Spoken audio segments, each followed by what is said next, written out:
Well, hello and welcome to a glorious venue, the Ward at Stormont. It's an opportunity for fine women's one-day international cricket. This is Zimbabwe in Ireland, an opportunity for two sides to test their mettle against one another in the 50-over format following a three-match series in which Ireland were victorious over Zimbabwe in the T20 International Series. Well, I'm delighted to say that we've got plenty of cricket in store for you today, 100 overs in prospect potentially, but let's find out first, before we get into the analysis of the game before us, with the coin toss, Isabel Joyce is standing by with the captains. Welcome out to the middle for the toss. I have the two captains alongside me. From Ireland, it's Gabby Lewis. From Zimbabwe, it's Chipo Mugari Terapani. And our match referee is Graham McRae, making sure things go to plan. Gabby, you've got the coin. Head's the call. Yeah, it is.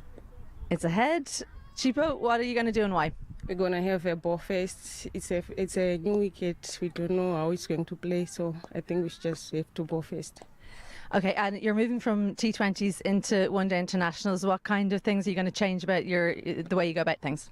We discussed everything that we did, especially in the T20s. We are looking to take the positive that we had in the T20s going to the ODIs. And finally, you're moving formats. Are there many changes to the team that you can tell us about? No, there is only one change, that is clear. Lolo is coming in. She was not feeling well the last game. Yeah. Okay, well, best of luck, and we'll see you later on. Thanks, Chipo. Gabby, come and join me. You've lost the toss. You're batting first. Is that what you would have done? No, we would have had a bowel first today, but Stormont's a great ground, a great wicket. So, yeah, I don't think it changes much to our approach. You didn't bat in the last game. Are we going to see you back up at the top of the order? Yeah, it's back up at the top of the order now. I'm happy to be back up there, and I don't think I'm the greatest watcher, so I think the girls will be happy that I'm out there, not in the tent. Back in your comfort zone. You're moving from T20s to one-day internationals, so is there much of a change in how you're going to go about things? Yeah, I think so. I think it's just about assessing. The ball might swing a bit early. I think it's just about, getting yourself in and then still being attacking. I think it's just, about going through the gears and reading the situation of what's required of us at the time, and can we take that game on in periods of the game, and yeah, hopefully get a good total today. Change of format, so final question.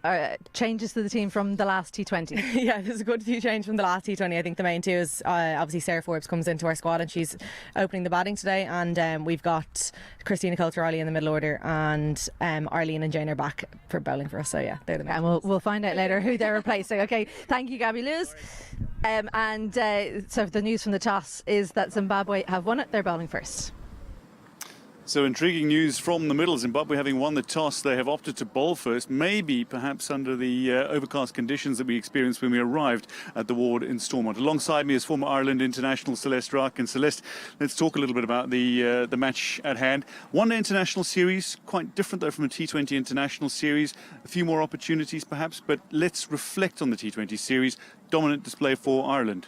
Certainly was, Dwayne. They'd be very pleased with how they performed. The 3-0 win, being able to mix up the batting order and the team in the third game to give more opportunities, and their fielding and bowling they'd be very pleased with as well. I wanted to ask about that in particular. I mean, to leave out a couple of the marquee players for the third T20 international and still claim a fairly confident victory must give Ireland a lot of faith in their depth. Certainly, and in the past, Ireland have played the same team, the same order quite often, and you'd see the likes of Gabby Lewis and Ola Prendergast being responsible for a lot of the runs. So it'll give them great confidence to see other contributors in the middle order there, and going into this series where they may have a very different top order than what they did in the T20s.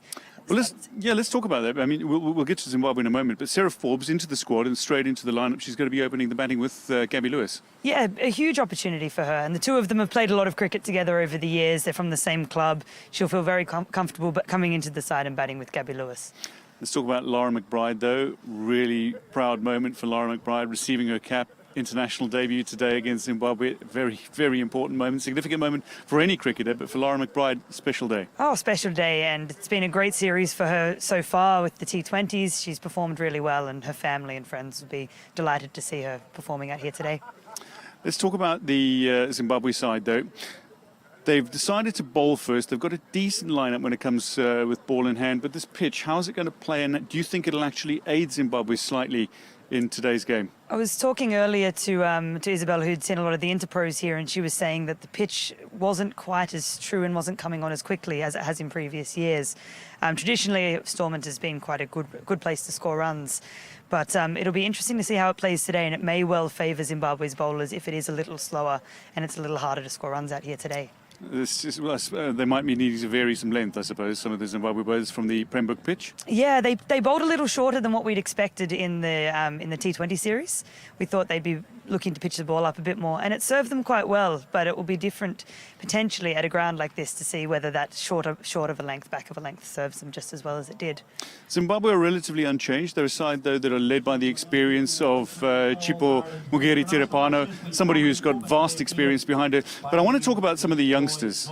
I mean, Beloved Biza, Kilis Ndlovu, two of the standout players so far for Zimbabwe. They've been brilliant, and I've been very impressed with Beloved Biza coming in, really positive, trying to hit the ball hard over the top, trying to score all around the ground, no fear like we see a lot of these teenagers. So it'd be good to see her out there today and see what she does in 50 over cricket.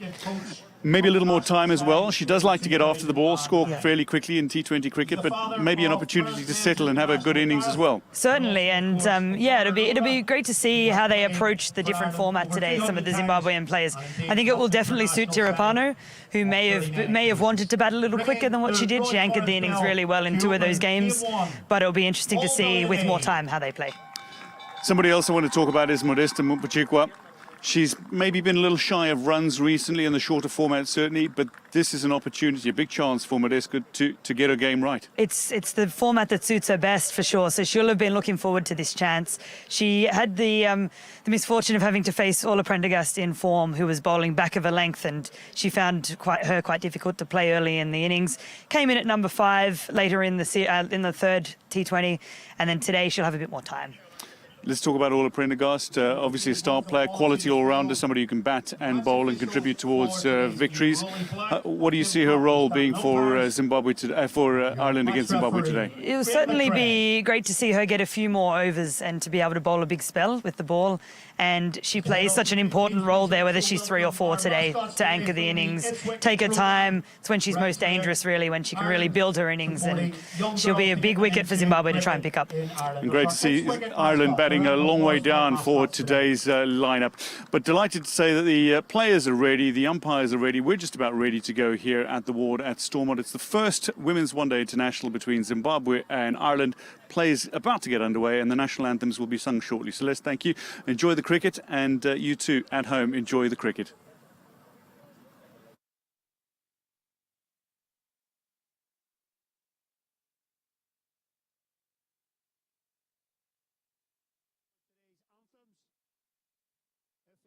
Can you please stand? And we will begin with Zimbabwe.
And now, ladies and gentlemen, please remain standing for Ireland's call.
Well, the picturesque Stormont ground in Belfast setting the stage for this compelling clash as Zimbabwe and Ireland lock horns with the first Women's One Day International, a contest brimming with promise, purpose and indeed pride. For both sides, a series more than just another fixture on the calendar. It's a crucial chapter in their quest for consistency. For Ireland, they come into this off the back of a very successful T20 International series, having claimed the win 3-0 against self-same Zimbabwe. For Zimbabwe, under the calm yet commanding leadership of Chipo Mugeri Tiripano, they arrive with a blend of seasoned campaigners and indeed some fearless youth who we are delighted to see. The likes of Kelly St. Ndlovu, their all-round performances, beloved Biza as well.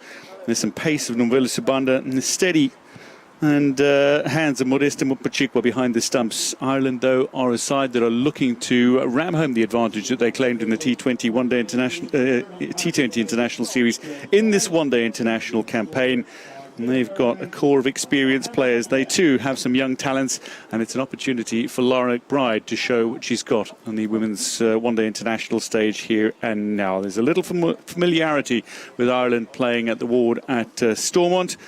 For Zimbabwe, it's an opportunity to exploit some foreign conditions. Can they do it? And maybe a few helpful conditions for the seamers as well for this new generation of Zimbabwe bowlers that are visiting. I'm delighted to say that alongside me at the ward at Stormont is Isabel Joyce, long-time Ireland captain, and indeed remains the all-time leading wicket-taker for Ireland. I have to throw that in, Isabel. It's great to have you along. And I was just chatting to Celeste Rock about the results of the T20 series. Must be a massive morale boost and confidence boost taking a very comfortable 3-0 series win in the T20 series into this one-day series. Yeah, absolutely. And for Ireland, they've been itching to get back out together on the field since that unsuccessful World Cup qualifying campaign in Pakistan. It's their first time playing ODIs since then, and in that tournament, I think the positive is that they got in positions where they could have won games, but then they obviously didn't get over the line a few times, and that meant they didn't get to the World Cup. But certainly the quality on show at that qualifier right across the teams is the best I've ever seen, including Ireland. And I think Zimbabwe going into the next round of the Women's Championship, this will be a big learning curve for them. So it's important for an important series for them in that context. And for Ireland, it's just another opportunity to get time in the middle ahead of the qualifiers later on in August. So much significance for both these sides. The umpires are making their way out into the middle. just to confirm, Zimbabwe won the toss. They opted to bowl. Conditions slightly different to when the coin toss was actually conducted, when there seemed to be a little more cloud overhead, and maybe that had something to do with the decision. Either way, Zimbabwe have decided they will bowl first and make their way out into the field as Sarah Forbes and Gabby Lewis prepare to make their way onto the pitch to face up to the first deliveries of this innings. Well, I think Zimbabwe winning the toss and bowling first. It's been the better of their two skills. So I think it's more to do with that than conditions for them. Ireland were looking to bowl first. I think that was probably more based on conditions because Gabby Lewis loves to bat first. So if she's considering bowling first, then you know that it's based on conditions rather than any preference due to skills. Gabby Lewis has skills in abundance. She leads by example, and Sarah Forbes will be opposite her. Sarah Forbes into the squad and straight into the starting lineup. She's been building her case for regular international inclusion. Maybe a few innings that she would like to have had again in the Super Series, but she's still got an opportunity here to prove her worth once again on the international stage. Well, I think she's got good memories of opening the batting alongside Gabby Lewis at YMCA, where they both used to play, but also in the green of Ireland, because she hasn't had the season she would want, really, at any level, club or a Super Series. That's not to say she hasn't scored runs, but maybe just not as heavily as last season when she pushed her way into the starting lineup. But Ireland sticking with her as the player that had the spot in India, and then at the qualifiers, Nomvela Subanda, the left armer, second most experienced in the team. Of course, Dururu retains the gloves behind the stumps. It's Modesta Muchikwa who will have to go out in the field. Both of them brilliant at keeping and at fielding, so no loss there either way. First ball, just looking to come back a little. Sarah Forbes just gets the bat behind it. Nice and comfortable. Nomvela Subanda's got some pace about her. She does have the experience, as you say. I do like them having Sarah Forbes up the top and just pushing Amy Hunter down one, just for a delivery like that first up. A little bit tighter with her technique. That comes off the inside half of the bat, and they will come back for a second. Running between the wickets is a real strength of this Ireland team. It is. Gabby Lewis and Sarah Forbes both relatively quick between the wickets. I was interested at the toss to hear Gabby Lewis say that Christina Coulter-Riley is in the middle order. She was elevated to, was it 3 or 4 in the T20, and she just got out of the line. I was talking to her after the game. She said she moved too far out of the line and then she managed to play it onto her own stumps. But she generally is up the top, a chance. That's more like a T20 type run. Straight to the fielder and take the run. I think maybe Sarah Forbes, she's been out of the runs. She's looking to take absolutely any chance she has to score runs, but it would be brilliant for Ireland if she could use this opportunity to get back into form.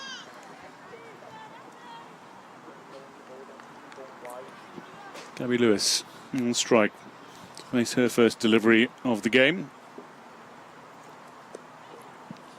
And she's off the mark immediately. Just turns it behind square on the leg side. Certainly 2 on the cards. It's going to be a long day if they're running as hard as this the whole game. I wonder what Ireland think is a good score out here today. I reckon they'd be aiming up towards 300. We saw some relatively short pitch deliveries from Zimbabwe throughout the T20 International Series. Do you think for this pitch they're going to need to change that up? Yes, I do, but not as full as that. That's fodder for Gabby Lewis, first boundary of the day. And she just helped it on its way, didn't have to try and hit it too hard. No, just swinging back into a full. And that really is bread and butter for somebody of the quality of Gabby Lewis. Yeah, I think that they'll have to try and pitch it up here, especially bowling first. You'd imagine they're looking for some swing, and we do know that you need to bowl that bit fuller if you're looking to get the swing to count.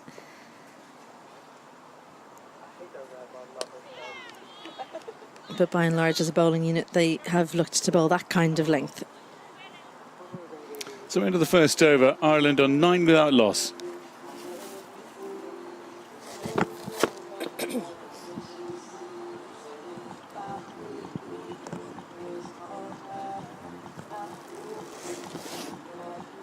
Chipo Mugeri Tirapani said Tirapano at the toss that one of her players wasn't feeling well the last game. I think that was this bowler, Kudzai Chigora. She generally opened in the first 2 games and then she was missing in the third. She didn't say anything about a sore tummy, I think, on that occasion, but she didn't take to the field. She's got the new ball once more. And she's definitely someone who looks to hit the pitch. So it will be really interesting. What you just asked me the last over, it's not so much Nomvelo Sibanda who was pitching it short because she hasn't really got the pace. But the other seamers tended to look to hit the pitch a lot harder. So it will be really interesting to see what she can get out of the pitch and whether she alters her length.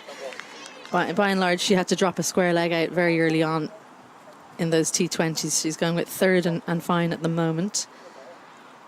So Kudzai Chigora into the attack, bowling to Sarah Forbes. And that is a long way wide. And Kim Cotton, the umpire with arms outstretched, signalling wide. This one just gets away from her completely. Yeah, it just looks like the wrist wasn't in the right position. Came inside the ball, didn't hold the wrist strongly behind the seam.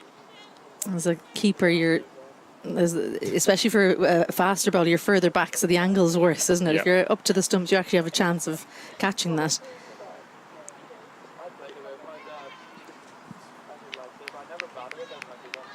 Good pace in the pitch. I think, if anything, maybe Pembroke was a little bit slow, so the ball sat up for the shorter pitch delivery, so Zimbabwe might enjoy bowling here a little bit more.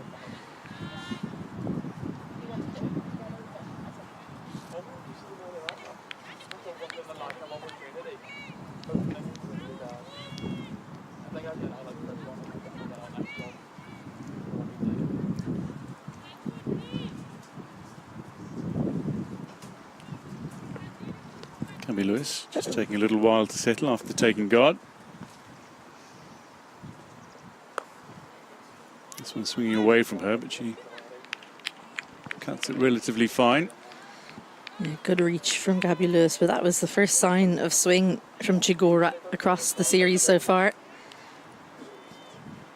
As I said, she's been bowling into the pitch, so generally you won't have time for the ball to swing if you're pitching that length, but that bit fuller shows that she has the ability to move the ball away from the right-hander. Nicely played by Sarah Forbes. There's plenty of space, and that'll run away to the boundary, her first boundary of the game, the second for Ireland. And it's a very positive start. 20 up through 9 deliveries in this game. Good head position. So still at the point of impact, Sarah Forbes just kept her eyes right on the ball. Can be so tempting to try and hit that really hard, but she knew there was lots of space. Slip is out early on. It's not good signs for Zimbabwe. It just takes out a wicket-taking option. So slip goes into short square because Chigora just struggling with both her line and her length.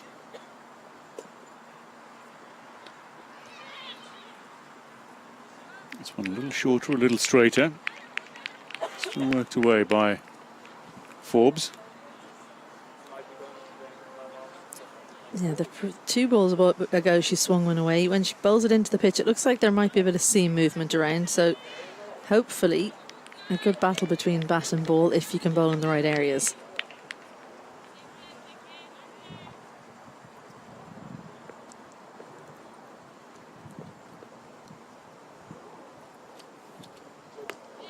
Oh, that one had Gabby Lewis taking a good half a step back. It didn't get up at all. You just see Gabby Lewis signalling. It's not what you want. You don't want the one on the stumps a bit short to be skidding through. You don't mind so much outside off or down leg, but you want the bounce on the stumps to be predictable.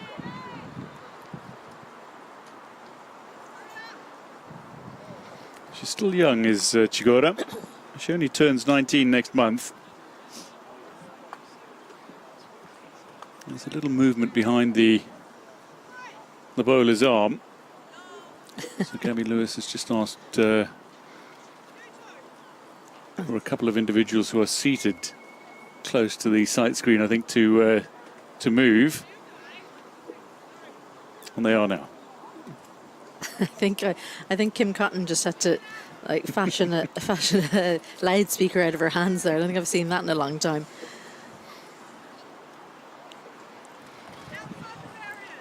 Maybe she's from New Zealand, so maybe they're not quite understanding her signals.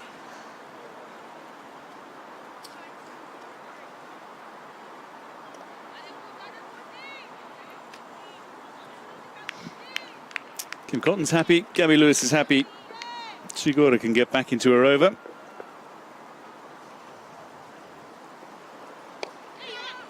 Another one that's on the stumps off the inside half of the bat.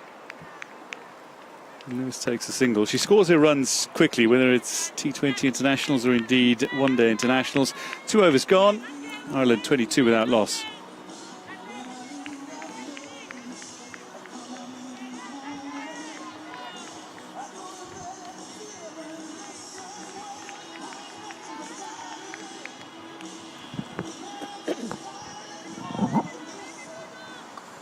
Always helps when there's a familiarity with the player alongside you. And playing on the opposite end. And Gabby Lewis brings that leadership and calming influence to the players around her. She'll face up. Subanda continues. Nice movement there by beloved Biza. Stayed on her feet for as long as she could. Can be difficult in point, especially when there's a left armour coming across. There's footholds from previously used pitches to negotiate as well.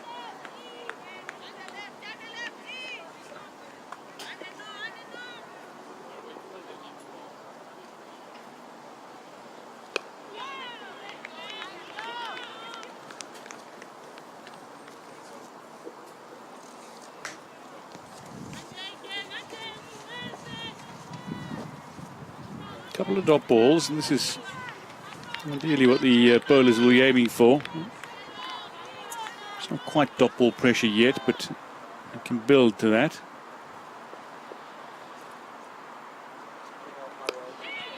Oh, that just held up in the pitch a little bit. That length is a good one from Subanda. I just wonder, it must be so difficult for both teams to adjust their mindsets from T20 to one-day international cricket and not look to score necessarily off every delivery.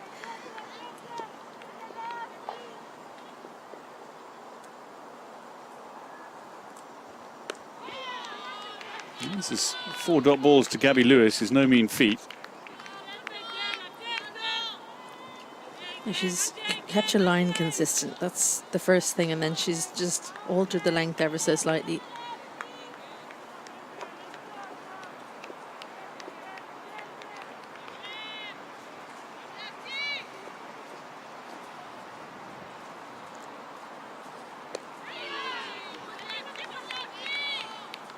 This is turning into an excellent over. For Zimbabwe, it'll be important to see, can they build tight overs together. Last over was expensive. Sabanda's first was expensive as well. Went for 9 in it. 5 dot balls here. Can they shore things up at the other end as well? Maiden over. Subanda ends the third for Zimbabwe. Ireland are 22 without loss.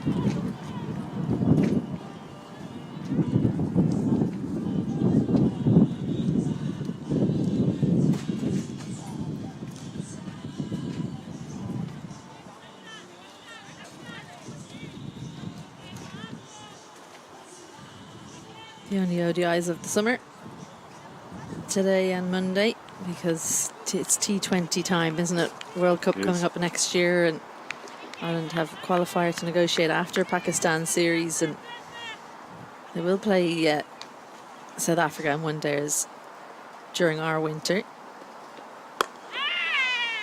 But by and large, it's T20 is the focus.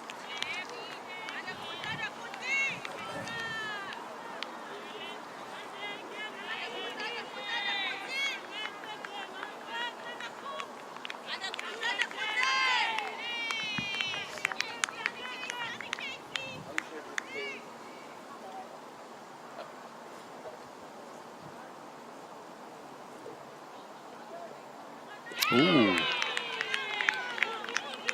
Scorer beats the outside edge.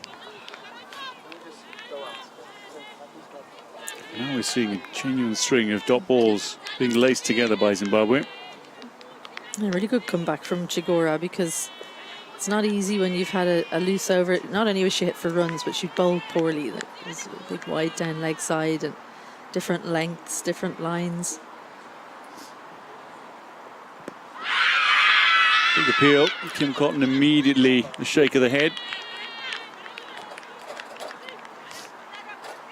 Yeah, she missed out, Sarah Forbes. That was probably a little bit fuller than a half volley, but it was there to hit down leg side, and we saw her hit a full toss through square leg for 4.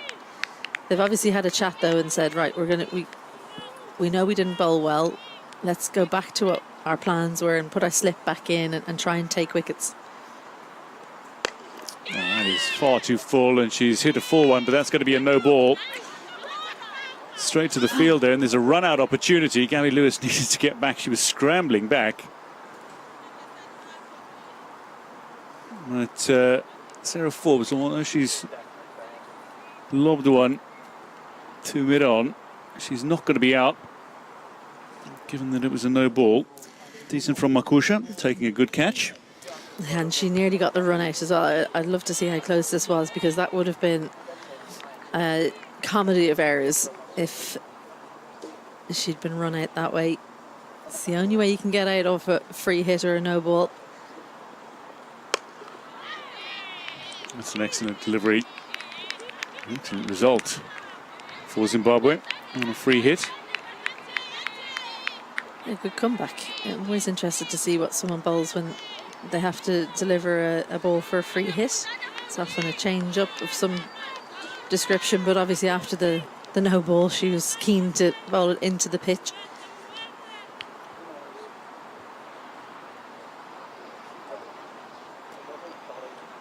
This one's short again. Sarah Forbes sees it off the gloves, and Gabby Lewis calls very quickly for the run.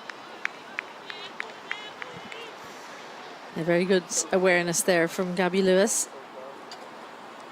You wouldn't think you could possibly get a run to there, would you? But the keeper and the slip quite far back.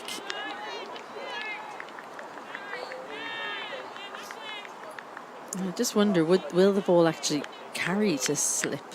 She's very deep there. This one fuller again. Gabby Lewis has found the gap, and that's going to race away. It'll be another boundary. It's a boundary to finish for Ireland. Not the finish that Zimbabwe will have wanted. Relatively tight over from Chigora, ends with a full wide one and just about manages to reach it. Gabby Lewis, a little bit of swing. That's the positive she can take away from it, Chigora, but she'd be disappointed not to close out that over after a tight one down the other end from Subanda.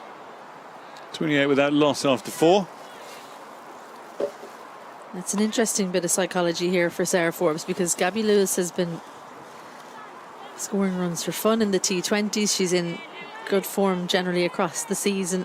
She's been in the team and playing, whereas Sarah Forbes has had to wait for this opportunity. It's important for her not to try and measure herself up against the captain. Just play her own innings, make the most of this opportunity.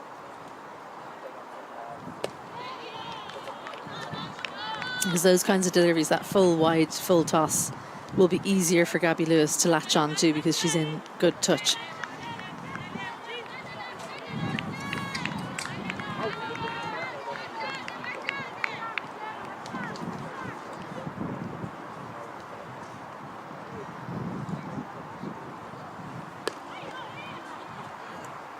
Too short and a little bit leg side. Sarah Forbes didn't look to overhit that, but just gets enough on it, and the outfield lightning quick. Good placement from the Ireland opener for 4 more. It's been key, is finding the gaps in the field. Penetrating the field very nicely. Sarah Forbes worked it into space. And given the pace of the outfield, it's going to reach the rope. Ireland swiftly into 32. A change in the field. Third coming up inside the ring, square leg going out. Never something you want to see as a captain, your opening bowler worried about the pull shot. There's lots of space on the offside as well. No extra cover in place. This time a little wider from Spanda as a result.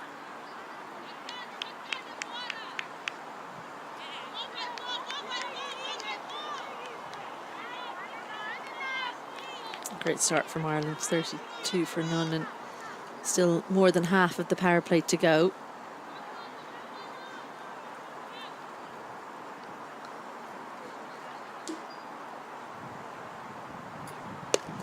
Upish, and that's hit into space, and that's going to run away as well. So Sarah Forbes with a couple of boundaries in the space of 3 deliveries.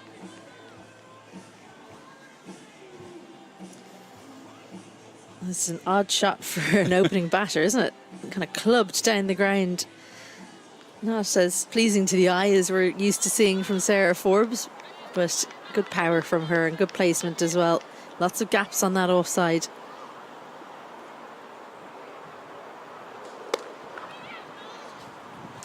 And this one's through the gap as well, but it doesn't quite have the pace to reach the rope. Reeled in by Chigora. I think that ball, more than any other, shows the value of just taking a risk for Sarah Forbes. The pull shot maybe not that risky, but the second 4 on the over, unusual from her, and it's just put Sabanda off her line and length that she was able to find against Gabby Lewis in her second.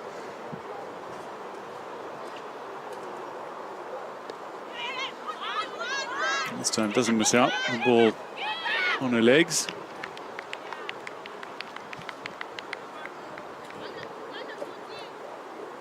One to end. Ireland 39 without loss after 5. Zimbabwe just cutting a little bit of a forlorn figure as a team right now. And they've got to work hard, I think. They've got to battle to try and improve that body language. It all leaks into the bowler. Confirmation of the umpires, Kim Cotton and Rolly Black, the standing umpires for today's first Women's One Day International between Ireland and Zimbabwe.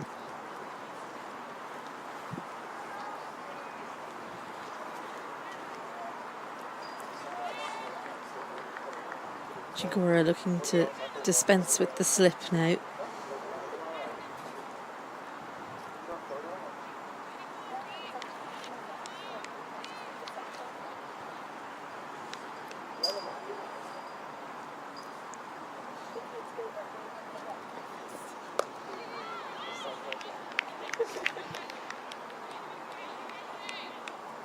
Healthy bat behind that from Forbes, who's back on strike after taking a single off the last. It's not what you're expecting to look down and see Forbes outscoring Lewis by almost 2-1. No, no, it's an excellent observation.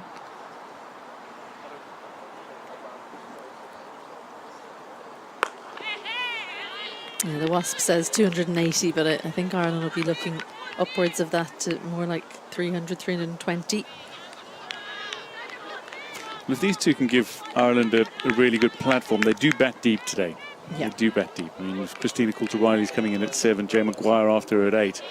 I mean, Leah Paul is at 6. You've still got Laura Delaney as well in the lineup, and all the Prendergast to her quality. Amy Hunter's next. So Ireland are batting deep today. Yeah, Arlene Kelly as well. She's dangerous coming in late. She gives it a lusty blow down the ground. Yes. An unforgettable innings from her against Australia in a warm-up game before the T20 World Cup 2023 in South Africa.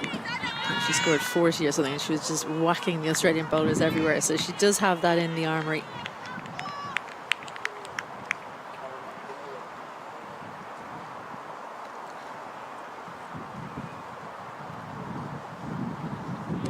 Shorter and leaves it alone. Kim Cotton has decided that's gone a little wide down leg. The keeper, Dururu, diving down the leg side. It's a bit of a giveaway, isn't it? We're kind of side on to the ground here, aren't we? So if you watch the naked eye, it can be difficult to tell, but there are tells. Yes. Thankfully not as Far down the leg is Chigoda's first delivery of the innings.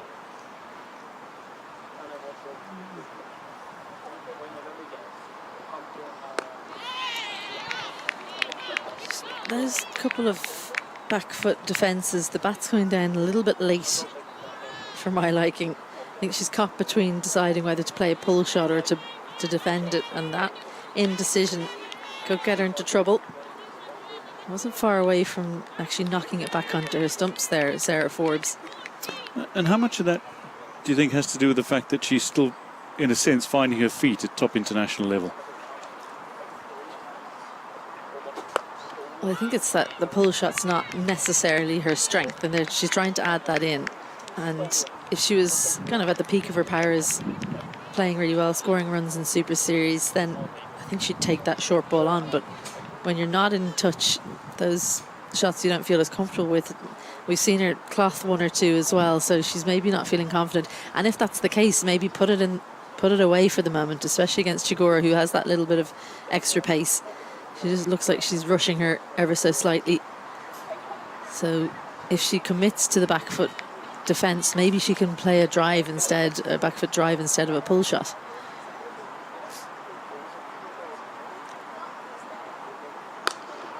That's firmly off the bat, and that's going to race away. Sarah Forbes can go to 25 off the back of that. Off the back foot, and it ends Chigoda's third over. She's gone for 24 in her 3 overs. Ireland 44 without loss. Well, this is much more like Sarah Forbes. The Sarah Forbes we know, on the front foot, hands through the ball. She's much more comfortable there, even though it was a short pitch delivery. That little bit of width meant that she could crash that down the ground. A really good looking shot, and a shot of authority. And sometimes, you'll know this yourself, Dwayne, when you're batting, one shot can get you back in to touch. And that one, for me, was really, really good from Sarah Forbes. And it just shows she does have the hands, the bat speed, even with that extra bit of pace on the ball. It looks like Makusha's got ball in hand. So Tenda Makusha's going to make her way into the attack. And placing Nomvelo Sibanda. She's been really impressive. I think Makusha has been the most impressive of the seamers for Zimbabwe. Nothing seems to faze her. She's got some nice swing away from the right-hander in the T20 series when plenty of other people weren't getting movement at all. It's just moving a little away from Gabby Lewis. Happy to leave it alone though.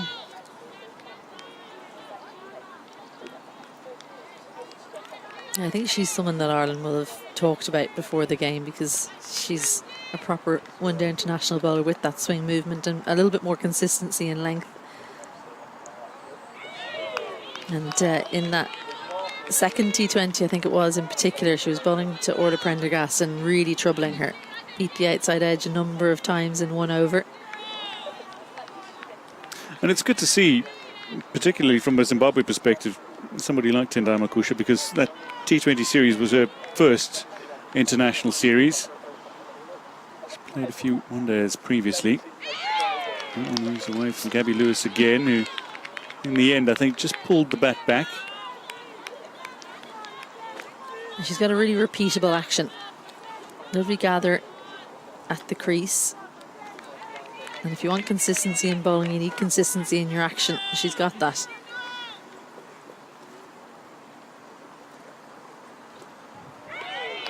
This one does beat the outside edge of Gabby Lewis, who's, bear in mind, she's very much Ireland's batting linchpin.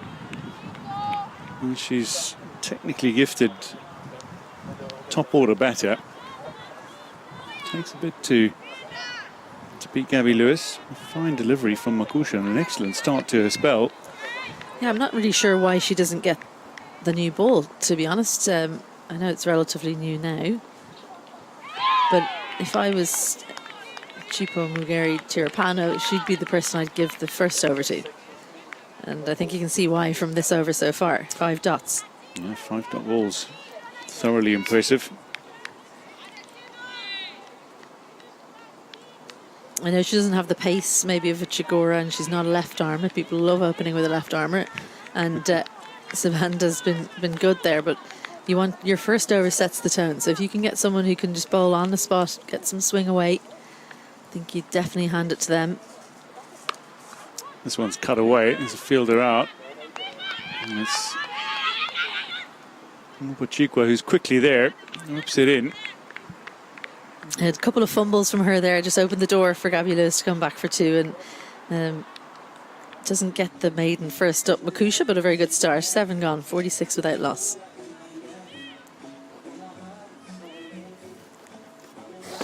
Yeah, very solid opening over from Makusha. 5 dot balls, beating the outside edge Gabby Lewis a couple of times. You absolutely take that. And so far, Ireland's opening stand is unbroken, edging towards 50. Gabby Lewis captaining this side. Outstanding contributions with the bat for Ireland. Chigora will continue.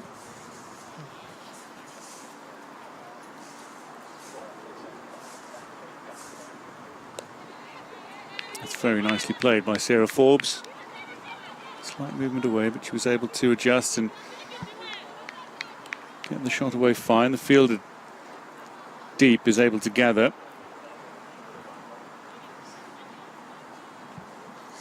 Yeah, she's a player who does well with rotating the strike generally at the start of her innings. We haven't seen that so far today, so maybe it just means that she's been able to think about things, get a little bit more organised, and think more about rotating the strike than hitting boundaries.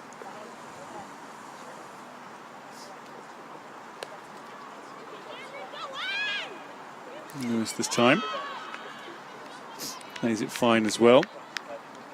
Takes another single. Ireland within 2 of 50.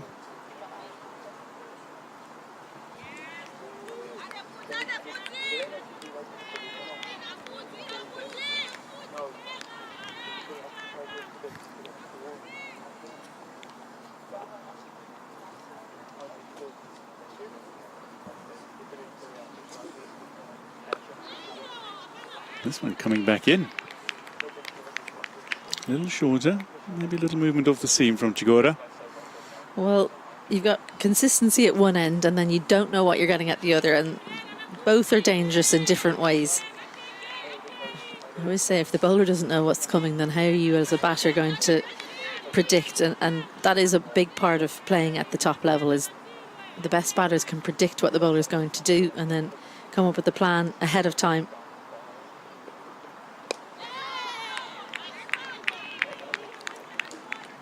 The safer option is seeming to work for Ireland at the moment. Now defending the good balls and looking to bat the slightly looser deliveries to the boundary. In fact, almost all the boundaries have come from full tosses in this innings. An indication that Ireland are putting the bad balls away.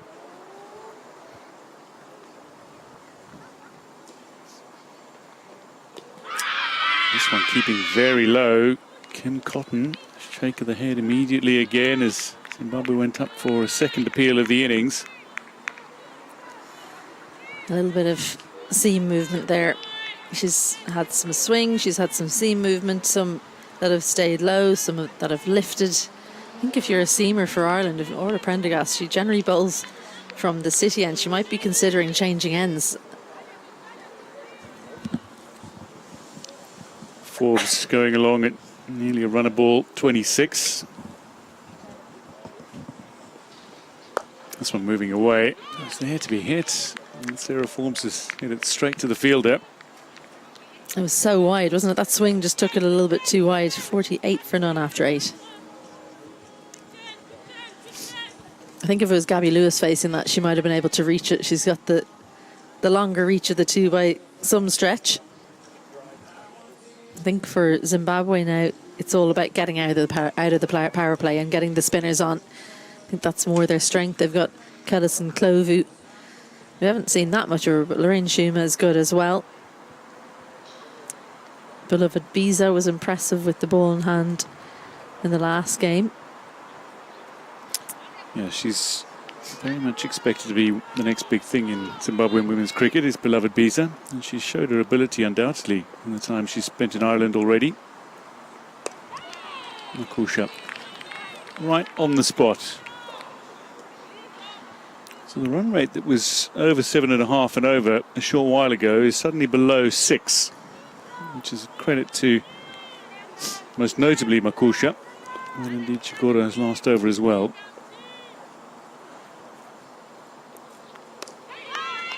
I think one of the strange things about cricket is that you're expected to, problem solve out in the middle. It's something that Lloyd Tennant talked about, that he's been talking to the team about. Something that he wants them to do is problem solve in the middle. So there won't be messages from him, I want you to go faster, I want you to do X, Y, and Z. You've got to try and figure it out yourself, which is a great skill if you can get it. Because apart from, oh dear, that was gone for all money. That was not a good run from Sarah Forbes. Just unnecessary. But that's the kind of pressure that's been applied by Makusha, and that's the problem of scoring has not been solved by that run. Brings the 50 up for Ireland in this 9th over. Yes, I think you're right. Gabby Lewis got down the other end and held her hand out as well, as if to suggest let's calm things down. It's not necessary at this point in time, but yeah, he was talking about problem solving in the middle, and as a player, if you can problem solve yourself, you don't need someone else to, or you can do it together as a unit, either as a team in the field or as a pair when you're batting, then it sets you up long term. So if you're going and playing franchise cricket, or your coach changes, or you're going back to your club or Evoke Super Series team, you still have that skill. I'm not sure how you go about teaching it though. How do you teach someone to problem solve themselves? Experience. You do it often enough, it's going to happen.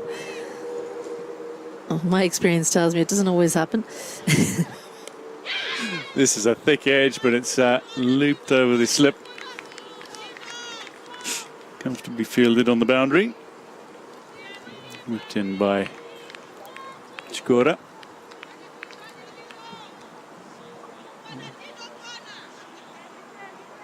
Forbes got a healthy chunk of that.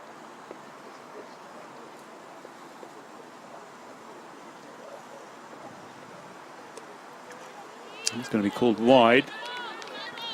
It would have been the final delivery of otherwise very respectable over again from Makusha. She's only gone for 6 now in her opening 2. And she came into bowl when Ireland were going along at nearly 7.5 and over. Big appeal. Roddy Black walks away. At the end of the 9th over, Ireland 52 without loss. And Chipo Mugeri Tirapana was saying they talked about things they needed to work on coming into this series. They don't need to work on their appealing. Very, very good. As a unit, loud, committed. The only problem was it wasn't going to go on and hit the stumps. But if there is a proper appeal, or when I say a proper one that the umpire has to think about, they'll definitely put them under pressure.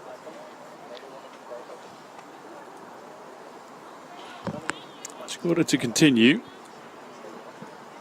She'll be bowling her 5th.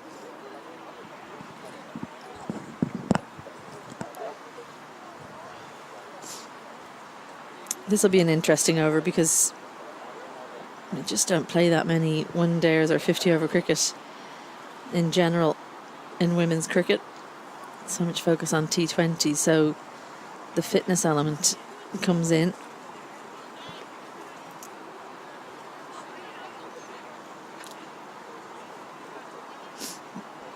Actually, it's not going to be Chigora, it's going to be Sibanda. She's switching ends.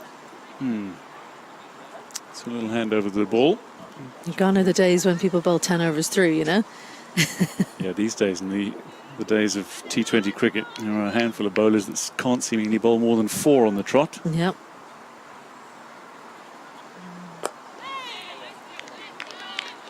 Full first out from Sibanda.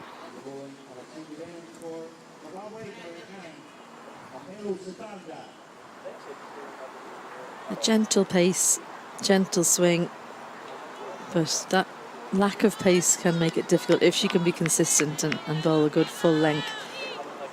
Are Ireland willing to take on the fielders straight?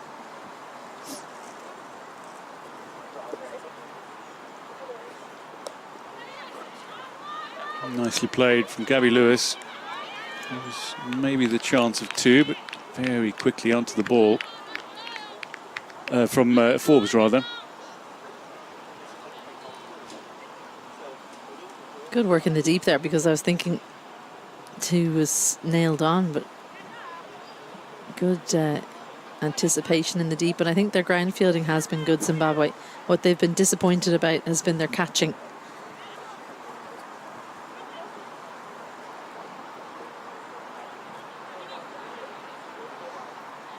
Spander, just a change in the field here.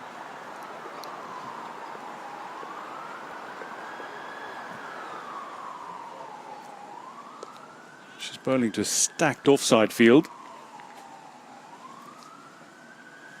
And I think that's good. You know, if you try and split your field too much, then you don't give yourself a margin for error one way or the other.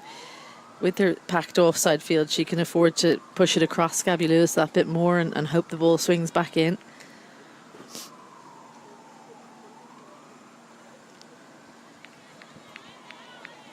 Well, after some consideration, Kim Cotton says wide.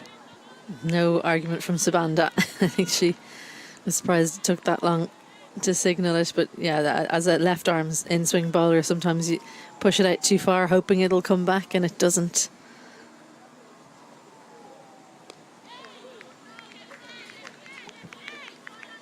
That's her best line and length, Sabanda, because if it swings that little bit more, it can come in and cause problems for Gabby Lewis.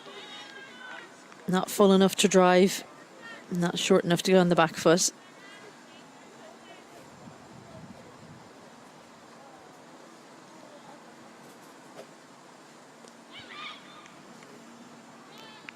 And considering Ireland were 22 without loss after 2 overs, this has been a tremendous comeback from Zimbabwe in many respects. Many dot balls. Yeah, really good from them.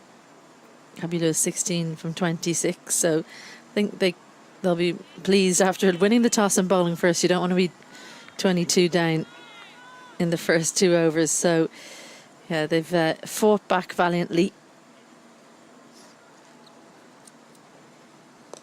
Upish and short of anybody in that offside field. The end of the 10th over, the end of the opening power play. Ireland 55 without loss. Sarah Forbes going along nicely. She's 28. She and Gabby Lewis well familiar with one another from club cricket as well as international cricket. Forbes 28 off 35. Gabby Lewis. For Gabby Lewis, it is a very measured start to her innings. Usually scores her runs particularly quickly. She's 16 off 26. But look at that lineup to come. Hunter, Prendergast, Delaney, Paul, Coulter Riley. Makusha, though, really has been the pick of the bowlers. 0 for 6 from her 2 overs. Sibanda did have a maiden in her opening 4 overs. Chikora's gone for 26.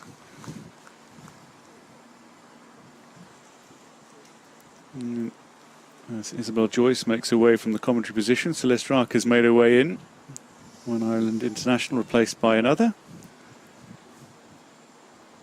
And Celeste just saying that Zimbabwe have pulled themselves back into this game. They were through 12 balls, had 22 runs against them on the scoreboard.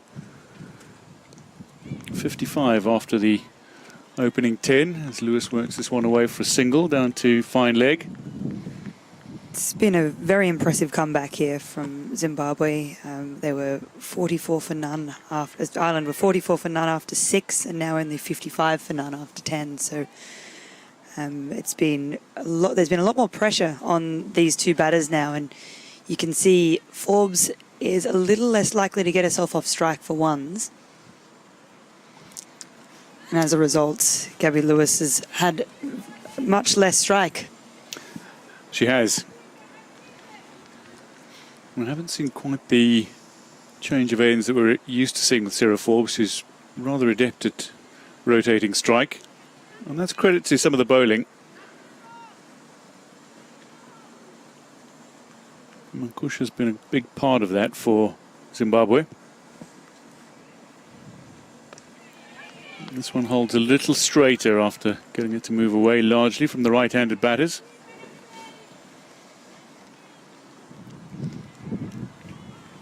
It's good to see Sarah Forbes building a platform in her innings.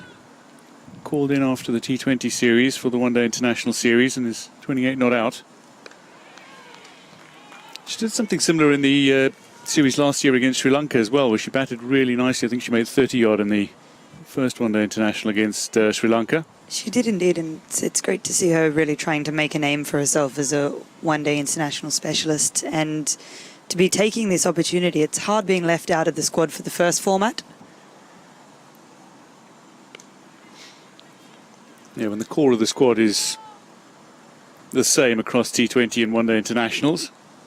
Yes, there's still place for somebody who can come and lay down a berth in one format or the other. Forbes looking to do that again here. You even face a lot less balls in training and get a lot less cricket in the weeks leading up to the series if you aren't in that T20 squad. So good to see it getting some time in the middle. Carved away. It's the regular wicket-keeper, Pachikwa, for the second successive match across T20s and one-day internationals, has seen the gloves go the way of Dururu. Pachikwa still a very fine fielder, whips that ball in. She gets to the ball so very quickly. So brings Gabby Lewis on strike.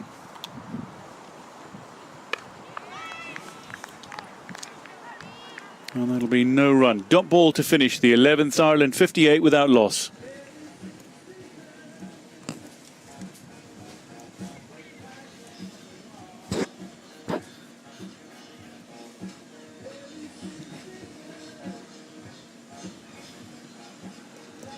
Great to see Lewis and Forbes batting together as club teammates, somebody that Gabby Lewis is rather familiar with.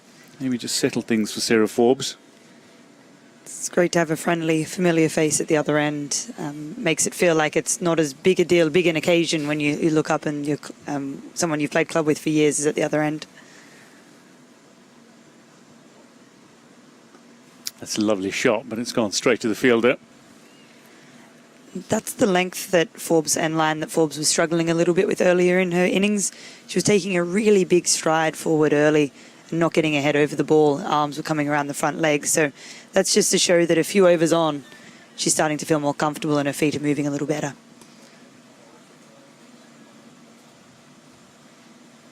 Wide down leg from Sibanda. She doesn't stray with too many wide deliveries in her bowling traditionally, Sibanda. And this one just getting away from her. I was surprised to see that she wasn't utilised more in the T20 series. She's played for a long time for Zimbabwe, got a lot of experience, and they opted not to go with the left armour. Yeah, fair point. Given the relative rarity of left arm seamers, there's almost an over willingness to use them. But Sibanda certainly earns her place in this team. She's been able to get the ball to move back into, most notably, Gabby Lewis when she pitches it up. This one moving back in as well, but Forbes clips it off her pads and she moves to 30. Sibanda, the maiden over in the third over, and that's not an easy thing to bowl 6 dot balls in a row to inform Lewis, who is very proactive in trying to score.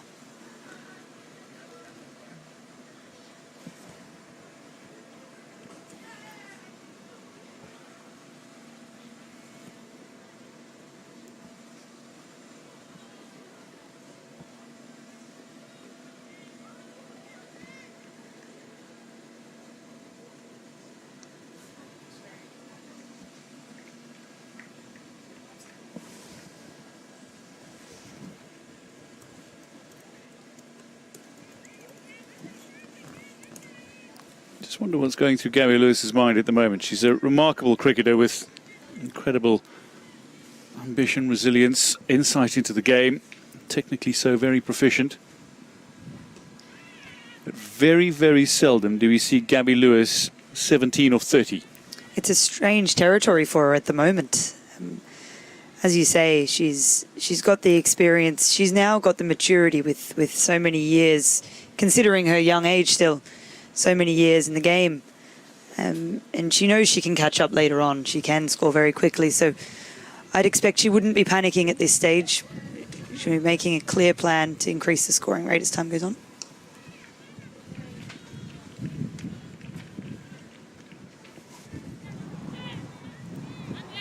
Very powerful game from Gabby Lewis, shots all around the ground, but at the moment she can't quite find them. 12 overs gone, 60 without loss for Ireland.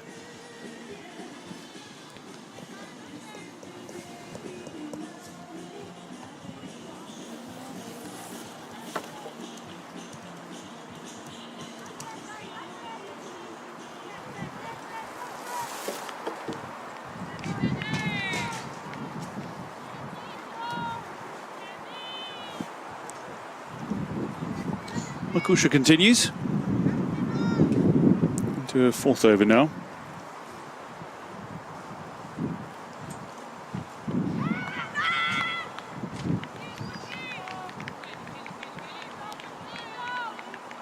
Well, struck the pads, but it was a long way down leg, and one very ambitious fielder on the boundary decided she was going to appeal. Everything's out from square leg, isn't it? And there are some players like that, even in international cricket, that will appeal wherever it hits them on the pads. Well, the first one was heading wide down leg. The second one is wide on the opposite side. So just overcorrected the radar. And we saw in the T20 series, swing bowlers like Prendergast had a few balls that they'd bank on swinging and then they just carried on straight, and then the next one would swing massively. So it's tough for bowlers that move the ball like Makusha. Nicely played from Forbes. Fielded down a fine leg. Hooked in quickly by Ndlovu.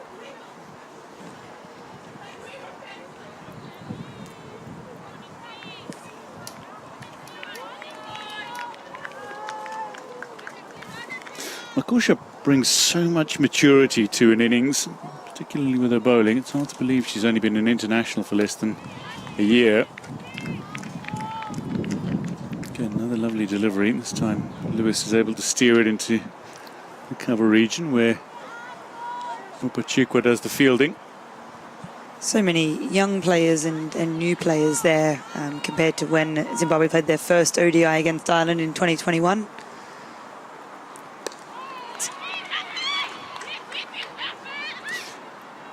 Yes, it's been a bit of a tumultuous history in terms of Zimbabwe women's cricket in one-day internationals, because they only received their ODI status in 2021, but they've been playing in South Africa and Namibia and surrounding African countries from the mid-2000s. It's a long time to be playing without being awarded the status, and you could see that experience in that first match they played against Ireland, where they won the match.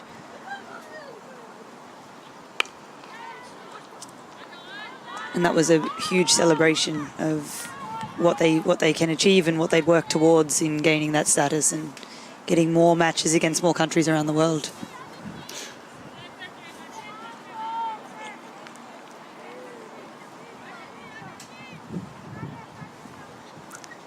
Makusha, one of the latest crop to make their way through to full international level. And she's bowling brilliantly here through 4 overs. She's only conceded 13. A few of those have been extras. End of the 13th, Ireland 64 without loss.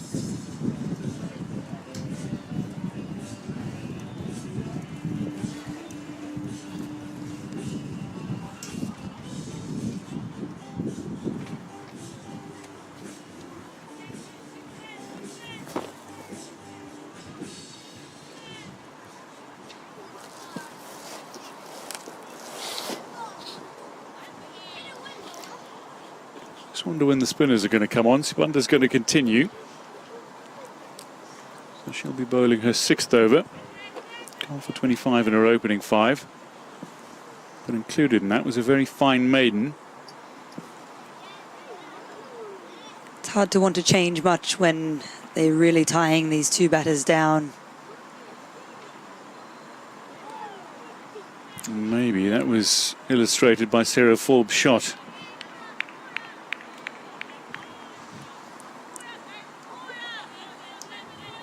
She has some very aggressive strokes when she wants to play them, Sarah Forbes. It's just looked like that second tempo has been something she's struggled to get to. Uppish not for the first time, and this is going to beat the two fielders. Can they reel it in before it reaches the rope? I don't think so. Indeed, crosses the boundary, and that's a little bit of pressure released now. And we can see Sarah Forbes is starting to feel the pressure a little bit. That was fuller there from Sibanda, allowed her to get her hands through, and she plays that length very well down the ground to Sarah Forbes. Yeah, Forbes can be very strong down the ground, but Sibanda just looking for that length that she was getting a little swing back into the right-handed batter from in the earlier overs. Again, a little uppish, but this is well short of the fielder at mid-on. You can see the temptation there for Sibanda, the bowler, in wanting to be attacking and get the ball up there a bit further and pitch the ball up to bring in the swing. Has invited more shots, but also makes you a bit more expensive.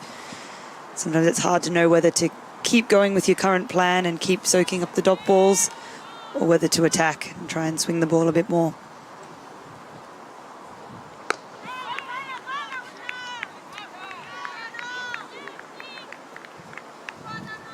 Gabby Lewis, even though she's not been getting the runs as quickly as she might like, as quickly as she traditionally does, by and large, outside of Makusha's 1 over, even the balls that have come off the bat that haven't gone for runs have come off the middle of the bat.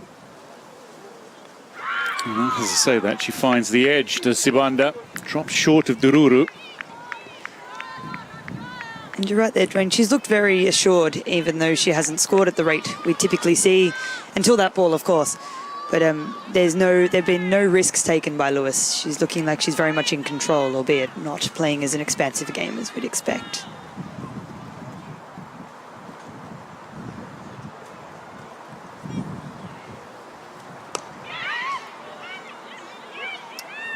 Take the single, get off strike. Beloved Biza doing the fielding, just a little bit of a juggle at the end of the 14th over. Ireland are 70 without loss.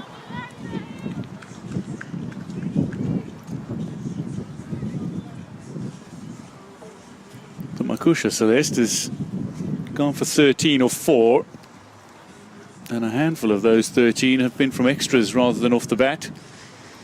It's been an incredibly impressive spell so far. She's looking very difficult to play out there, really inviting people playing big shots at the other end as well. As you can see, the previous over, Forbes took a few more risks, and that could be perhaps due to the fact that Makusha's been so tight with the ball.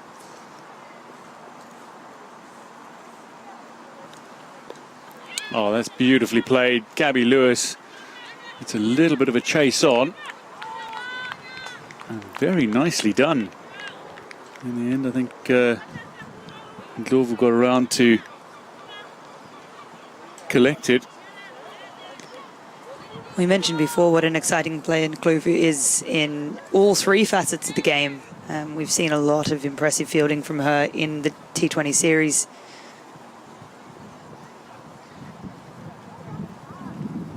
I think it was just how quickly she got to the ball on that occasion, because when Lewis clipped that away, she was nowhere near it. Chased it down. Every run counts and adds to the pressure that Lewis will be feeling to up the scoring rate here.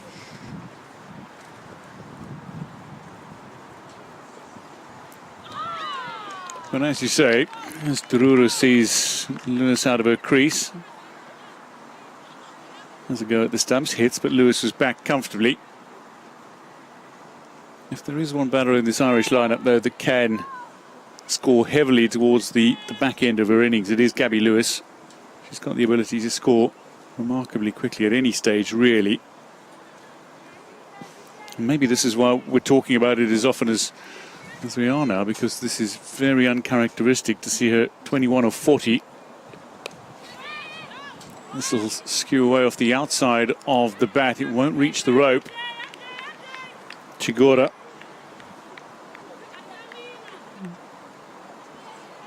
Lewis will add 2. She's just practiced using the top arm a little bit more there. You can see came off the outside edge. Sometimes for the scoreboard, they're the most effective of shots. A lot of fielders in front of the wicket there in cover, trying to protect that ball if there's a bit of width.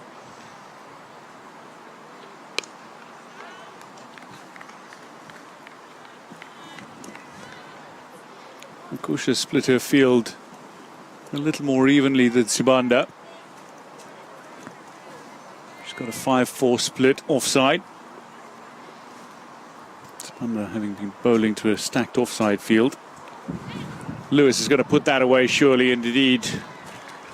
A couple of bounces before it hits the advertising boards. That'll release a little pressure as well for Ireland and indeed for Gabby Lewis.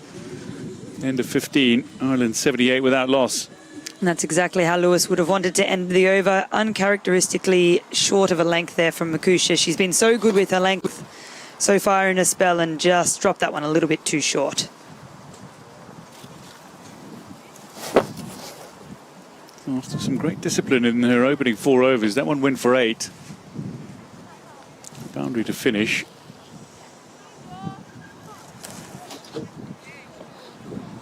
And now we are going to see the introduction of spin. It's going to be the introduction of Linugulhe Mabera.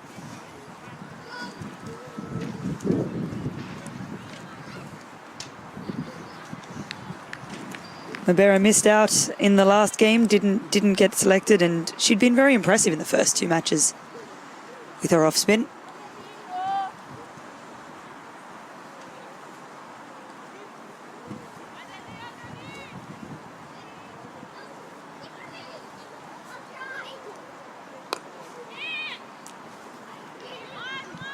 Nicely placed. Again, genuine credit to the fielders here, because beloved Biza on this occasion got to the ball so incredibly quickly. It created doubt between the Irish batters as to whether or not they would take on 2. In the end, decided against it. Settled for the single. Excellent from Biza.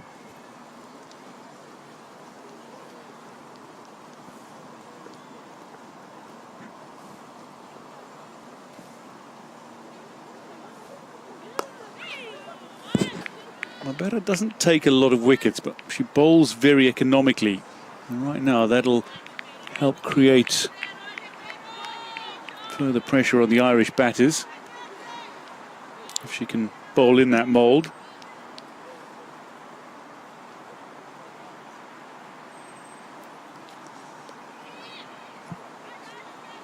And that's certainly rung true in the T20 series, where we look at the statistics at the end of the match, and she was seldom taking wickets, but she was a very effective bowler. Perhaps she is very consistent with her line and length. There's not many surprises there. You know what you're going to get, so perhaps it makes it a little harder to sneak one through for a wicket. She's been doing some work on varying her pace and her length. You don't always see what bowlers are working on during a match situation. It's true. Sometimes the consistency can actually be a disadvantage when it comes to wicket taking. That one is full, and it's not going to be put away. Straight to Biza, who's waiting on the rope. And Sarah Forbes. That's a rare miss on a full toss for the Irish batters. 5 singles to start Mabera's first.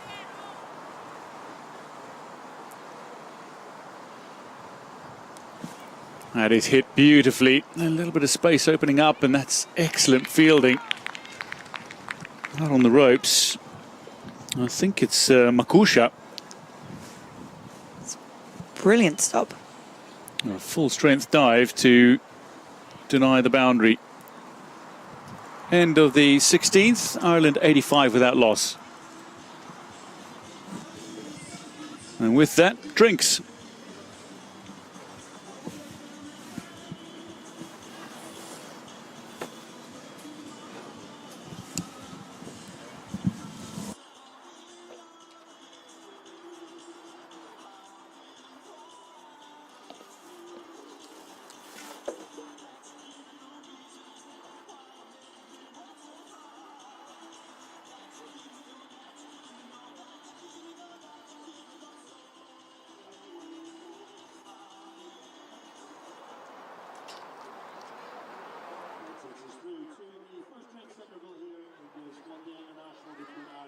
Zimbabwe.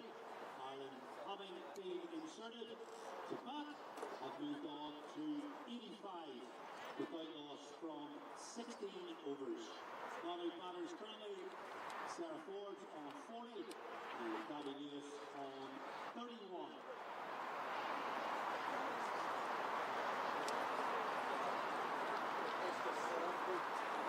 Delighted to have you with us today here at the Ward Stormont. This game 1, don't forget game 2. A couple of days away on Monday, back here at the Ward Stormont.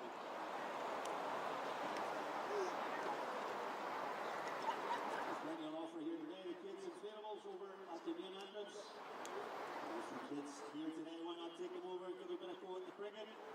So we get them involved for the cricket for young girls. Maybe they'll be here in a few years' time playing out there for Ireland.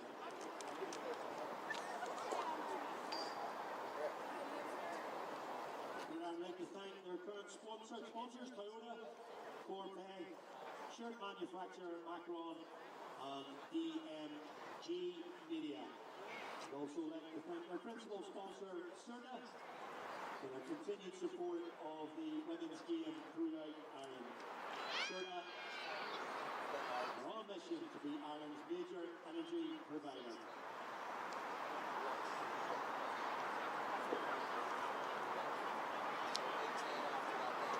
You can get your digital match program as well today. On the scorecard, there's a QR code. Scan the QR code, you can download your digital match program messages from Cricket Ireland President Don Armstrong, player profiles, and an article on Ireland's debutant today, Lara McBride. Scan the QR code on the scorecard and download the match program. Just a reminder for spectators that the use of comments and or actions will result in ejection from the ground and possible further action, such as a life ban being imposed.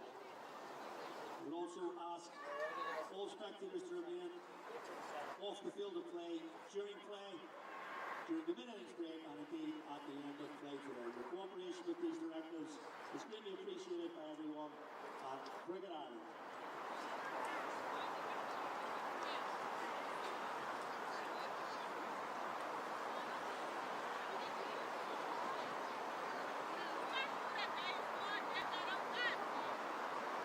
To continue here, reminder Ireland are 85 with 5 loss.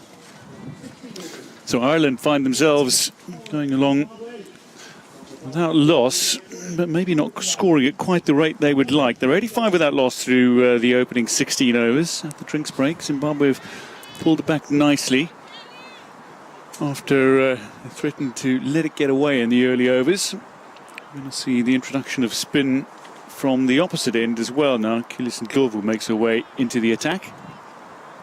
Her first over, bowling to Sarah Forbes.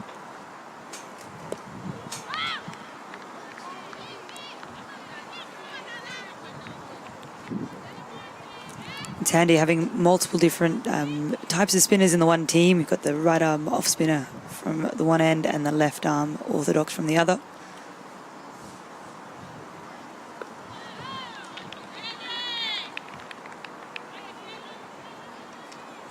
Ndlovu relying more on angle than turn, but has really invited a lot of attacking shots in the T20 series.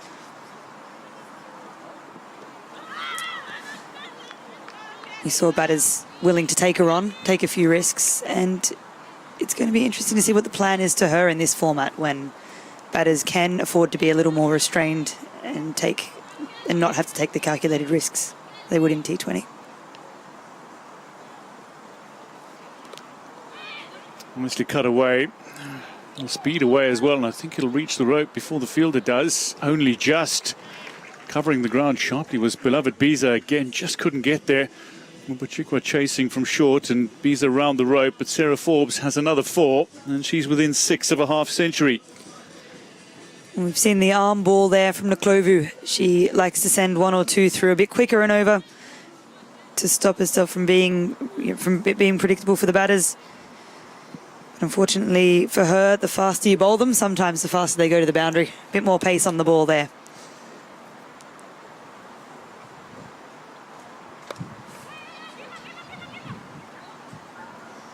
In the end, a little pressure on the fielder. And they scamper through for what is ultimately a very comfortable single. Haspanodja diving to her left, unable to prevent that from reaching the cover fielder.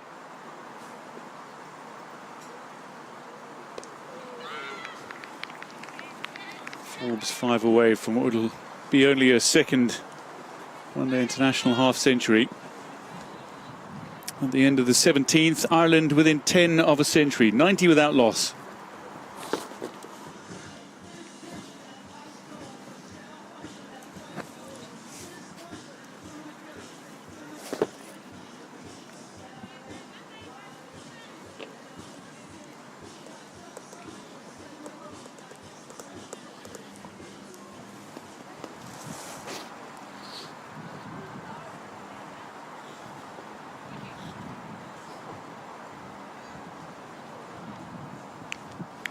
Better to continue.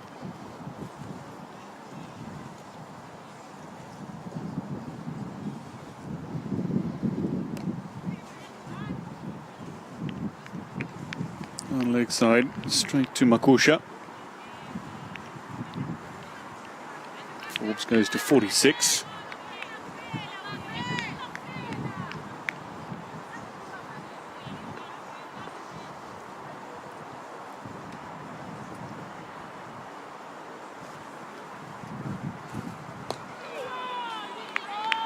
Push this one through a little quicker, Mabera. It's a great change of pace, isn't it? Everything stays the same in the run-up, and all of a sudden it really rushes Lewis at the last minute there.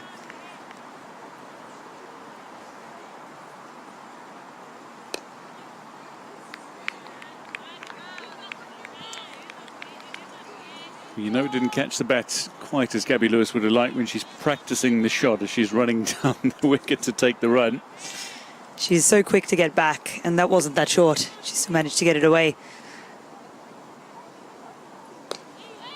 You see that, that's the same ball, same length. And Lewis managed, a little bit taller, managed to get back a little bit quicker and be able to score off that one, whereas for Forbes, it's a tough length for her to get away.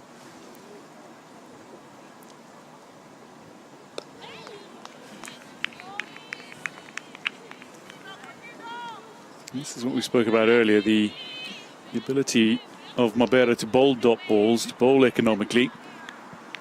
Can just put a little bit of a squeeze on opponents sometimes.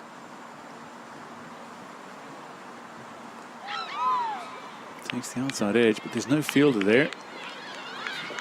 He's got some pace, but not enough to get to the boundary. And it'll be another 2 to Forbes. Ends the 18th. She's within 2 of half a century.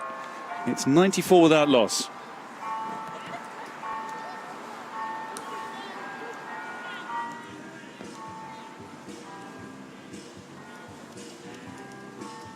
And just a reminder that Zimbabwe won the toss. They elected to bowl.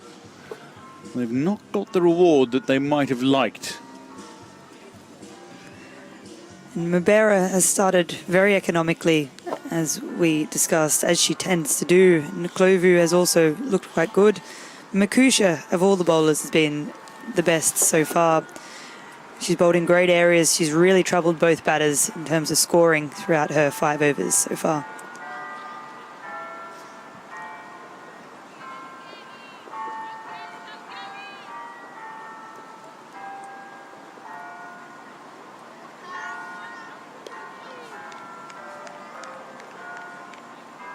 Comfortable single, steered into space.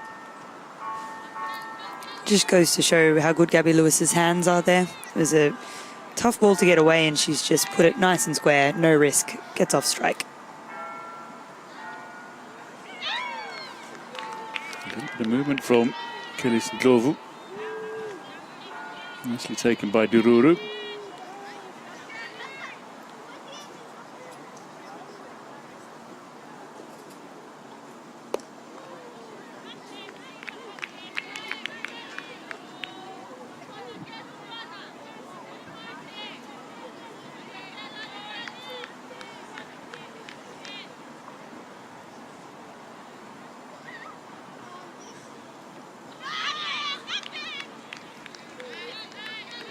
Not the worst option, but there's two fielders behind square on the offside. So difficult to find the gap in that area. It's a really good field here from Zimbabwe.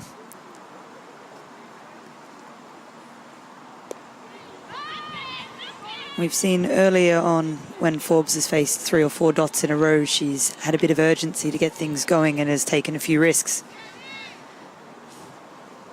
It's 4 dots now.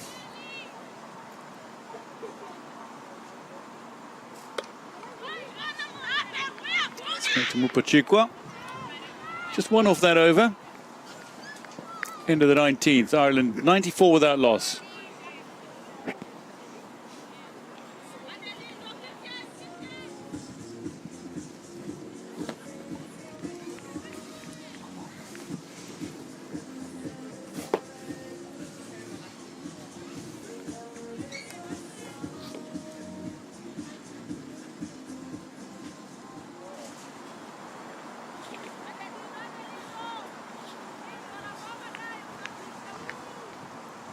Better into her third.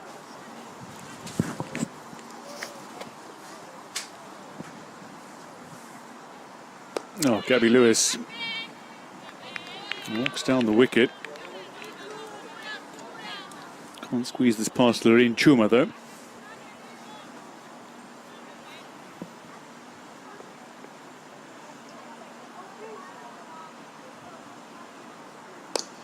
This time she manages to get the shot. She tried to produce the previous delivery. It's over the infield and away for 4. Walking down the wicket again at the spinner. And Gabby Lewis is so strong over mid-off. It is the area that she turns to. As you can see, they're a little bit inside out, which might have contributed to it not going further over the fielder's head. But that is the area that she tries to hit when she's in good form, Gabby Lewis.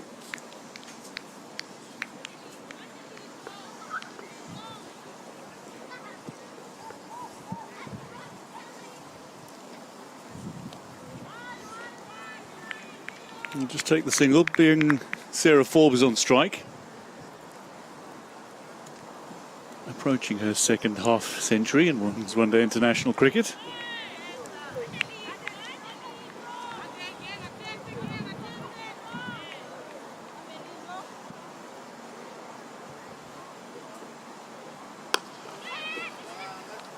Beat the infield. Might get a couple. Gabby Lewis wants 2. Sarah Forbes a little hesitant at the opposite end, but the throw's gone to the wrong end. Forbes goes to 49. And Ireland bring up their 100. 101 without loss. Good solid century opening stand.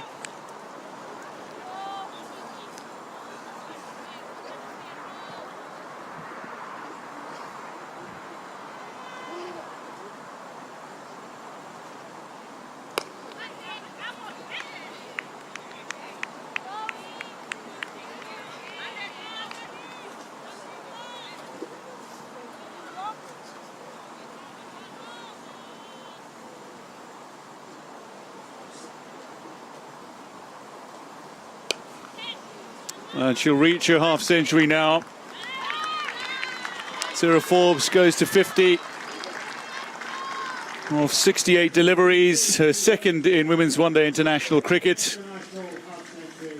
After her first against Scotland, and she's just 5 away from her highest score. After 20, Ireland 102 without loss. And thank you to Dwayne DeLuca. Isabel Joyce is going to join myself, Slurstruck, in the commentary box.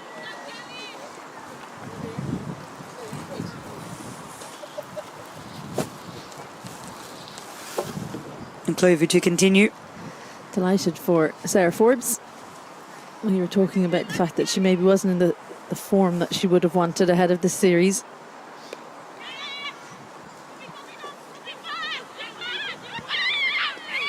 It certainly doesn't look easy out there, the conditions to bat, and she's had to fight through at certain parts of her innings. She's showed great persistence, great resilience, played some brilliant shots, no 6 boundaries. Yeah, and she's been brave as well. It hasn't been all bad balls put away. She's had to play attacking shots against good balls, and that's a very, very good shot from Gabby Lewis, who's looking to try and keep pace with Sarah Forbes. Places that nicely behind square and with good power for another boundary. It's so well hit by Lewis, who's moved across and given herself a little bit more room to be able to hit that across to deep square leg. Well, someone who's scored a lot of half centuries is Gabby Lewis, but what eludes her is her first one-day international century. Unusually, she's scored 2 T20 international centuries, but no one-day international. So that's something she'll have her eye on in these couple of games. 96 not out is her highest score so far in this format.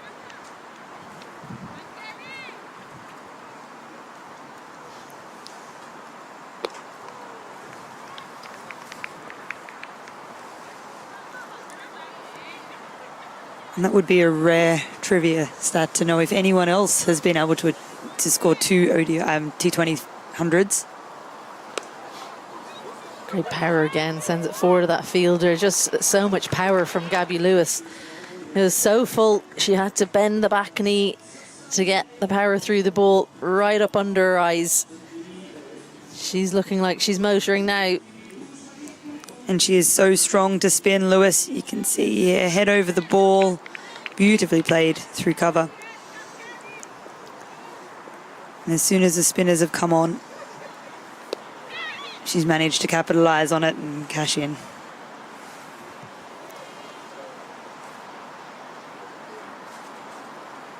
Ten from that over, and 21 gone. Ireland 112 without loss.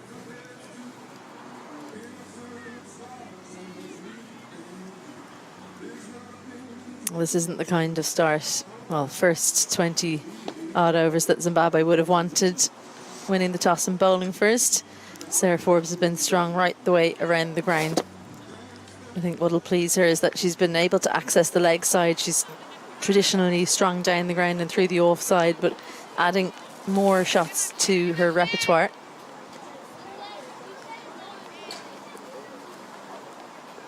Mabera continuing. Reverse from Gabby Lewis, got in position so early and she had to wait for that one, but she's really dealing in boundaries now, the Ireland captain. No fielder in third, makes use of the gap and gets her way to a very well made 14th women's international half century. 7 boundaries in that one and at a healthy strike rate just below 90. She's done an incredible job to catch up, Gabby Lewis. And the reverse sweep is something she was playing a lot a few seasons ago, and now she tends to only use it later on in her innings. Very well played. It didn't take too long about that celebration, did she, Gabby Lewis? She's got her eyes on a bigger prize. When you've scored as many 50s in your young life as Gabby Lewis, and they're not as big a deal. This helps that on its way. It's helped into the hands. They take the catch. She wasn't expecting it. Gabby Lewis gets to her half century and out. She'd be disappointed not to go on to a big score. It was there for the taking. The catch finding Tendai Makusha went pretty much straight to her. And as so often happens, the poor delivery taking the wicket. Just added one once you reach the half century. She'll be so disappointed with this, Lewis. She did all of the hard graft early in the innings, and it was just a little wider and kept low. And they were the catches that Zimbabwe really wanted to work on in this series after dropping a few in the T20 series. So very well taken, the big wicket of Lewis. When she's bowling, she looks nerveless. Tenda Makusha, and it looks similar when she's fielding. Amy Hunter in at 3. I always think it's tough being number 3, isn't it? Because you don't want to be out there too early. You don't want an early wicket. What's the stage when you start thinking, I could do with getting out in the middle now? So she's been watching the spinners thinking, well, I would like to get out there soon, as much as she wanted Gabby to go on and make a big score. Well, she's coming off some form, Amy Hunter. She had a quiet few days in the first 2 T20s last week in Pembroke. 59 from 40 deliveries in the third, but she did give chances. That's what Zimbabwe have to think of. We were able to create chances now. We've just got to take them if we continue to do that against her here. Ireland's number 3. They know her well, Zimbabwe. She scored a century against them when she was just 16 years old. That was over in Harare. She added another century against them in T20s a couple of years later. So she's a name that they'll be very familiar with.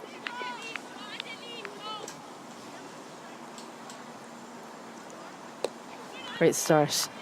Mabera sending that really full. One of the impressive things about Hunter is that she can score so quickly in T20 cricket, but she does really respect a wicket in 50 over cricket too. She bats at a great pace. Just flirting with that there. You don't necessarily play for the spin with Mabera. That one just skidding on, missing the outside edge. She loves to get off strike down to third and tucking it into square leg. Amy Hunter early in her innings in particular. That's that full one again. So an excellent over from Mabera. After that boundary off the first with the reverse sweep and the 50 of Gabby Lewis, she managed to dislodge the Ireland captain. 22 gone, 116 for 1. So that maiden one-day international century still eluding the Ireland captain. Sarah Fours will be eyeing up something similar for herself.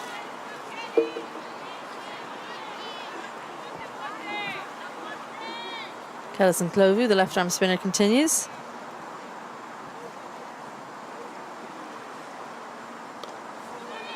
Just a little bit too short and too much space to cover for Modesta Mupachikwa to save the single. She looks very lively in the field. She's missed out on having the gloves the last 2 games. Dururu behind the stumps. She's made the most of being out there running around. Yeah, Dururu is good in the field as well. So I was saying it earlier that actually it's you don't lose anything in the field, whichever one is keeping. Hunter on the ramp straight away. That's going to run away. Chase is on and she will lose it. Chigora opening runs for Hunter in a stylish manner. Opening boundary as well.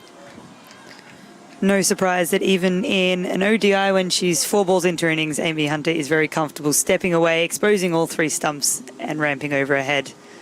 She plays that as comfortably as some of us would play a forward defence.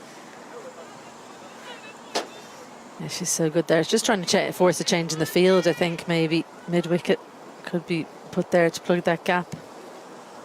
Goes on the sweep, finds the gap between the 2 fielders, and another bit of untidy fielding. Could she have done better in the deep? It was definitely hit with power by Amy Hunter, who's taking on Clovu.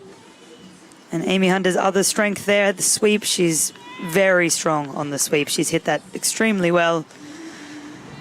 And a lot of work to do in the field, but she'd have been disappointed to let that one go through.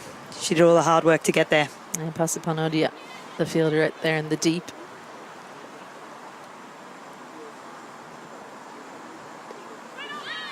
Better from Kellison Clovu, just trying to take the ball away from the strengths of Hunter, which is sweeping and ramping. It just means that Amy Hunter's forcing her to bowl outside off, which takes out most modes of dismissal.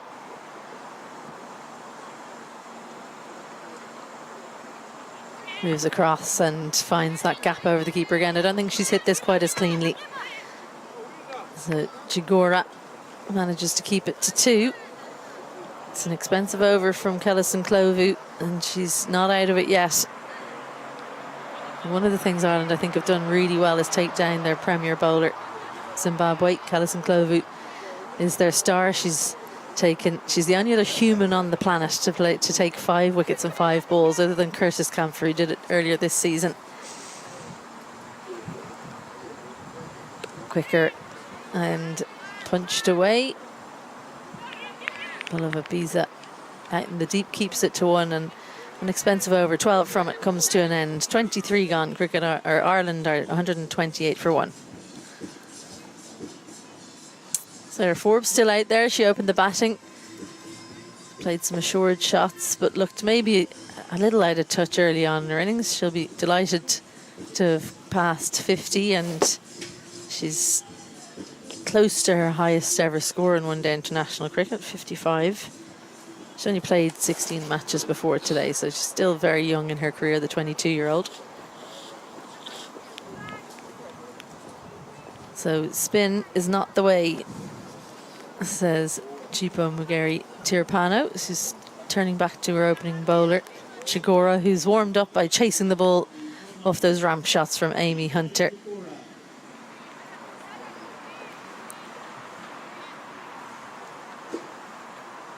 Four over so far, 26 runs. She's had deliveries that have definitely troubled the batters, but she's been a little inconsistent with her line and length.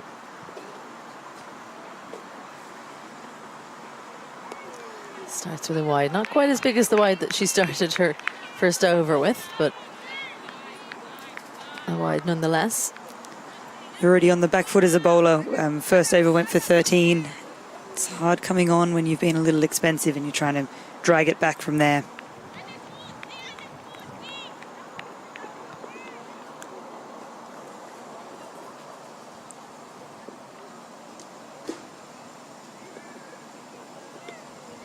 And again, just looks a little bit tired already. Chigora not maybe hitting the crease as much as we would be used to seeing in T20 cricket. Of course, the longer format requires some more bowling fitness. I say bowling fitness because I think obviously all these players are very fit, but it's a very different kettle of fish being out there in slightly cold conditions, especially if you're coming from Zimbabwe. Slightly cold conditions and bowling a couple of spells short and dealt with disdainfully from Amy Hunter.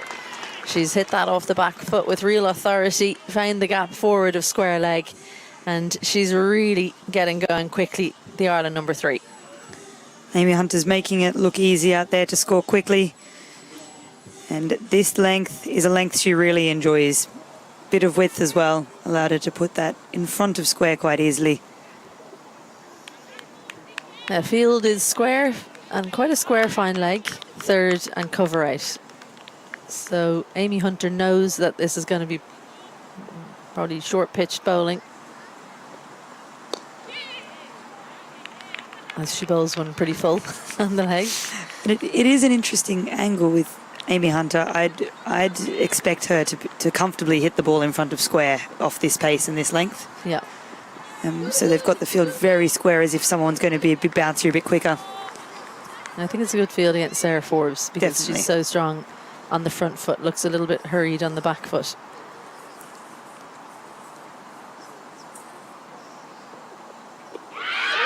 Crashed into the pads, but looks like it's very leg side. Good call from Amy Hunter. The appeal may be just masking her call. Sarah Forbes didn't seem to have any idea that Amy Hunter was intending to take the single. Easy to get caught ball watching when you've just been struck on the legs. And that has come in at Forbes a long way. Missing the stumps, going down leg, but a bit of movement off the seam. Yeah, not missing by much, and she wasn't close to that ball, Sarah Forbes. So she needs to maybe figure out if she can come forward to that kind of length delivery. On the stumps, it's the bounce is a little bit variable, isn't it? We've seen a few shoot through, like that previous LBW shout. And I do think that's what contributed to the slower scoring rate at the start of the match. It made Lewis in particular a little less comfortable to play across the stumps and didn't know exactly what length, how high the ball would rise off a certain length.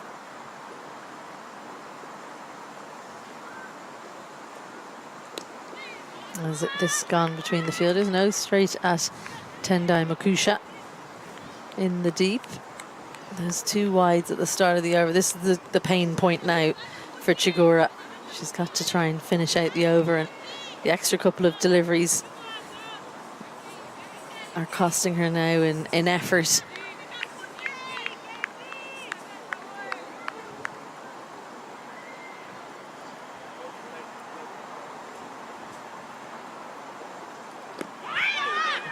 That's going miles down leg. She missed out on a wide and leg side half volley there from Sarah Forbes, but another expensive over from Chigura, 9 from it. And after 24, Ireland 137 for 1. Sarah Forbes facing 72 deliveries for her 53. Hunter on 17 from just 12. That's the brilliant thing for her coming in at this point. She can start expansively. The field is spread.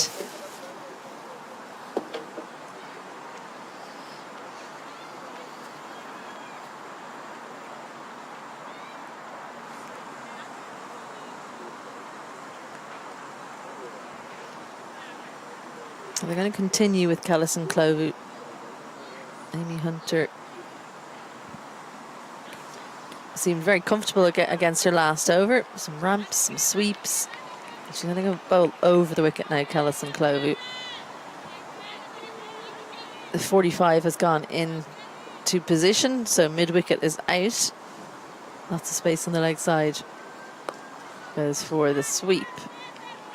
Not many people can play the sweep shot to that length delivery, but just shows you what a great exponent of the shot that Amy Hunter is.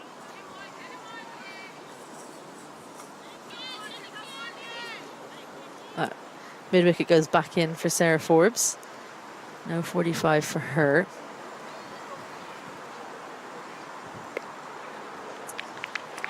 Interesting change of angle from Kellis and Clovu here. I really like that as a move from Kellis Niklovu there. I know it can take away certain elements of dismissal, but it's going to be hard for Forbes to score here unless she bowls a bad ball.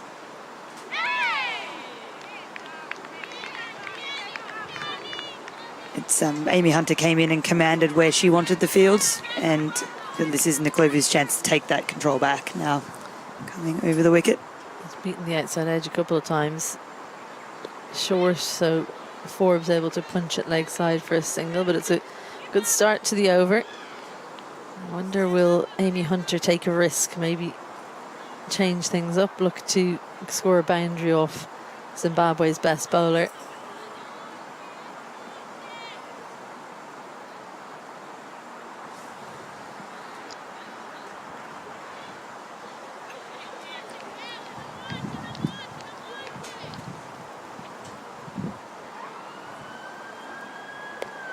Another sweep shot. Doesn't get very much of it, Amy Hunter, but you can see what she's set up for. And this is a good field and a good plan to Hunter. Does feel like she needs to take a risk if she's going to hit a boundary. She's going to have to go over an area that she's not as comfortable with, like mid-on.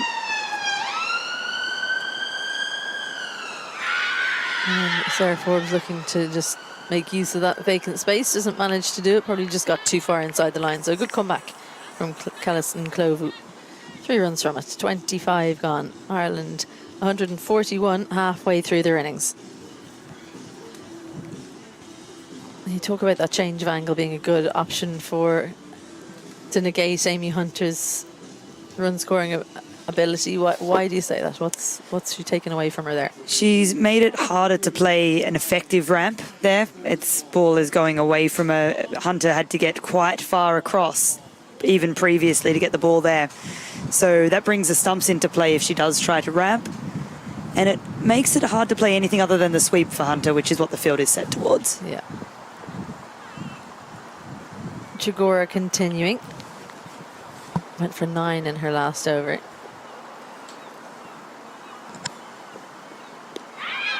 On the pads again. She's just causing Ireland problems when the ball seams back in, but hasn't got one to do it on off stump yet. It's always been missing leg stump once it's seamed. Yeah, that's right. That would be very useful for Zimbabwe if it was pitching 3 or 4 inches further towards the off stump, but she's troubling them. Knowing that movement is around in the back of your mind as a batter does influence the way you play. Mid off and mid on inside the ring, tempting Amy Hunter to come down. And that's one of the reasons why maybe you don't come down, because you just don't know where the ball's going with Chikora. When she has got it wrong, she has been too straight.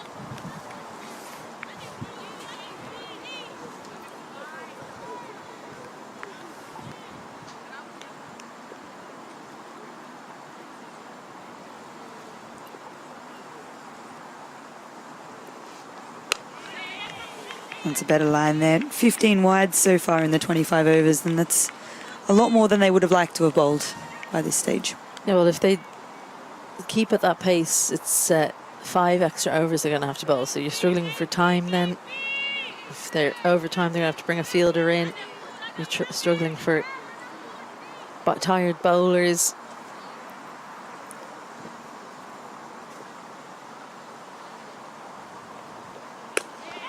That's where you probably want to be against Amy Hunter. Nice and full. On or around off stump. The only worry for me is that if you get consistent there, fine leg is so square that the ramp shot is very open there. Third is in place, but she's in a regular third, so she won't chase down any ramp shot. Certainly not from the pace of Chigora.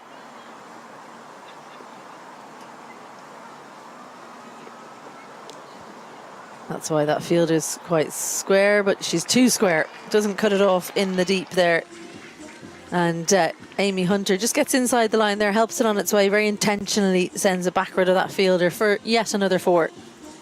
And even with 2 fielders back there, that length to Amy Hunter, she is very capable, fast hands of putting the ball anywhere there. So not the best length to Amy Hunter if you want to keep her quiet. Tendai Makusha, she's one of the best fielders in the Zimbabwe team, but Amy Hunter did so well to use the pace on offer. Flew to the boundary.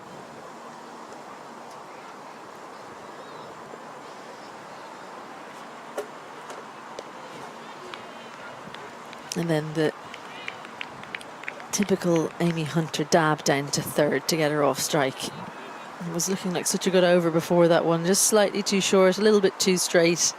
If you bowl that to Amy Hunter, she's going to punish you.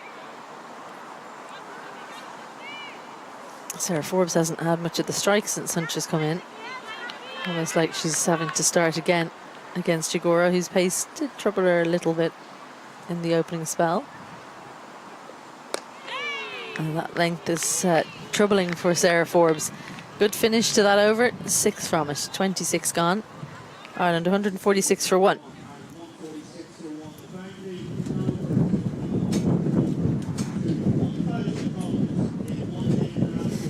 (1,000 runs in one-day international cricket for Amy Hunter. She's so young as well. There's how many more thousands are going to be added? They've come up very quick. There's 19 years old, Amy Hunter.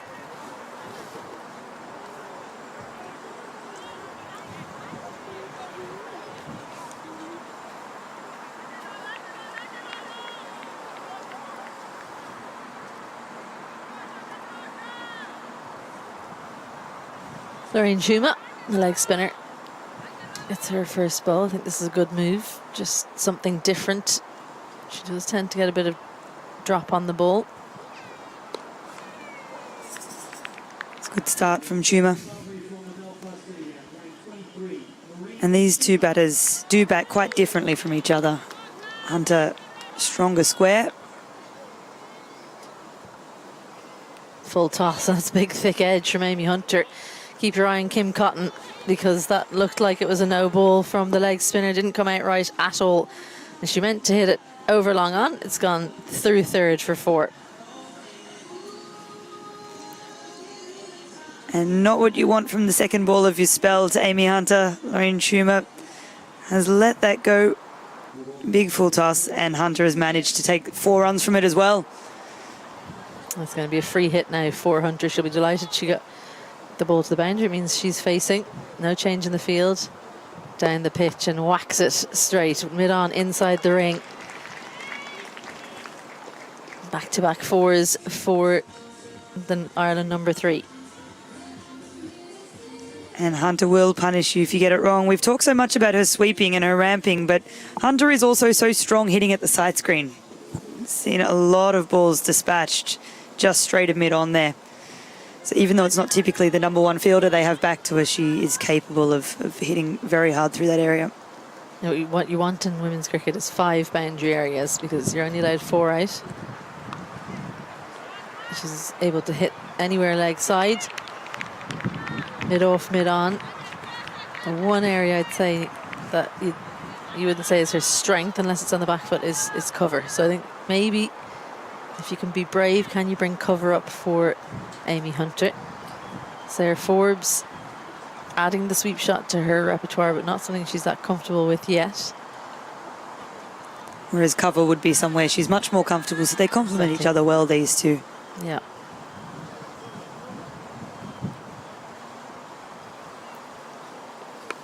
That's in the air, gone. One short of her highest ever score in women's international cricket. Sarah Forbes reaches for a wide one and hands the catch to Nomvelo Subanda. An easy one. She got there nicely, and the leg spinner, how often do you see it? The poor delivery takes a wicket. 6 boundaries in her 54 from 78 deliveries. And both openers gone now. Forbes for a well-made 54 from 78. Ireland 156 for 2.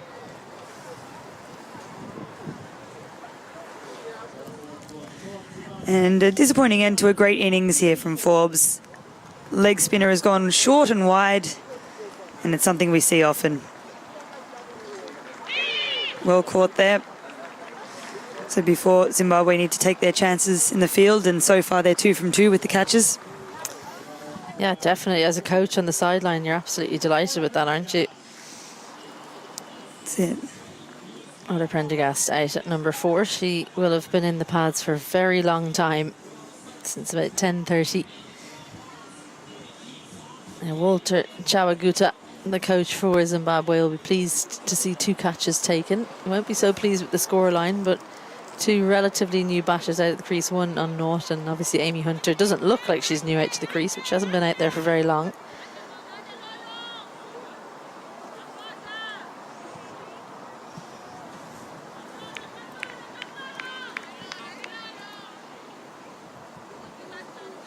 A happy hunting ground for her, this.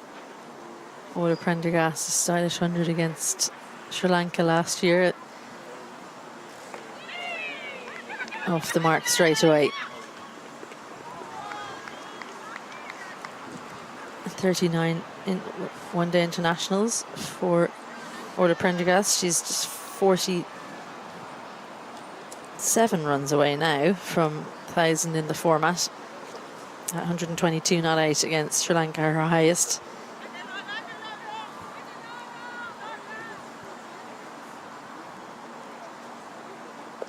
Top edge, another chance, and down. Just didn't quite read the line, Chigora there at 45.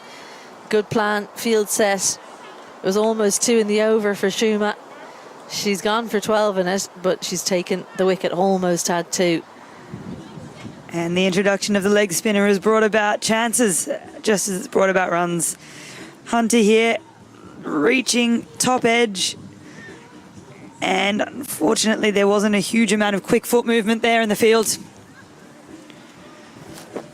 Amy Hunter dropped on 33 there.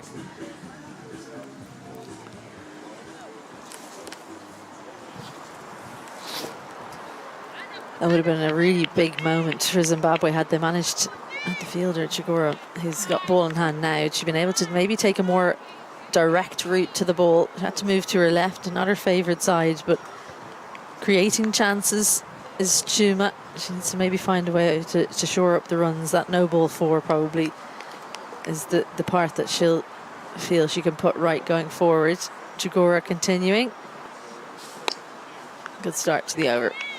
How often do we see leg spin being about confidence, and if you get hit for a few but then you come on and take the wicket, the approach to the crease becomes a bit more, you've got a bit more spring in your step, you approach the crease a bit more confidently. It's exactly what she needed after the start where she was a bit expensive. And not easy to come back after you bowl a big no ball, but she did so very well. To be fair, the ball that got the wicket was a wide, short one. They will go on the scorebook the same.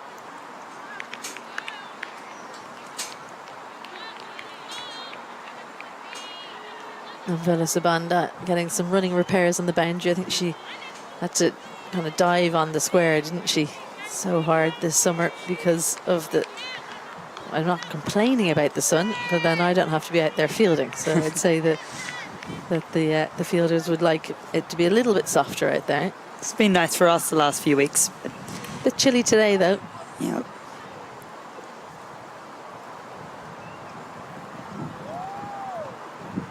Full and on leg stump. They know that they need to get Orla Prendergast early. Made 50 in the third T20. Or second T20, I should say. She made 50 in the second T20.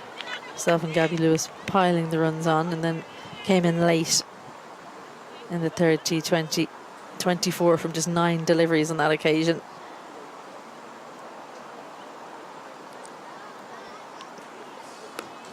And just goes with the line of the ball. And it was similar delivery to the one that got Gabby Lewis, wasn't it? It was indeed. And when Orla Prendergast has time, she will often take it and play herself in, but we saw another side of her, which we see a lot in Irish domestic cricket in that that third T20 when she came in and piled on the runs in quick succession. She was dropped as well, and that wasn't she? Down at long off. Short and outside off stump, but just the edge down to third. I think she was trying to play that through point, Amy Hunter. She seems keen to score in boundaries today, maybe more so than usual early in her innings.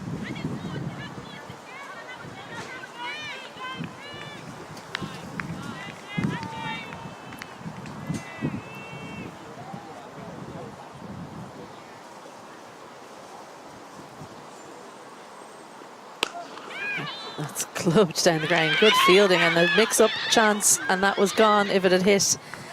Oh, and Chigora, you should have thrown the ball. Amy Hunter, shoulders to the ears. She knows that she was caught napping. The two of them could have been out and actually both survive. Ireland need to sort their running out. There have been a few of those today. 28 gone, Ireland. 162 for still 2.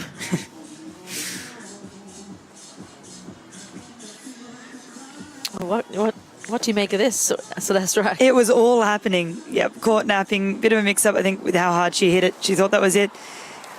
And Chigora looked like she tried to release the ball and it just didn't work out for her. Amy Hunter, a bit of a smile on her face. She knows she got away with it there. I think Orla Prendergast just was guilty of believing that Zimbabwe wouldn't collect the ball, or, you know, I've hit it so well, it's got to be a run. Shuma continues. Orla Prendergast places perfectly. She'll come back for a second. So frustrating as a fielding team, how well she can play with that point fielder and cover fielder, not able to come around and cut it off and keep it to 1. That's the thing with Prendergast. It's your best balls that go for 2 sometimes with the minimum of risk, and that can be so frustrating when you're following the plan and she's still scoring it to a ball. As a spinner, you don't feel like you can get that full to her because she's so good down the ground, but then any kind of short length, she's able to get onto the back foot.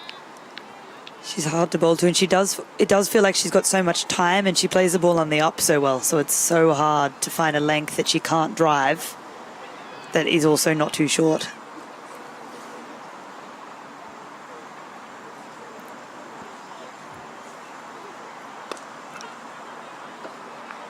Just the line helping Shuma there. Made Hunter hit it to extra cover rather than find the gap in the covers to the sweeper. That Wasp now 311. Read, really well read by Shuma. Just either sensed or saw Amy Hunter on the charge. Rolled it into the pitch that little bit quicker. how late in your bowling action as a spinner can you adjust your speed based on seeing someone running down the pitch? It's harder than you think, and especially when you're already about to release the ball, you've got your plan, you know exactly what you're going to do. Some bowlers are better at it than others, but Amy Hunter does move really late. Even if you know she's going to lap, she usually goes just before you have a chance to, just after you have a chance to change your ball that you have in mind. There's that shot again. Modesta Mupachikwa does well to keep it to 1. Shuma looking a lot more consistent this over, and just goes for 5 in her second. 29 gone. Ireland 167 for 2.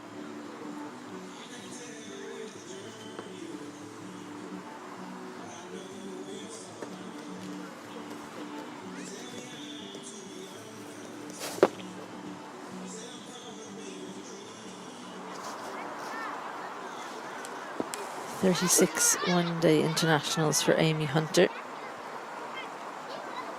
6 half-centuries, 1 century. So it's a good return for that number of games.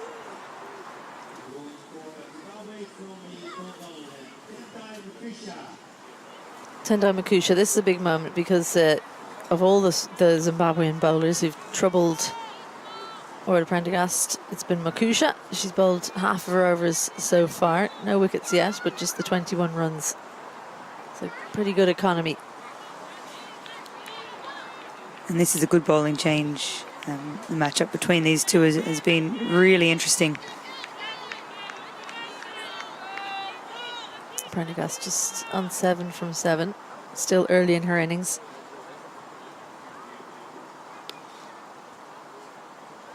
That one sent wide of third. Lots of work to do in the deep, and I think it's Kellis and Clovey down there who slid but didn't manage to stop the ball from going over the rope for a boundary for Orla Prendergast. And as we mentioned before, she's so good with her hands. She can put that ball when there's width and pace on it, any angle there behind square. Just playing with the third fielder down there. It's disappointing from Clovey there. You've got to make sure when you're sliding like that you do try and grab the ball with your hands. Oh, that's gone right through between Orla Prendergast and leg stump. How has that missed? There's so little margin for her for that not to hit the pad and go onto the stumps, or just hit the stumps. And if we have seen Orla Prendergast struggle with anything and lose her wicket in recent times, it has been that extremely full ball, middle and leg. And in that moment, may have fallen a little away, head going towards point a bit. It's the only time she looks in danger. Yeah, watch out for the Yorker against Orla Prendergast. We saw the first one in, or first T20 international, she was bowled Yorker on off stump.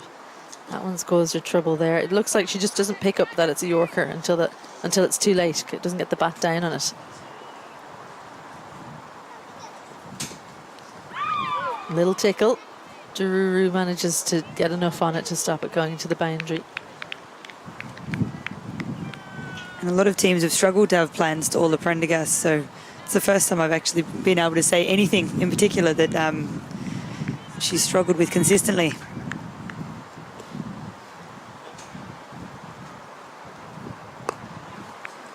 Well, they all have analysts now, don't they? We don't have our own analysts. That's our job, I guess. But yeah, maybe that's the trick against Orla Prendergast, the Yorker. I think it's important that it's not you don't bowl at every ball, obviously, so you need to set her up, get her onto the back foot if you can. Saw that early in the over from Makusha, and then goes the full one.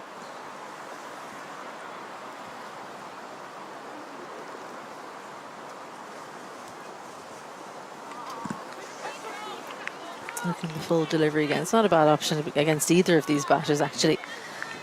Both, unless Amy Hunter reads it and gets into a position to ramp. Don't see her scoring heavily off those fuller deliveries, especially if it's off stump.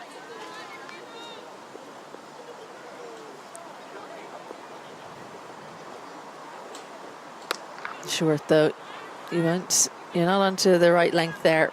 Amy Hunter doesn't manage to miss the fielder though, so it's just a single to finish out that Makusha over. 30 gone, Ireland, 176 for 2. Thanks to Celeste Rack for her thoughts. So a good opening stand there for Ireland. Both openers getting past 50, but them both losing their wicket, probably throwing it away a little bit. But it's Hunter and Prendergast who are out in the middle, getting the opportunity to put scores up for themselves. Hunter, 39 from 33, has been impressive. Prendergast, a little bit more watchful, 12 from 10. Welcome back to Dwayne Delocca. Thank you, Isabel. Yeah, all the Prendergast and Amy Hunter have certainly gone through their scoring fairly rapidly, both scoring it quicker than a runner ball. But a lovely platform from which to build after that century opening stand between Forbes and Lewis. That's exactly it, isn't it? And for Forbes, I think she can look back and think, right, I've done my job. I've 53 from 72, I think it was. She's never going to score probably as quickly as either of these two batters.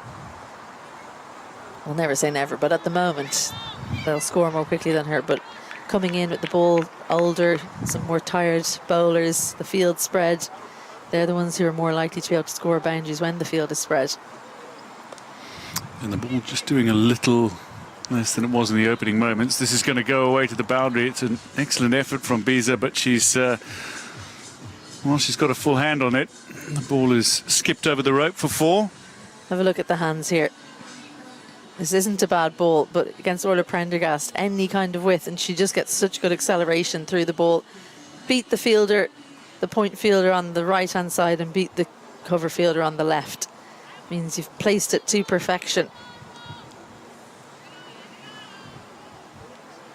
And they're trying to now decide where that cover fielder should be. And the problem is that if you then get too full, she can drive you in front of cover. So there's never just one area that you can put your boundary fielder and feel comfortable that they can cover all the angles.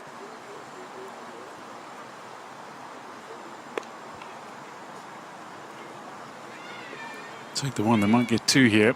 Prendergast says yes, and Amy Hunter scampers back for the second. I think if there's one place where Ireland won't be that pleased, it's some of the running between the wickets. There have been a few times that we've said that there's a chance, and it's generally been from mix-ups. There was one horrible one a couple of overs ago between these two. And I think because Zimbabwe's fielding has been suboptimal by their standards, you can get lulled into thinking they're not a good fielding team, but they do have fielders who can pull off brilliant stops, and they get to the ball so quickly. You have to remember that they're all able. They maybe just haven't been put under this kind of pressure for a while. Most recently playing against USA, you were ranked much further below Ireland, so they wouldn't have been put under quite as much pressure. For a young team, USA, Ireland's relatively young, but not quite as young as their team. Nearly all of them were at the Under-19 World Cup earlier this year. Tempted there, Orla Prendergast losing her shape. End of the 31st, Ireland 184 for 2. That wasp just keeps going up. It does. Well, every over. You know, if the double what you are at 30 score comes into effect here, this is well in excess of 350 for Ireland. Yeah, I don't know if that mantra works as much in women's cricket as it does in men's. I think there's just not quite as much power in the women's game as you'd expect. So maybe 1.7, you know. So I think that Ireland will be looking for around what that wasp says, though, especially if these two can be out there for a length of time. And certainly Hunter racing to 40. When she came to the crease, Sarah Forbes was on 51. She was on 32 when Sarah Forbes was out for 54. Yeah, it was quite the stat. I think it's impressive to see Makusha because she's quite clearly changed what her plan is based on who's out there. Amy Hunter and Orla Prendergast particularly strong on the back foot. She's gone fuller than full against both of them, just taken away some boundary options from them.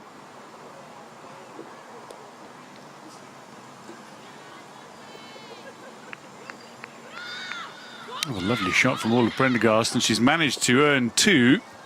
It's outrageous running. When it went virtually straight to the fielder. Kellison Clovu looks disgusted down there. They went pretty much straight to her. She is a good fielder. Just the length of the boundary, Orla Prendergast bet on herself ahead of the pace of the ball back in.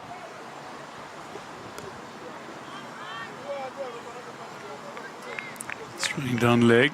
Straight to Mupachikwa though. She did well to get off the boundary. I think that's the difference there. And Clovu allowed the ball to get to her.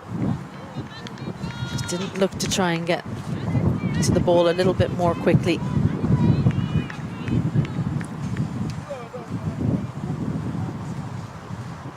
Ooh, a little bit of extra bounce. Yeah. That was very sharp delivery. A little extra bounce outside off, a little movement as well maybe off the seam, but those are the kind of deliveries that can surprise a batter and force an error or an edge.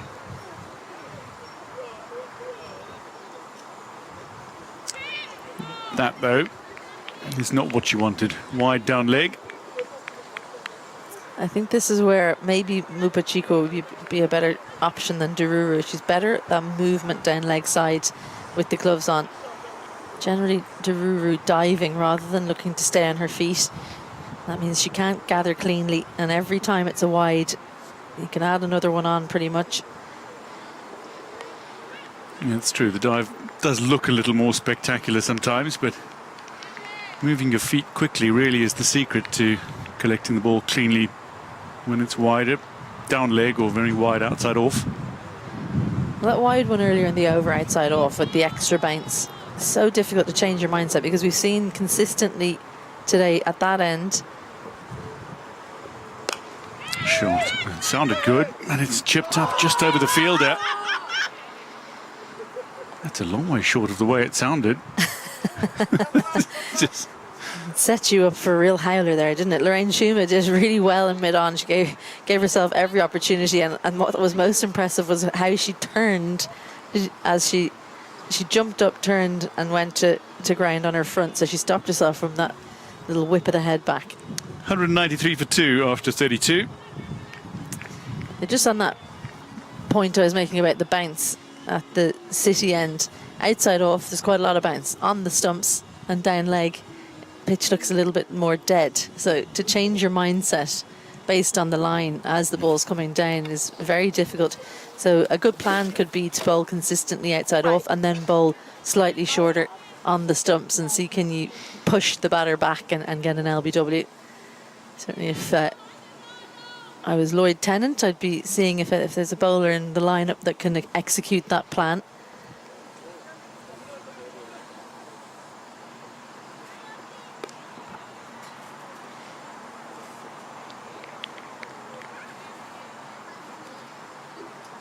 And Prendergast gets a single. Again, quick hands, cuts the ball nicely. A good line though, just cramped her for that room she needs to send it backward of that cover fielder on the boundary. And that's going to be gone. Amy Hunter tosses her head back. Caught down leg. Excellent take from Dururu. She's gone for 43 as Amy Hunter. She's gone for 26 in her 3.2 overs, Schuma, but she's taken 2 very valuable wickets. LBW, I think it was, actually. She's been out that way twice. Well, LBW. Amy Hunter just looking to play the ball off the stumps into the leg side. Nicely made 43 from 38.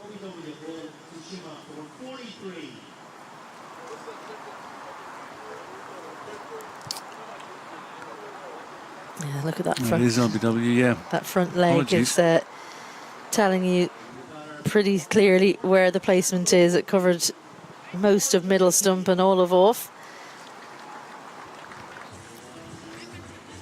Laura Delaney, Ireland's number 5 and the most experienced head. Great place to put them, number 5, most adaptable position.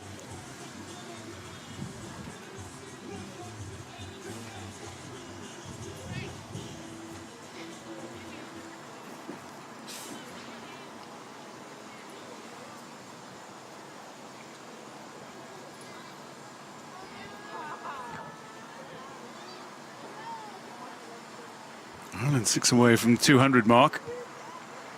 We're still 4 balls away from the end of the 33rd over.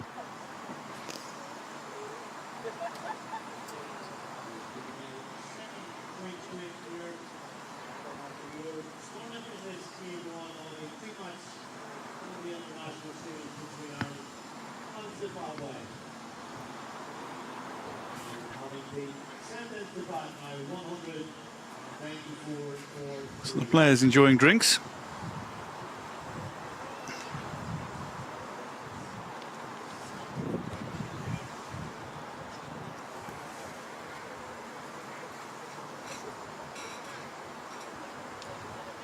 The sun's coming out here in Stormont.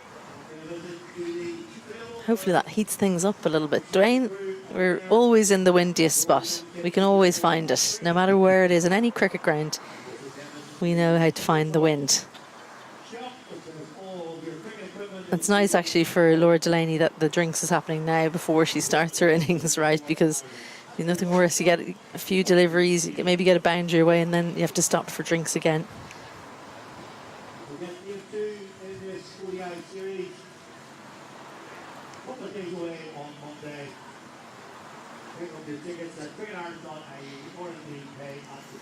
Laura Delaney's father, Paul Delaney, was the bell ringer today. Yes.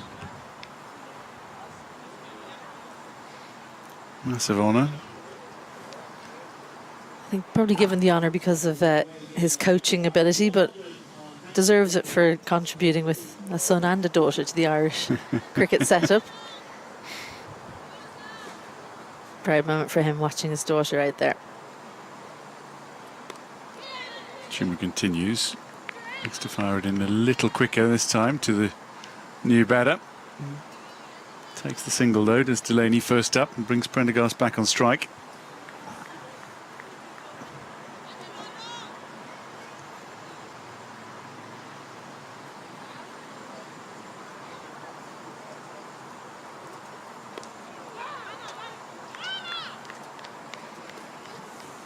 It's not often you see Orla Prendergast turn someone down for a single. She's usually, yeah, I can make whatever.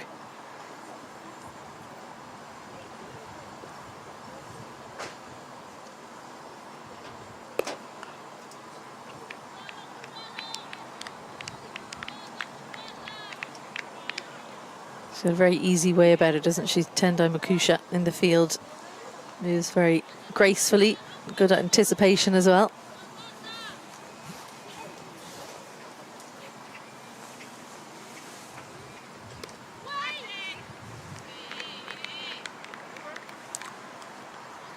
Chuma just tucking the batters up a little in the fourth over. End of 33, Ireland 196 for 3.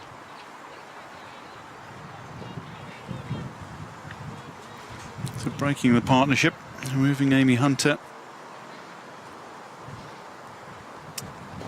Was Chuma in their last over. Trapped LBW for a quicker than a runner ball 43. Still some batting to come for Ireland with Laura Delaney, Leah Paul, Christina Coulter-Riley to come. Shane Maguire, Arlene Kelly. You can enjoy a good swing of the bat as well. But Prendergast and Delaney, if they can build a solid partnership, can put Ireland into a very, very valuable position in this first Women's One Day International. Biza into the attack. I'm really impressed by Biza. with both bat and ball and in the field. You can tell a lot about how good a cricketer is by how they move in the field. She's been good. There's that fuller than full delivery dug out by Orla Prendergast.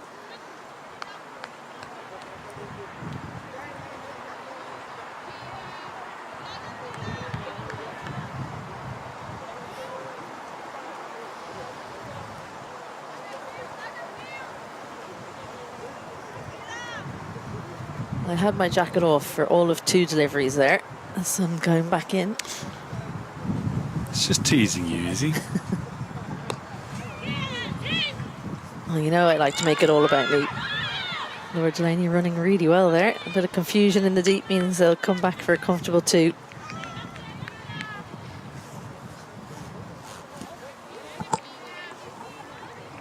Almost forcing it through that field that's up on the offside. I'm not sure this is the field for Laura Delaney.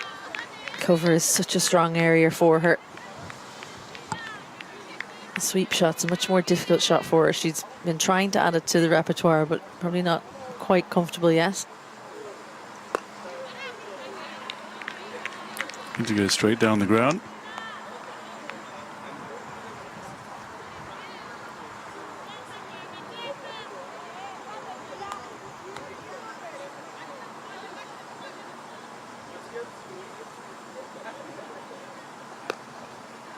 They're just trying to get some dots out of the way here against the new batter, which is good, brave captaincy, because there's only, up until there was only 3 fielders on the boundary. They've dropped the 4th now, so happy to let them get the single off the final ball, get Orla Prendergast off strike. And Ireland will push for a couple. It might go all the way, and it does after a misfield in the deep, disappointingly. That brings up the 200 for Ireland. Chigora had to put in a long run, just ran out of gas at the end there. Great placement from Laura Delaney, beat extra cover on the right hand side. Chigora had to come around and she went too aggressively towards the ball, didn't recognise the pace that had been put on it and just didn't get down in time. They really need to cut out these misfields, Zimbabwe. If they want to try and keep Ireland under 300, those are the kinds of mistakes they cannot afford. So 203 for 3 after 34 overs.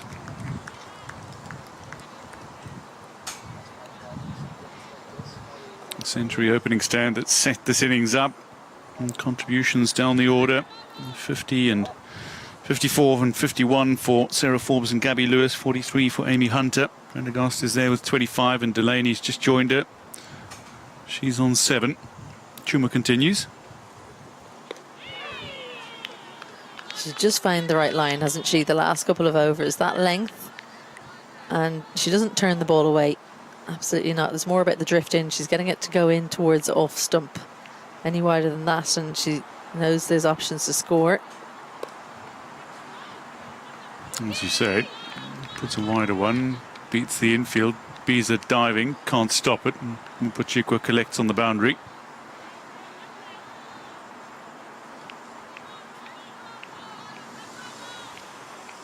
An interesting change in personnel. They've got Sabanda in point, Puchikwa on the boundary, and Biza in extra.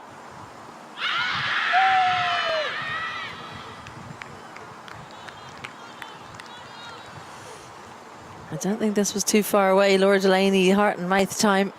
Yeah, big appeal. Struck her on the back pad as well.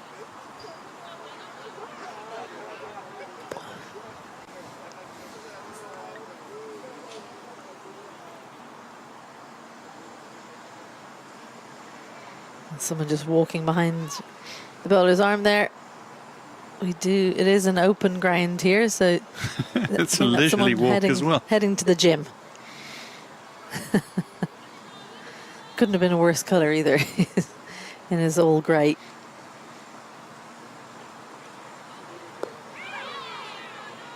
Not what you want when you've just survived an LBW shout. Just someone sauntering past. And what a Prendergast. I wonder what it is she went down and said to Laura Delaney there after that LBW shout.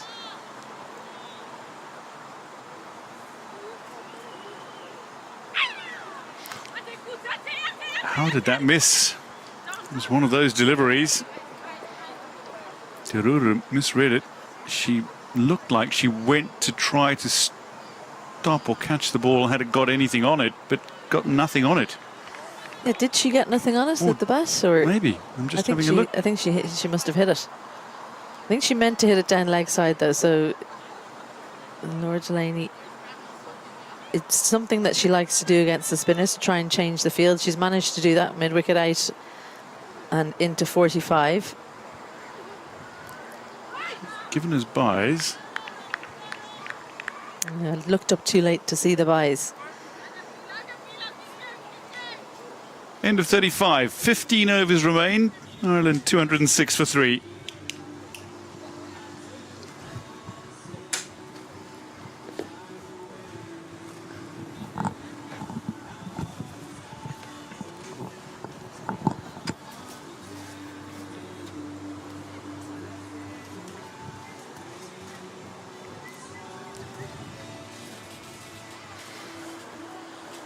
So Zimbabwe, having won the toss and elected to bowl, have managed to dismiss 3 Irish batters, and they've all gone off to good starts. 54, 51 and 43 for Forbes, Lewis and Hunter. Prendergast and Delaney, the 2 batters at the crease, unbeaten on 26 and 7.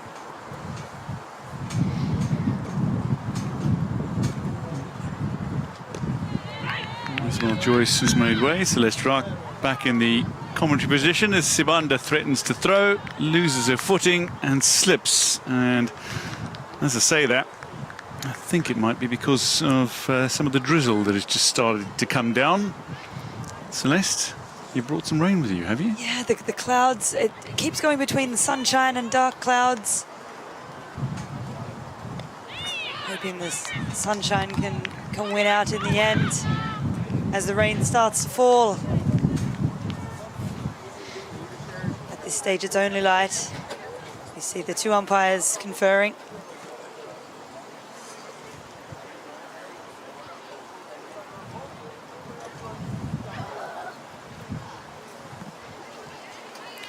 And the covers are being ripped towards the boundary ropes by the ground staff.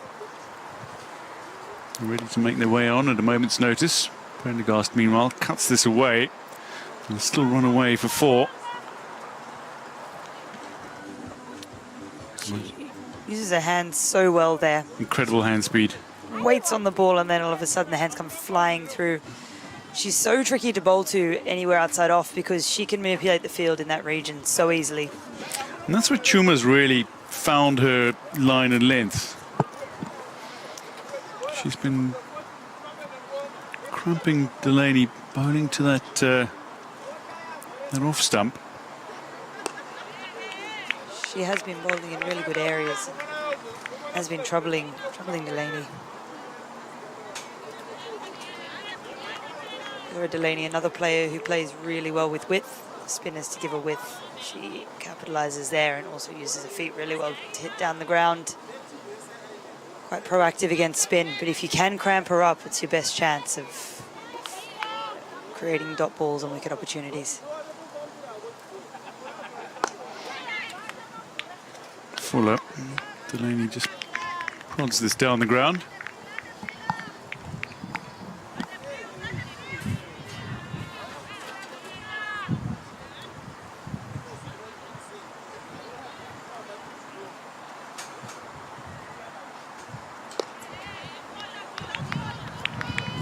Prendergast will take a single off the final ball of the 36th over. Ireland 213 for 3.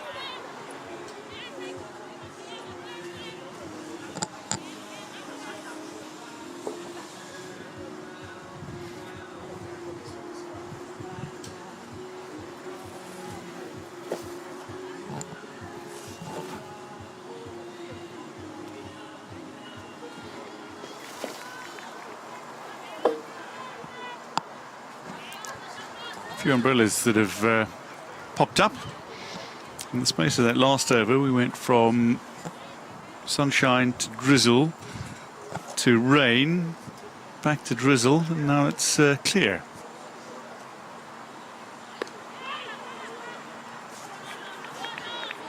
Chuma continues. That is a good pace through the air to get Prendergast going back. Set her back.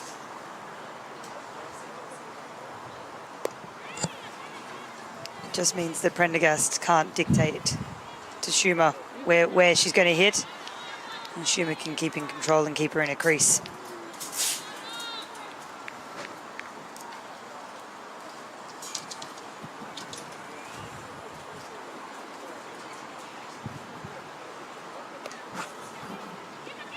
It's the hand speed that earns Prendergast the runs there as Drizzle returns. Chuma bowling a very tight line and length to Ola Prendergast. She's been so impressive, and as the drizzle starts to fall, it's tough as a leg spinner to control the ball when it gets a bit slippery.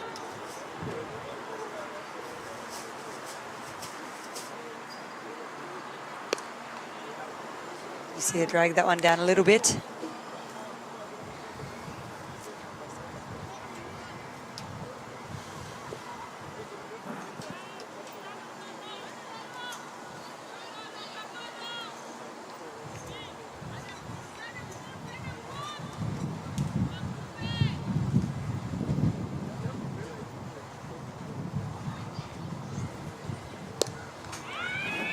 This one's chipped high. There's a fielder out there and she shelled it.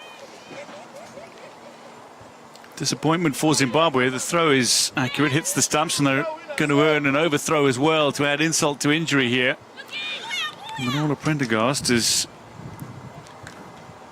hit that very high. Was that Makusha out on the boundary? I think it was. I think it was.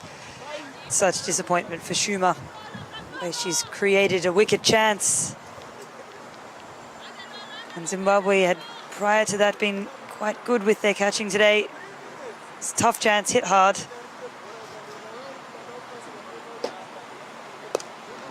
She goes high again, but this time she goes over mid-on, Ola Prendergast. And she has a way of making you pay if you make mistakes. Prendergast able to, it's just a little bit of length for her to get underneath it and drag it a little wider, this time away from the deep fielder there at mid-off, and hit it over mid-on instead. 37 gone, 221 for 3.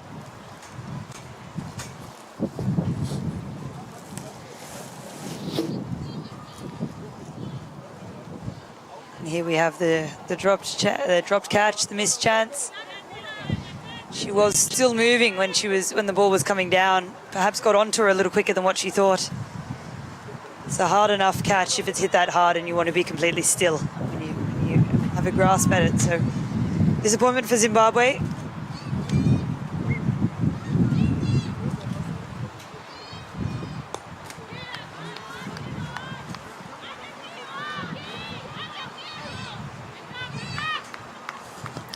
Prendergast playing a few lusty blows. Delaney's rotating strike brilliantly. They're maintaining a run rate of around 6. Wasp is in and around the 320 mark, nearly continually.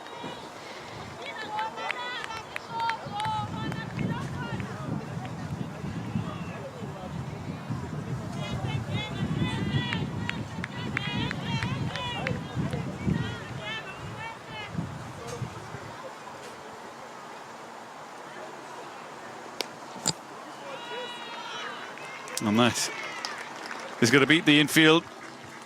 Pierces the field nicely, and Delaney joins in with a boundary blow, her second of the innings. And it is straight to her strengths, short and wide. She's so quick on the back foot there. Creates room, and with no fielder out in the deep on the offside, that is a free boundary for Delaney.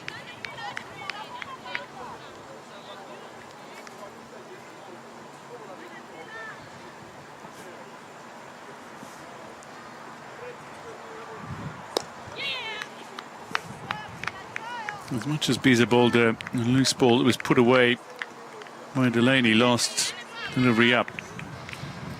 Just a reminder that she's still only 16 And she's very much learning her trade and finding her footing on the international stage. She's an exceptional talent.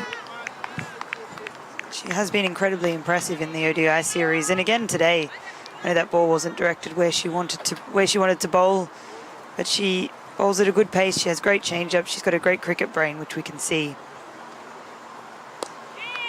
Yeah, and in all three facets, batting, bowling and fielding. Misa finishes her third. 38 done, 12 overs remaining. Ireland 228 for 3. She's one of many of the very exciting prospects coming out of Zimbabwe at the moment in this team. But, Ola Prendergast, 40 off 38, is making a real go of this late innings charge here. Laura Delaney supporting her well, 15 off 15. But the two opening batters, 54 off 78 and 51 off 61, Sarah Forbes, Gabby Lewis respectively, set the match up really well for Ireland here. We're going to see a change in bowling. Sibanda's coming back. Not for 31 for the left arm seamer from her opening 6 overs. Going at just over 5 and over. Makusha's 0 for 38 doesn't tell the entire story.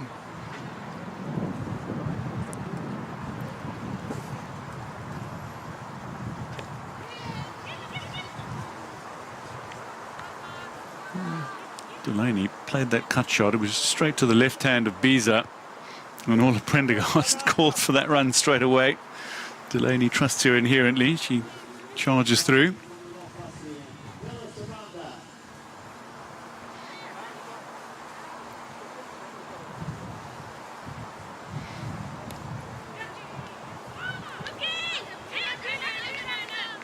And that left side of Biza once again.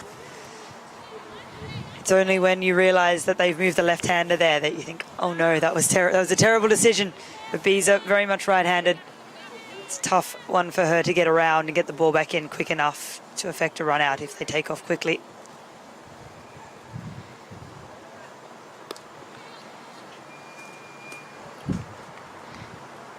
Starting to take some good singles here, Ireland. Putting a little pressure on the field. And it's not a bad idea either. Many of these players from Zimbabwe wouldn't have played in wet conditions before, with a wet ball, or played on a wet outfield.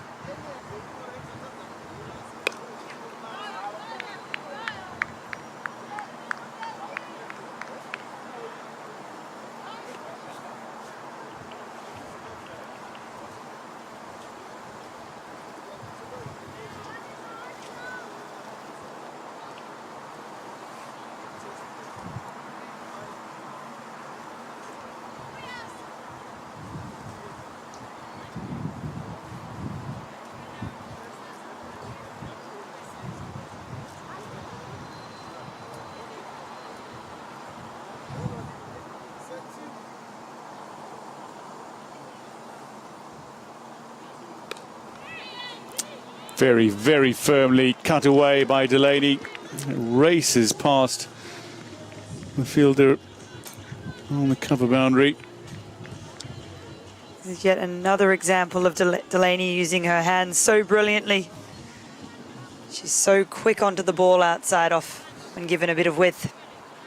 Mabera was not very far away from where that ball crossed the boundary rope, but the ball just raced so quickly to the fence.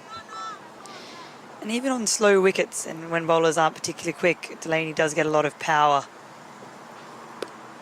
Judging just her hand speed allows her to get so much power through the ball out there.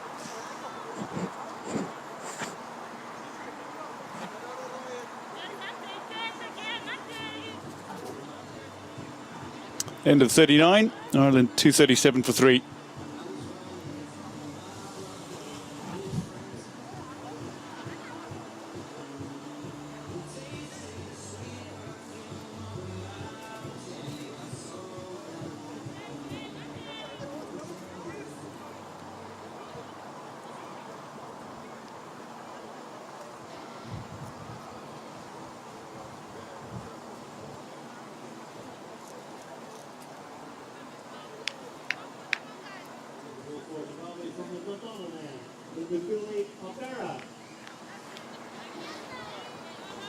So a change from the Dundonald end.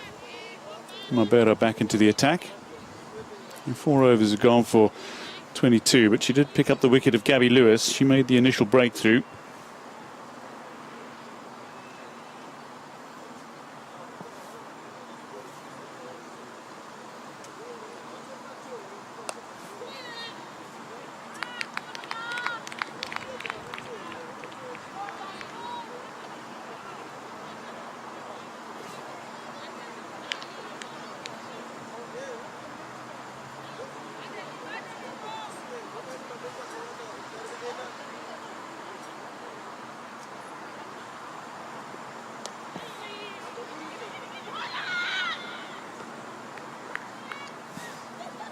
That's well bowled there. Nice tight line, making Prendergast go on the back foot. Difficult to get power from that line and that length there.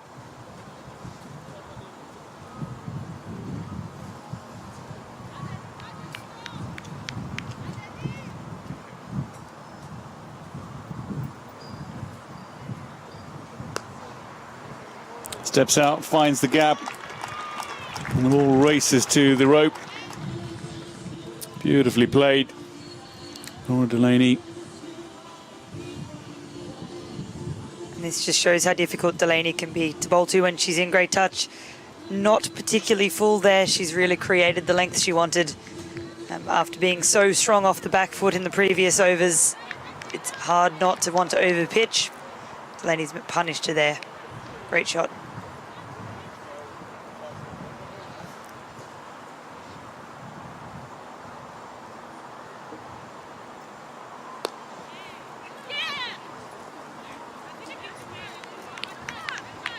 Brings up the 50 partnership between Laura Delaney and Orla Prendergast. 244 for 3. Brings up the 50 partnership. Delaney contributing 28 of the 50. It's come up quicker than a runner ball as well, importantly for Ireland.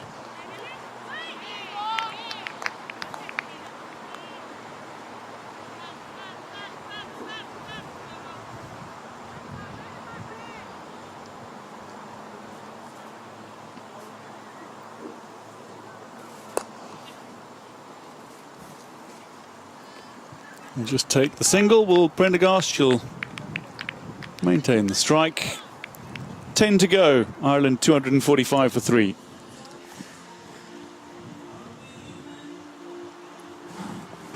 Thank you to Dwayne DeLuca, who'll be leaving us. Isabel Joyce is joining me back in commentary here. These two looking set. Very low risk cricket, rotating the strike well. Delaney hitting some very impressive boundaries in the last couple of overs. It was interesting seeing her accessing the offside. We spoke about it, didn't we? The field they had set was not taking into account her strengths.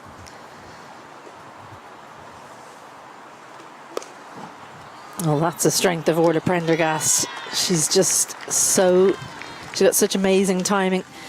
That takes her.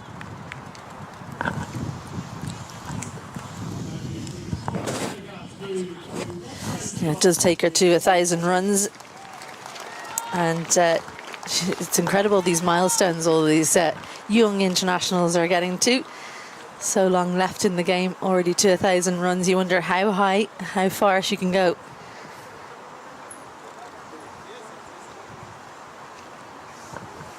It's been an incredible career to date from Orla Prendergast, and we haven't seen the best out of her with the ball yet, I don't think, with injuries she's had over the years.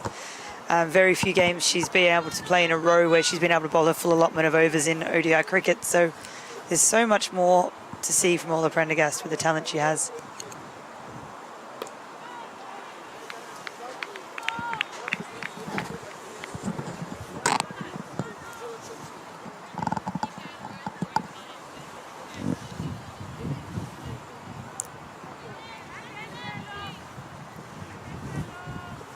Yeah, you're so right. I think when she was starting out, we would have thought that it would be her bowling that would bring her to the fore.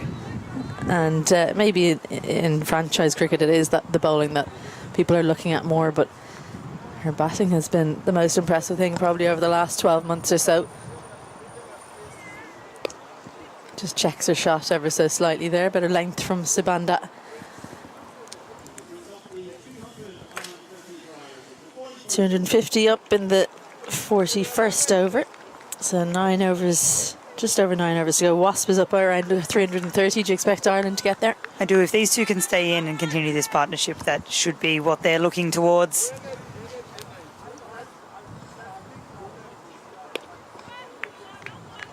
Good length again. Just meant that, again, Laura Delaney had to wait. She's put the front foot down the pitch and wait. Couldn't find the gap. Didn't hit it either early enough to beat that fielder an extra cover or late enough. Looking a little bit brighter out there. Good to see the shower didn't put a stop to the play. That one's risen sharply but nicely fended by Laura Delaney. Sibanda closing out her 8th over with a single. So 41 gone. Ireland 251 for 3. Current run rate just above 6.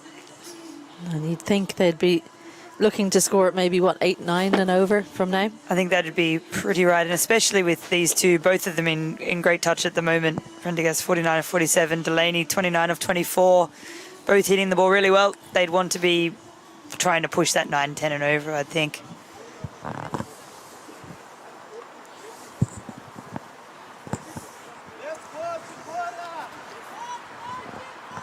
The off spinner goes out of the attack, which isn't really a surprise. It's very difficult for an off spinner to bowl to these two in particular. They're both so good when you give them any kind of width outside the off stump on the back foot, but both good at going down the ground as well. You're so right, it's such a small margin for error bowling to the two of them. And they both have similar strengths, but they do play different ways, different statures, different use of feet. Delaney gets a long way down the pitch to hit straight. Prendergast likes to stand and deliver if she can. So Chigora has 3 overs left of her 10. She's gone for 45 so far. Starts well. That's the first time she started a spell well. Other 2 spells she started with a wide down leg side, so that's a good change for her. Very quiet now, Zimbabwe out on the pitch. Can they find a way to maybe just lift the energy ever so slightly, try and make something happen? Ireland's running's been indifferent today. Can they get a run out? Good power from Laura Delaney. She's going to take on the fielder, but Chigora, I think she saved 3 there. Good athletic fielding off her own bowling. Definitely, it was so well struck, and she managed to get a hand to it, and every run does count.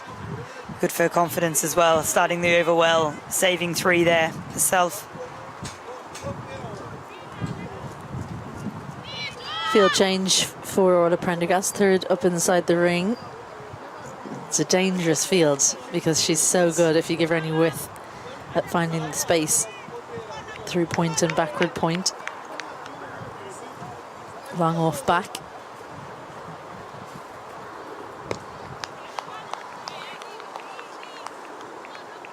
That's well bowled, because if there was any width at all, I guarantee it would have been going towards the scoreboard there for 4. Yeah. She's put herself under pressure here with this field. And not much margin for her. Fine legs. Square is in front on the boundary. Long on, long. Well, mid-offs come up and cover is back.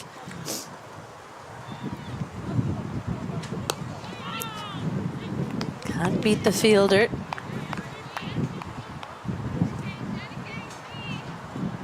Captain Chipo Mugeri Tirapano does well. Did go straight to her, but that's some serious pace. Put herself in the firing line there, because that is a region that Orla Prendergast loves to hit. Hits them very hard through there.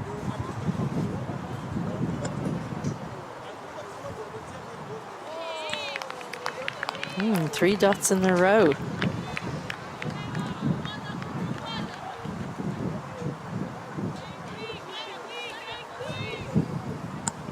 Just looking a little bit nervous, one away from the milestone.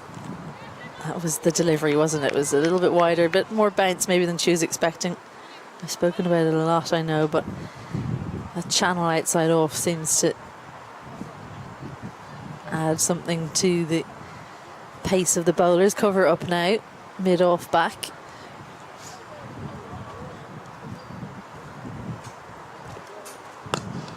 .50 for Orla Prendergast, her 4th in women's one-day internationals.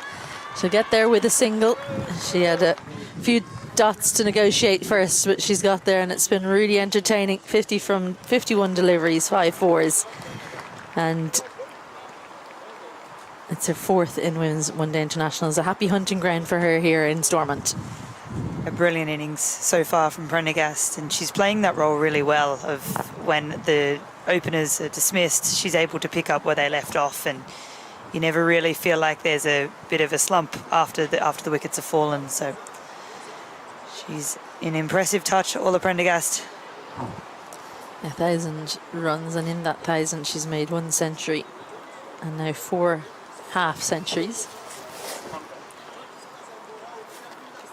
I wonder now, are the shoulders going to open up for Orla Prendergast, because we haven't seen her really hit one of her favourite areas, is kind of wide, long on, straight mid-wicket, or cow corner as others like to call it. I don't think I've seen her hit one there.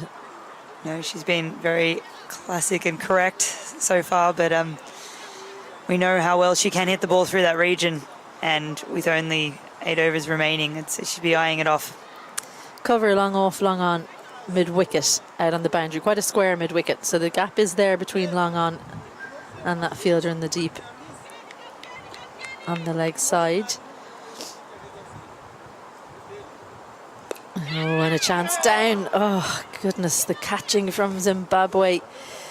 Kellison Clovu immediately created an opportunity, and once again the catch shelled.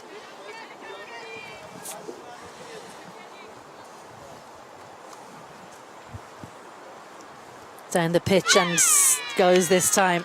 Has a big heave-ho. Orla Prendergast, lovely delivery from Kellison Clovu. She was coming at her no matter what the delivery. The left-arm spinner getting her first breakthrough, and it's the big wicket. Put down and catch the previous delivery, but Orla Prendergast not able to make her pay on this occasion. Gets to 50 and out once more. That's the 3rd Ireland player who's got to the half century and been dismissed soon after. 5 fours in it, and Ireland 253 for 4. And this is a great relief for Clovu there. After dropping the catch the ball before, she's bowled the perfect delivery to someone who wants to come down and access that wide long area that we were just talking about. That's T20 time for Leah Paul. She's at number 6 for Ireland. She generally comes in the same kind of place in T20s these days, and I suppose she's the solitary player who's gone from the T20 series earlier in the week that's going to be coming out in a similar kind of position. Actually, she didn't get really enough time, she would have thought, in any of those games, so she'll be pleased to have just under 8 overs to play with. And she was quite, she was quite inventive throughout the series earlier on, and if Zimbabwe have adapted to that and what their plans are for Leah Paul, because she can be quite tricky to bowl to and to set a field to when she's hitting all around the ground. Got 2 bats in the T20 series, got 11 from 15 in the first game, 20 from 14 in the second. She's got more time at the crease if she makes use of it, and always useful to have a left-hander out there as well.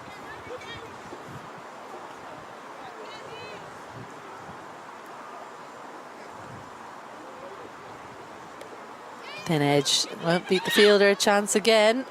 Laura Delaney does well. I think she would have been home even if the throw had been better.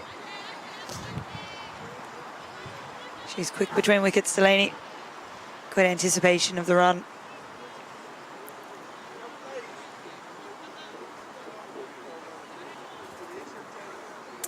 Down to number 6 now, Leah Paul. She spent the earlier part of her career in one-day internationals opening the batting, and Zimbabwe will be well used to her opening the batting. Shared a lot of very useful stands with Gabby Lewis on their most recent tour there. That was early in 2024.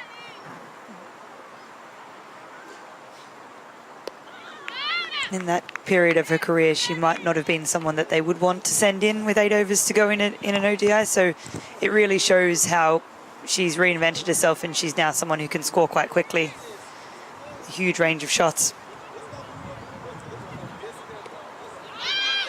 Just again cramped up for room. Yeah, her career strike rate's just about 65, so not really the. And this is one of the problems with especially women's cricket, the stats, because you know you can start out as a bowler and end up as a batter, and the stats you nearly need two different lots of stats. This is a chance again. Leah Paul gets run out very often, and she's home. But she had to get her skates on. She did. She really did. Yeah, you're right. The second half of Leah Paul's career to date, you'd see much higher strike rate than 65. Yeah, 43 gone, 255 for Ireland, and wickets proving useful for Zimbabwe.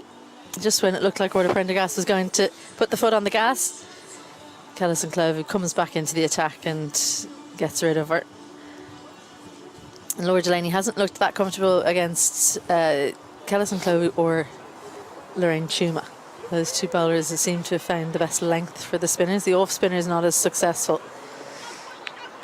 And then Lorraine Chuma, 2 for 37 off her 6 so far. She's been very effective being able to cramp Delaney up with a good length as well. Chagora continuing. Full and straight, and she comes down the wicket so much, Laura Delaney. She's used to just coming down and running through. No matter who the ball goes to, she knows she'll get home. And so frustrating as a bowler when you're trying to contain. You bowl exactly the plan you want, best ball you can, and it's a single with no fuss. Does add to the pressure put on the fielding team. And I think that Laura Delaney's trying to hit the ball a lot harder than she used to. You can really see the effort there. Leah Paul as well, finishing off the swings. That's one of the positives of the strength programs. Short and pulled away. Doesn't really get as much as she would want, Leah Paul. You can see that the intent is to hit a boundary, isn't it? Rather than trying to hit one, they're trying to hit 4, and if that doesn't come off, they're still getting 1.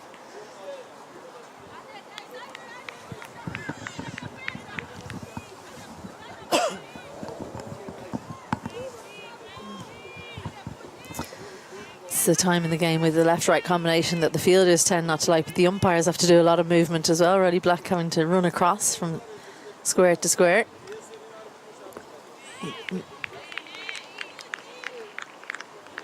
Missed out there. Laura Delaney, a favourite area for her.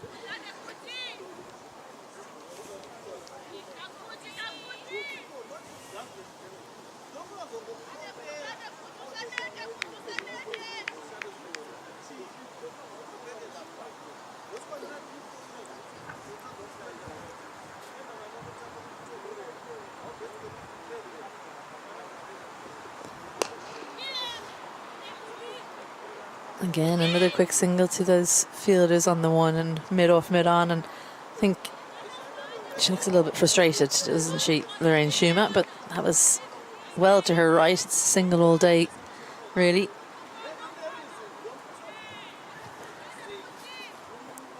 And ones at this stage with the occasional dot isn't the worst result for Zimbabwe. Ireland looking to really try and push an 8, 9, 10 and over if they can.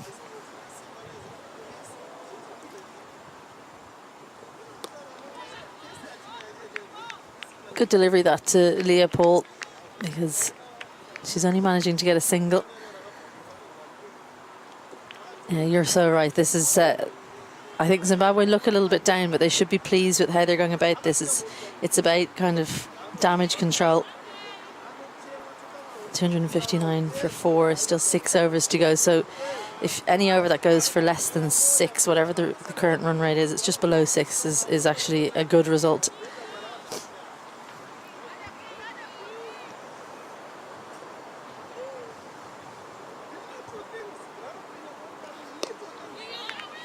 And again, just a single. So Chagora, 5 singles. And the dot in that over, really good from her. She's got 1 remaining after 44. Ireland 260 for 4.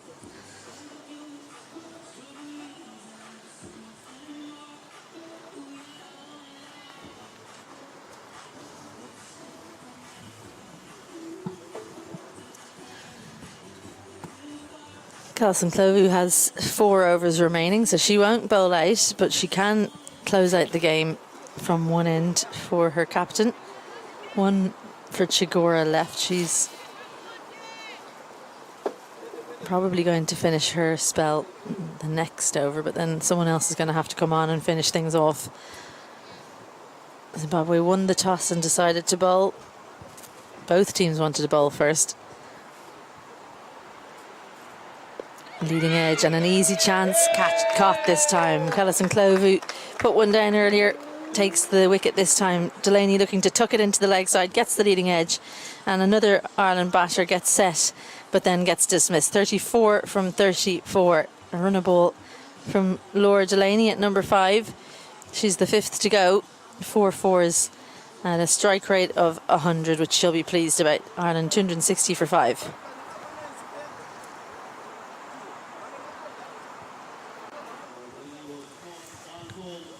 Well-deserved wicket here from Alison Clovu, bowling well to Laura Delaney. And she wasn't going to leave that one chance. That one was well taken. Easy catch, but when they sit in the air for a long time and you've already dropped one, can be a bit nerve-wracking. So well taken. And Christina Coulter-Riley out at number 7. She did play in the last T20. She was one of the ones that Gabby Lewis mentioned at the toss, but she was at the top order on that occasion, this time coming out at number 7. So they're just trying to figure out what their best batting lineup is, Ireland. And just see what can Christina Coulter-Riley do in this role. We saw Rebecca Stokel at number... Well, she was opening and she was down the order as well, wasn't she? They're shuffling things around.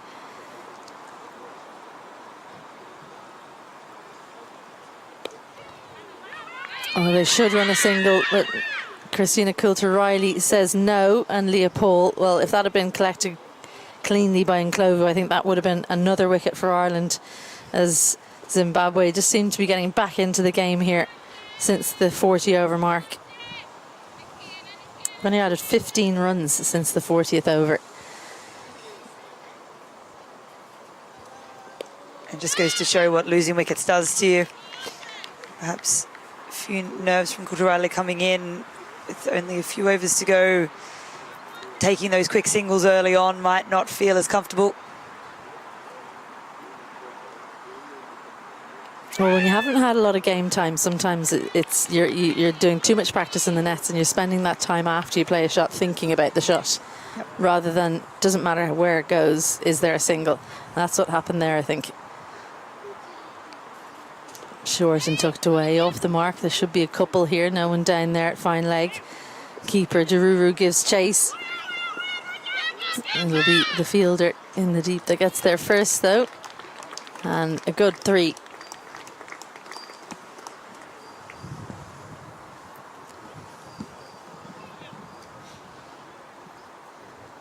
Two players who wouldn't be used to batting together. Christina Coulter-Riley, captain of the Scorchers in the Evoke Super Series. Leopold plays for the Typhoons, former captain as well of the Scorchers.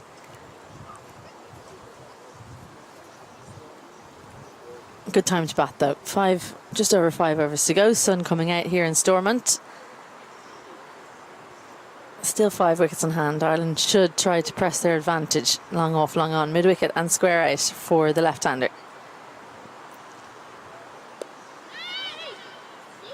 Good over from Alison Clovu, the wicket to start things off, and just 3 runs from it. And with 5 overs to go, Ireland 263 for 5. My thanks to Celeste Rack as she goes off to get an early lunch. And Dwayne DeLocca, you've been off for about 5 minutes, it feels like, because the spinners are racing through. Does feel like 5 minutes. Well, yeah, all the wickets have fallen to spinners. It's been a very interesting bowling charge from Zimbabwe, because a lot of the pressure has been created by the seam bowlers, but it's the spinners who've collected all the wickets so far. 2 for Chuma, 2 for Ndlovu and Mabera, who got the initial breakthrough. Chigora will continue with seam from the Dundonald end.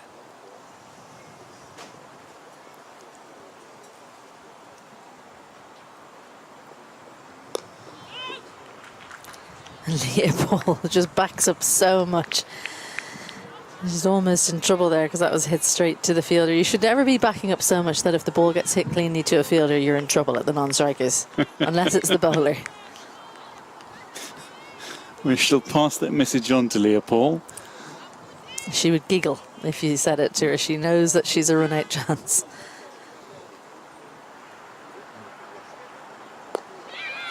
Upish, wide of the fielder.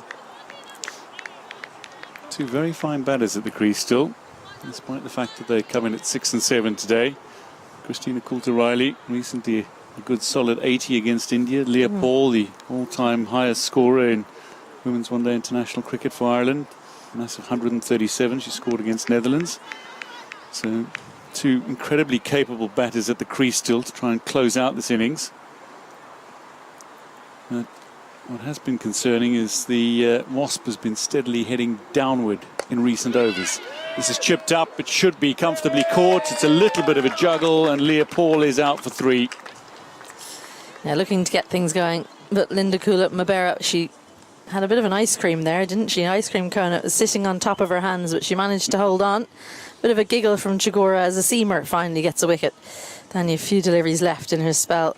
So Leopold coming out with 8 overs to go. She departs with still 4.5 left. No boundaries in that innings. And yeah, just not able to make an impact on the game, really. She'll have to rely on her bowling in the second half. The good news for Ireland is that they've passed the mark that they've never lost it before. So 254, the highest that they've put on the board that they've gone on to lose.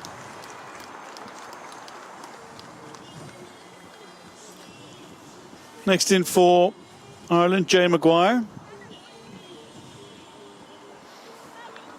Yeah, I would have thought it'd be Arlene Kelly. So Jane Maguire obviously is turning into more of an all-rounder. She's been elevated. She did play primarily as a batter for a few weeks in the Super Series. The yes, no, and it not followed by the sorry.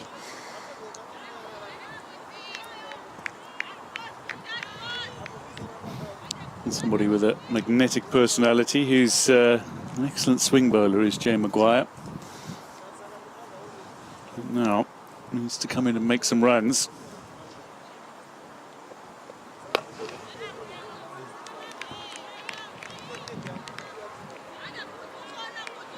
Chigora's come back so well, hasn't she, after that first over? What did it go for? 12? 13? She's gone for just 40 more in the... Yeah, she went for 13 13 in the first, yeah. So 40 in the ensuing 9, depending on what happens on this delivery.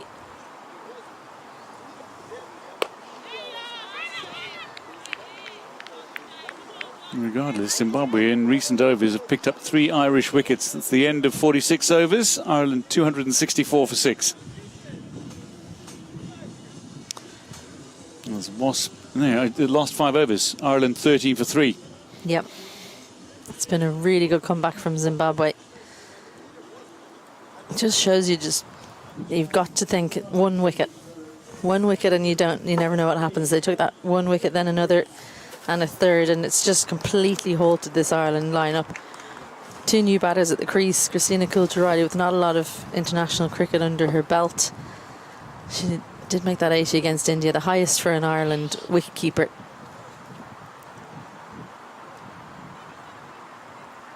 She won't be keeping today. She'll be out in the field.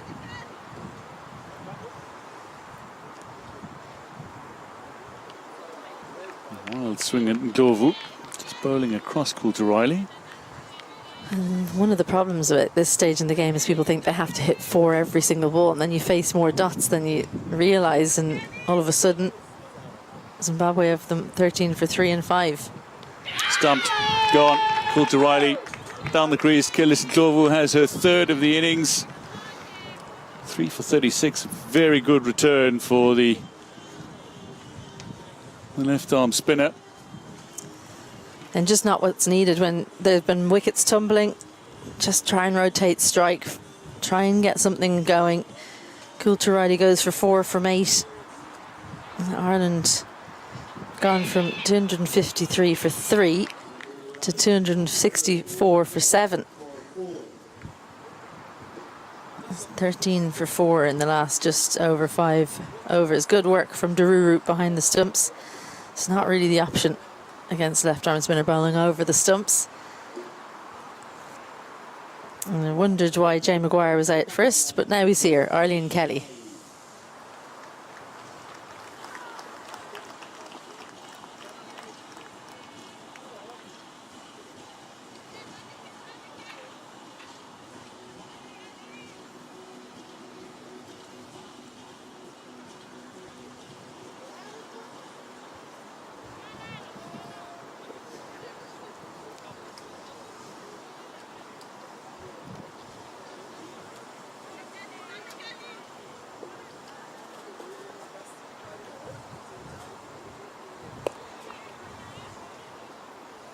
Very nicely played by Arlene Kelly.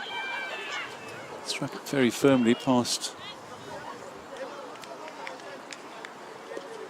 At 384, make that 5 runs now in women's one-day internationals.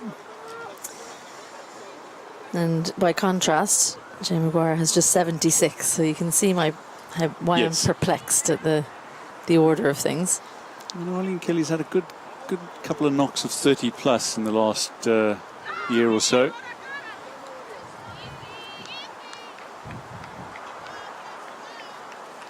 A wily customer. Knows her strengths. I think that's one of the key things. If you're not an out-and-out batter, know what your strengths are against spin and seam and just stick to those.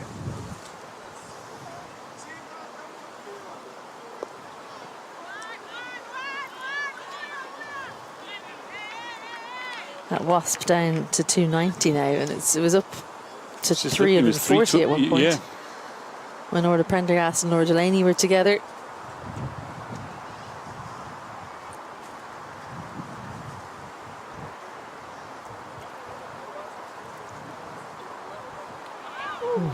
Just took the pace off that Kellison Clove. Brilliant bowling. Great control from her.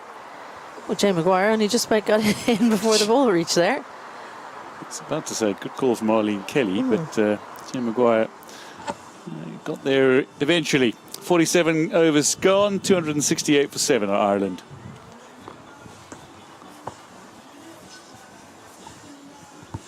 So 3 overs remaining. Healthy looking scorecard, but the disappointing part, 3 players to make 50, 1 on 43, 1 on 34, nobody going on to even get above 60. So that's something they'll want to put right. Next top scorer is Sarah Forbes, who is enjoying a welcome return to form with the bat. Thought she looked really good, and maybe just starved the strike a little bit when Amy Hunter was in and going great guns at the start of her innings. Sometimes maybe you should think about the person down the other end, make sure they're still getting some of the strike. There's Makusha back into the attack.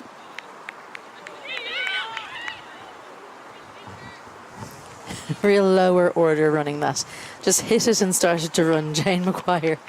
Arlene Kelly watching the balls. I didn't realise her partner was running, and well, it could have all been so wrong, but Linda Kula-Mabera didn't collect, so they stay out there for another one.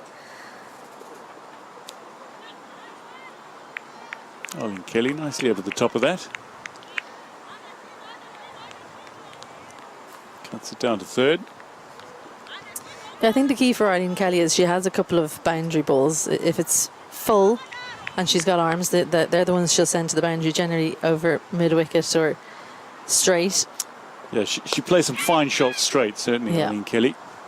But if it's not in those areas, she knows that boundaries probably aren't coming her way, so she'll just make sure to get off strike. Sometimes the more shots you have, the harder it is to choose which one to use, right? Yep. Let's think back to the series against England and Sri Lanka last year. Against Sri Lanka, most notably, she played some wonderful strokes down the ground. He's walking down the wicket. Lovely contact on that one. I think the fielding has been slightly better today for Zimbabwe. than we saw in the T20s, but still plenty of things that they would want to put right moving forward. And that's going to be caught. Very simple. Makusha picks up a wicket, and it's the captain. Takes the catch.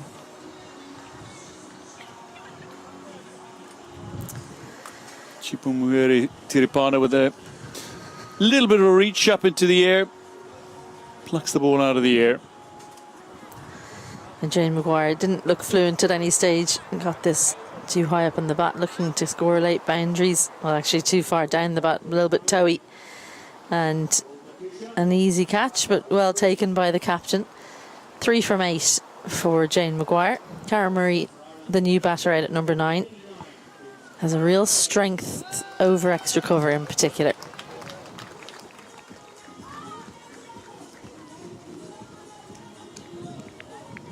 Well, this is incredibly impressive by Zimbabwe.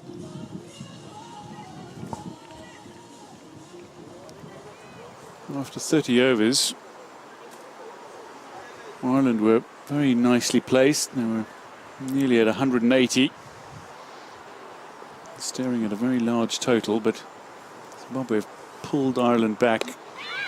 This one also nearly chipped to mid-wicket.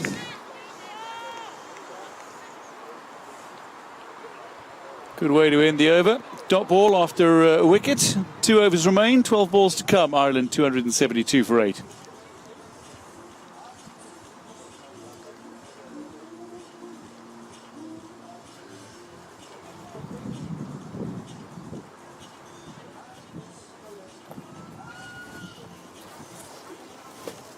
The 40 over mark, Ireland were 245 for 3. I'm thinking, okay, 10 more overs, 10 and over, we can get to 345. That's a long time ago, it feels like now.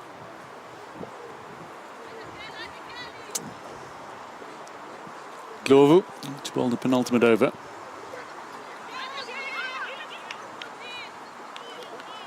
Down legs, straight to the field though from Arlene Kelly.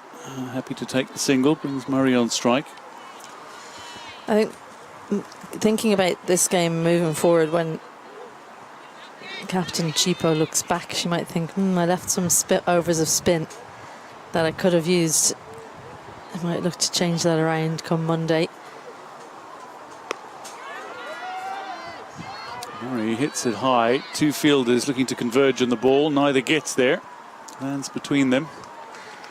I think everyone was looking to this guy, wondering where that had gone. I think if you asked Cara Murray to hit that same ball to the same area again, she wouldn't be able to do it. It was quite a strange top edge. Absolutely flew.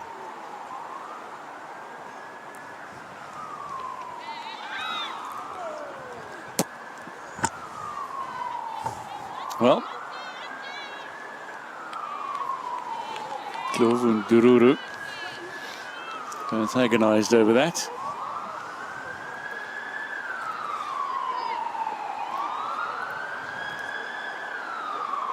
Importantly for Zimbabwe, dot ball. This one's hit down the ground and Kusha's there.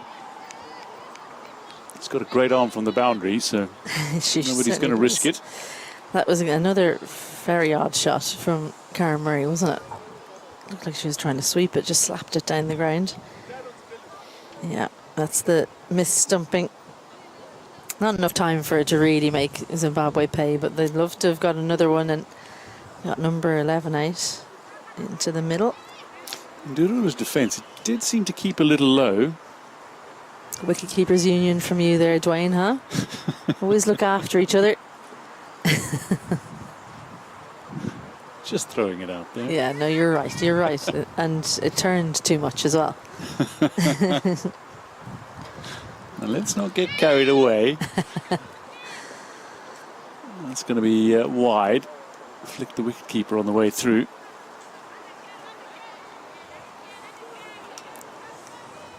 Brilliant lasts. Well, so far, 8.4 overs for Zimbabwe. They've toiled for a very long time and come back strong in the last 5th It's going to go. Beautifully played.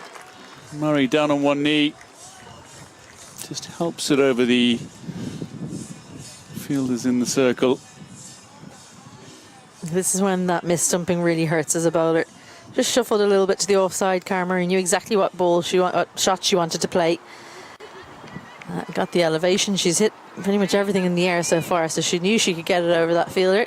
Her first boundary, and welcome late runs for Ireland. And it's 50 up for Ndlovu. She's 3 for 50. And that's how she will end her spell of 9 overs. 1 over to come. Ireland 283 for 8. Yeah, useful over that from Ireland, especially the boundary. Somehow boundaries late on, especially when you've your lower order out there, seem to be worth more. I want to get as close to 300 as they can. Wasp has been steadily on 290 for a couple of overs now.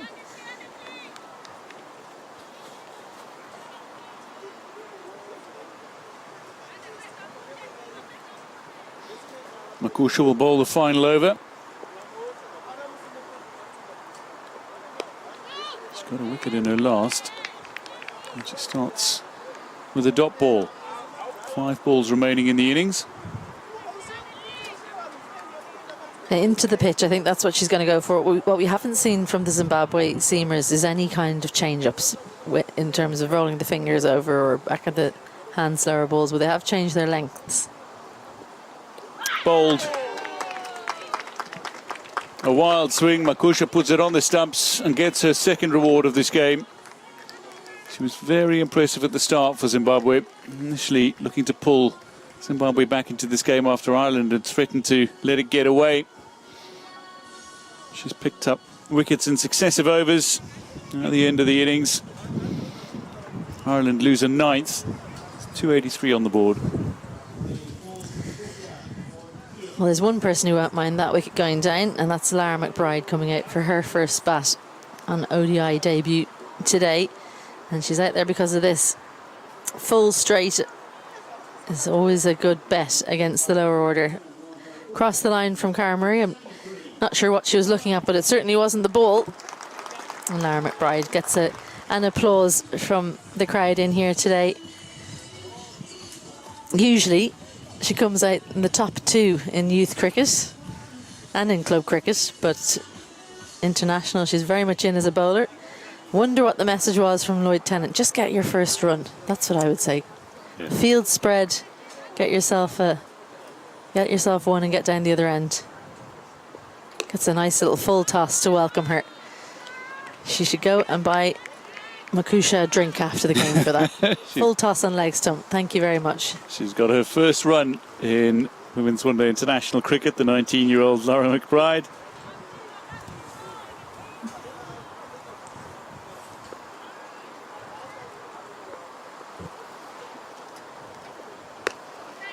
In fact, even though she played T20s, she hasn't actually come out to bat, so first time at bat. Well, in T20s, you're much more unlikely to bat, aren't you? So in 3 pretty resounding victories, it's no surprise that she didn't get an opportunity. She didn't play the 3rd game of that series. Upish, they take the single here. 286 for 9. 1 ball remaining.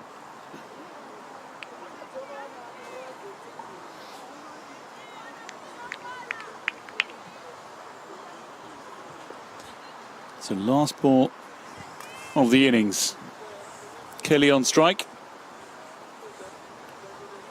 Kelly works it away. It's gone relatively fine. McBride is pushing for 2. Kelly comes sprinting back and they'll get the 2. So Ireland have their 5th highest Women's One Day International total. 288 for 9 is what they post. Makusha finishes with a fine 2 for 47. 288 for 9, target of 289. 3 half centuries from Forbes, Lewis and Prendergast. Forbes at the top run score, 54 from 78. The other 2 came at a much quicker rate. Prendergast the best at 50 from 53 deliveries. A useful contribution from Hunter as well, who was fluent in her 43 from 38. And Delaney looked well set before, and Clovu got rid of her at a runnable 34. But then the middle and lower order couldn't make much of a contribution. Kelly and Murray doing the best, getting 8 each. And McBride making her first runs in one-day international cricket. The partnerships look good. 116 to start the opening partnership. Forbes and Lewis both contributing 51 to that partnership. 40 between Hunter and Forbes, 38 between Prendergast and Hunter, and nearly 60 between Prendergast and Delaney. After that, it's single figures all the way down, outside of 11 between Kelly and Murray. Zimbabwe women's bowlers toiled. Sabanda and Chigora were a little bit expensive up top, but they came back very well. The spinners were the most successful though, and Clovu took 3. It could have been more. 3 for 50 and 9. Shuma 2 for 37. She only bowled 6. 2 for Makusha and 1 for Mabera. 1 as well for Chigora. As the fielding, they did take some catches.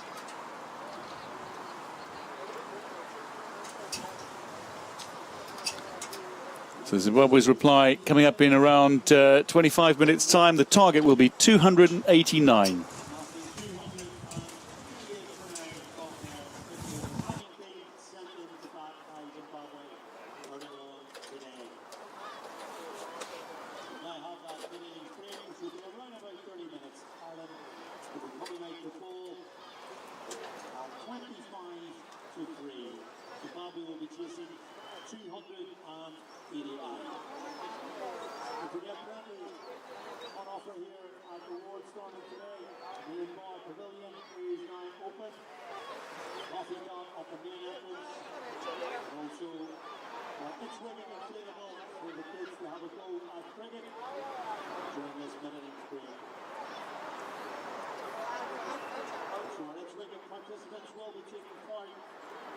During this minute in general, don't forget to pay a visit to the Sports Hub shop, where you can pick up all the cricket equipment, including the Macron manufactured in Ireland replica kit. So don't forget the main bar in the pavilion is open and the coffee cup available for refreshments during this mid-innings break. We would ask all spectators, please again, do not enter the field of play during this mid-innings break. Thank you.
on 10 now.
mascots there, and on the middle, participating in youth cricket throughout Ireland. If you haven't had a chance, why not visit www.itscricket, it's wicket.ie. Check out if there are any clubs nearby that are forming the It's Wicket programme on behalf of Cricket Ireland. Congratulations to the girls involved today. Currently on show there during the mid-innings break.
Well, first match of the Women's One Day International Series between Ireland and Zimbabwe at the ward at Stormont has seen Ireland bat first. They posted 288 for 9 in their 50 overs. So a target of 289 has been set for Zimbabwe. They will need to produce their highest ever total in Women's One Day International Cricket if they are to chase down this target successfully. And they'll hope to do so under bright sunshine now at the ward at Stormont. It wasn't quite the case when Ireland came out to bat a handful of hours ago.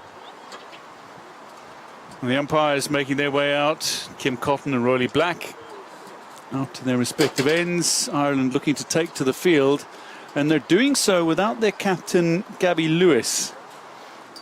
She is not among those taking to the field, so it looks like Louise Little is going to be a substitute fielder for Ireland. She makes her way out with her teammates. And I can tell you that Zimbabwe are just about to take to the crease.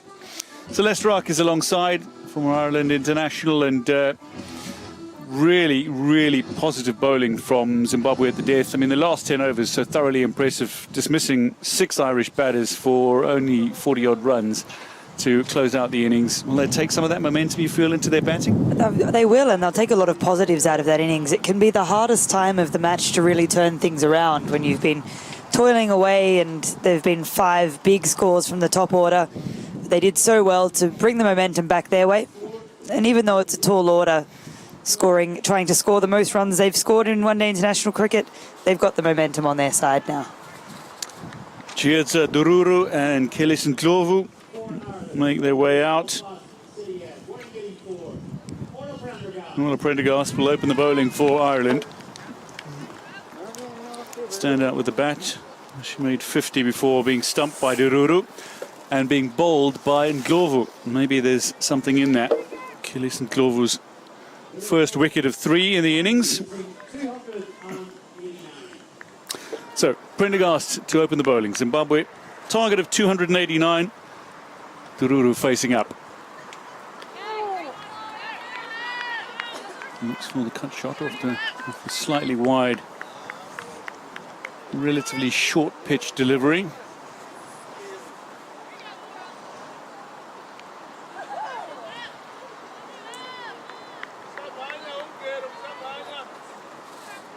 And Prendergast, she's got some genuine pace about her game.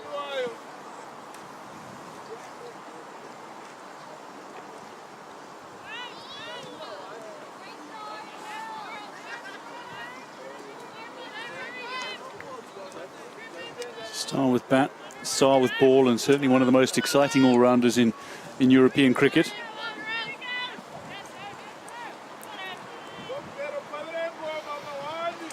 And she is one of Ireland's match winners, undoubtedly. How does she start?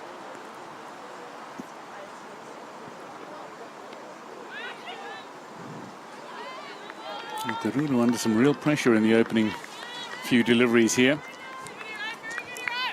That's lifted off the pitch a lot more than she'd expected, and we saw a lot of that from the other end.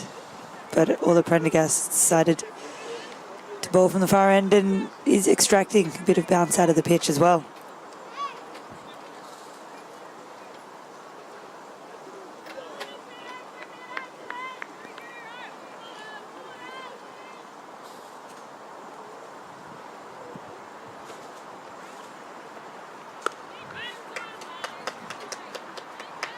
Gets a full bat face behind this one, does Dururu. Kept wicket for Zimbabwe these last 2 fixtures on tour, the last of the T20 internationals and the first of the Women's One Day international fixtures.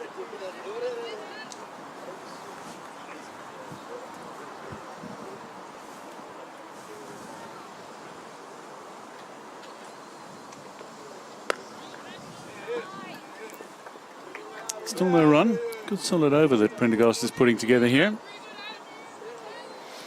So Gabby Lewis just off the field as a precaution. Louise Little is fielding for her. Bit of extra responsibility for Ola Prendergast as the vice-captain, now having to take the lead on field. She's somebody who thrives on responsibility, it seems, though.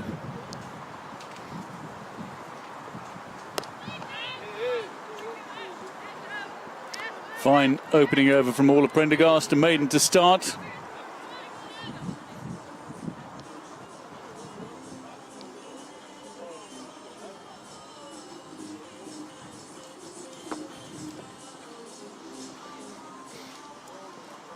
Wonderful thing about Ireland now is that they've got options when it comes to opening the bowling, but Jay Maguire, it looks like, is going to be bowling from the opposite end.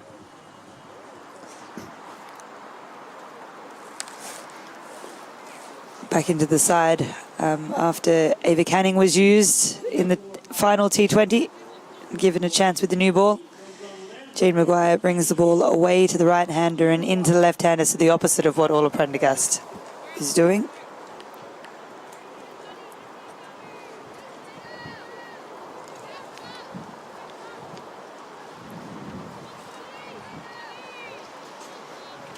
If there's somebody that knows how to vary her pace as well, Jane Maguire does exactly that, and she bowls a beautiful off-cutter.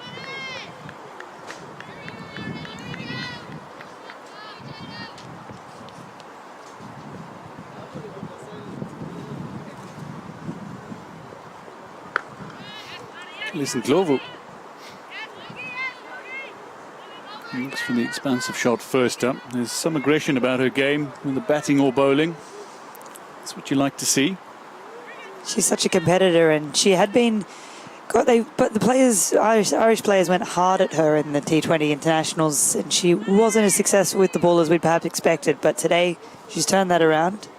Great performance from her in the first innings.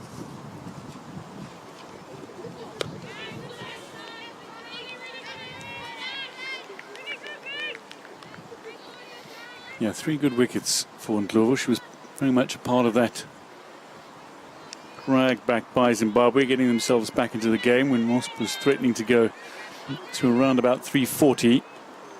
Zimbabwe needed to do something, and she was part of the reason that they restricted Ireland to a score of below 300.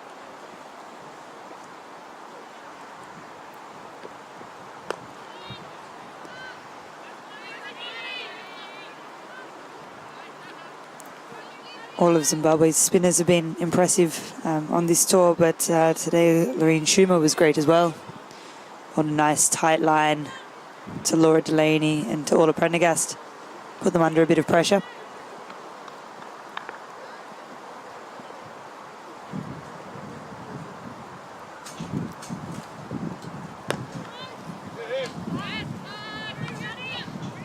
Good contact from Ndlovu this time.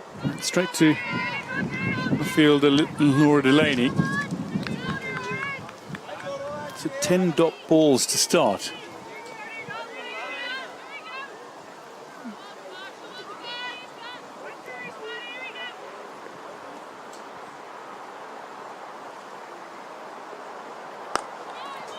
That'll be first runs, straight back past the bowler, and it'll go to the boundary for 4. Ndlovu off the mark, and Zimbabwe's innings underway. And the reply has begun.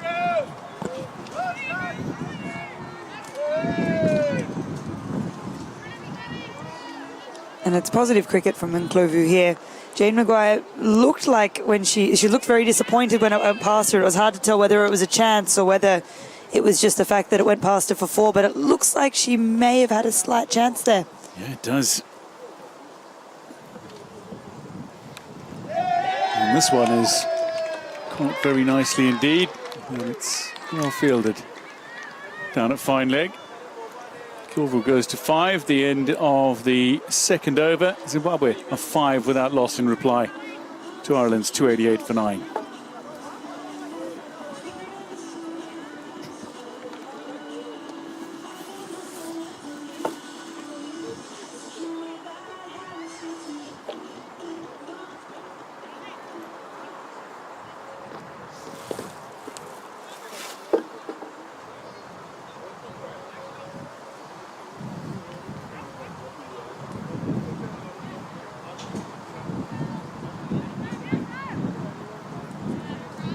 Ndlovu got Prendergast when she had the ball. Prendergast has that opportunity now against Ndlovu.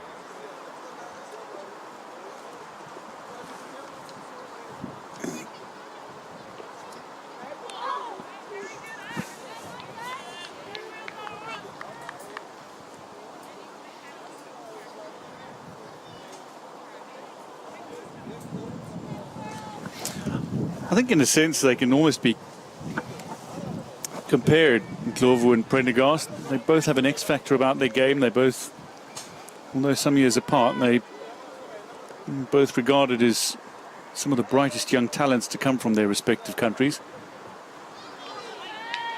Most certainly, and Ndlovu will be a very important player for Zimbabwe going forward. You can see in this series she's got the makings of someone who's going to go a long way. Already very impressive. And similar to Prendergast, it's bat ball and field that she contributes.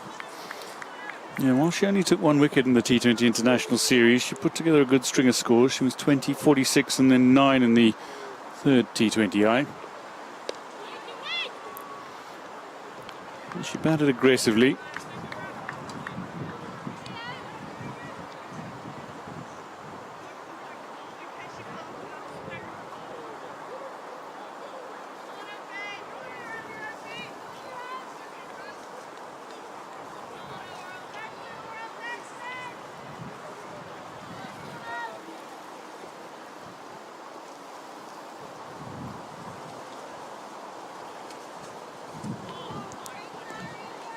A lot of shape there from Prendergast as she bowls her 10th dot in a row today. Ndlovu's struggling there to know how to play. Prendergast wants to attack. It's a good length there. It's hard to access the offside. Wonderful test for the 19-year-old batter.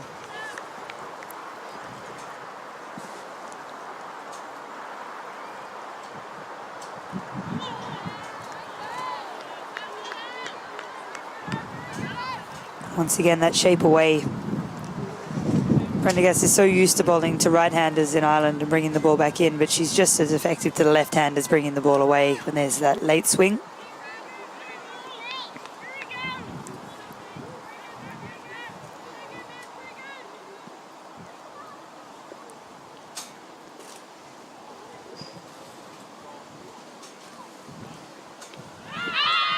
Big appeal. Might just have been pitching outside leg. But it's a second consecutive maiden for Orla Prendergast. Zimbabwe 5 without loss.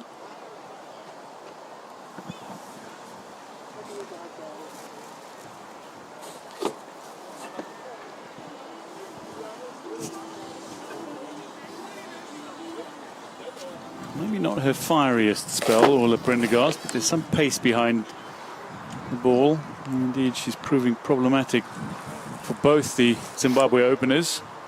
First over a maiden to Dururu, and then second over a maiden to Ndlovu.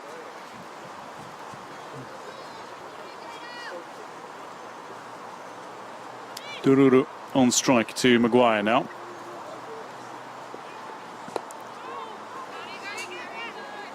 It's a great line from Maguire, asking a lot of questions there of Dururu.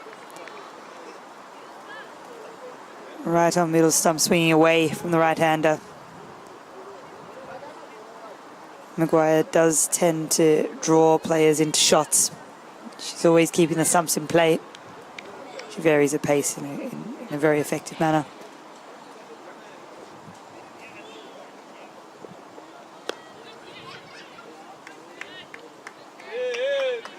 There's the substitute fielder, Louise Little, doing the work in the outfield and just whips the ball in towards Amy Hunter. One of 2 wicket keepers in the Ireland lineup today. Dururu has her first run. She claims the single.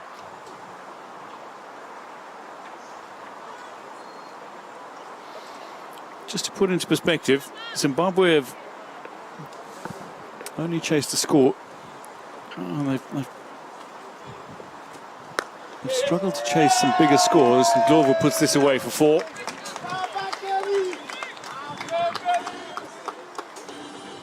Very nicely laced through the offside.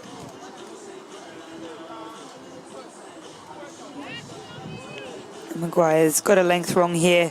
A little too full from Glover, who has put that straight between cover and extra cover. Hit it very hard, all the way for 4.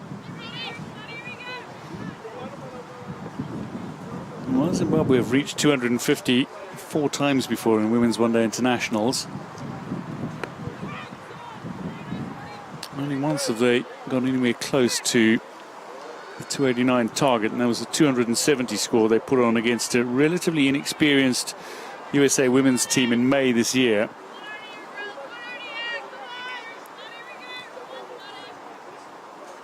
So they know they can get a score up there in the high 200s, but it may prove difficult against this bowling attack in these conditions today. And the one time they put on 250 plus against Ireland was when Marianne Musonda got a fantastic century. 2021. 2021 in Harare, that's right, 103 not out. Still haunts me to this day. It was a great innings from Marianne Musonda. And she was someone that Zimbabwe could always bank on to anchor the innings and to keep everything calm. And she scores at a quick rate despite not taking too many risks. So they miss her presence out there.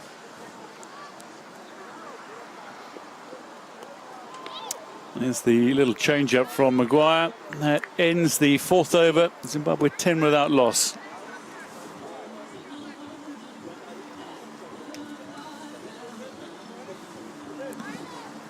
Back-to-back maidens from Prendergast. We've seen the run rate required shoot up to over a run a ball already.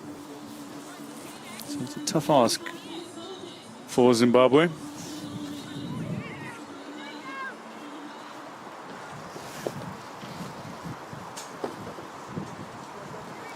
They don't traditionally score runs too quickly, Zimbabwe. They've got some batters who can make runs undoubtedly. It's about scoring at a run a ball or more.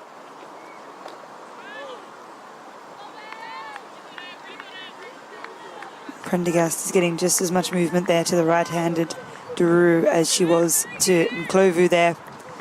It's coming in a long way and it's coming in late.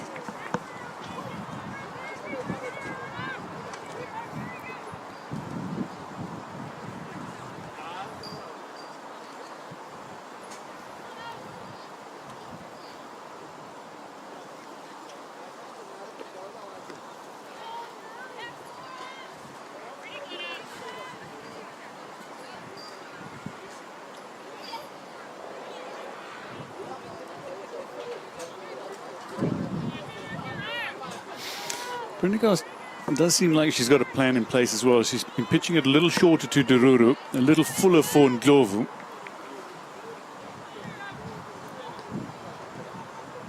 And she's getting it to move back into Dururu. This one a little fuller. It was the length that we saw her bowling to Modesta Mupachikwa in the first 2 games. That slightly back of a length coming in at kind of waist height and just above to Modesta Mupachikwa is what she was trying to execute, and it was very effective.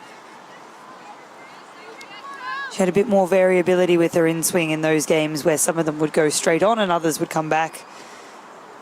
She was very hard to play with the new ball as a result. Oh, this one wide down leg. It's got away from Amy Hunter. It'll go to the boundary. So after 15 consecutive dot balls. You know, the string of dots had to end at some point, and that has moved out of the eye line of Amy Hunter from outside off stump, with the body obscuring Amy Hunter completely to down leg side. It's one of the difficulties of swinging the ball as much as Prendergast does.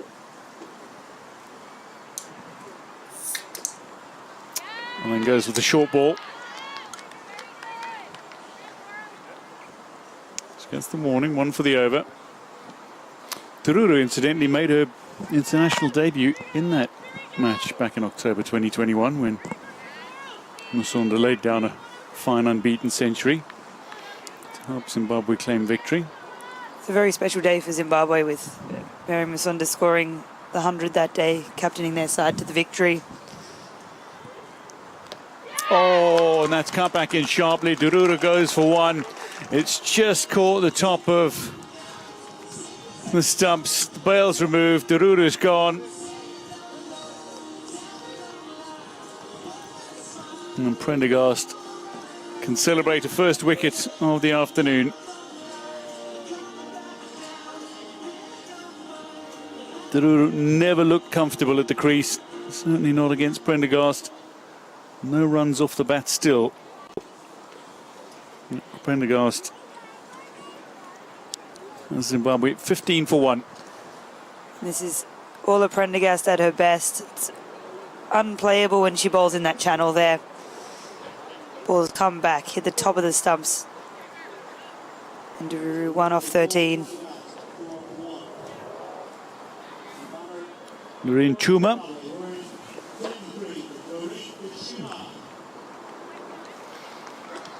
Makes her way to the crease now. And the task ahead of her is certainly a challenging one.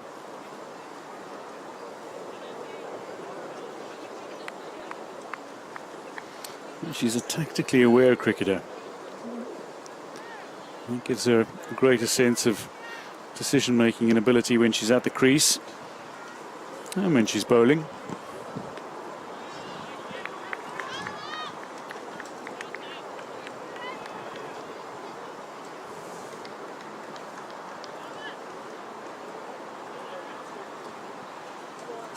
Five gone.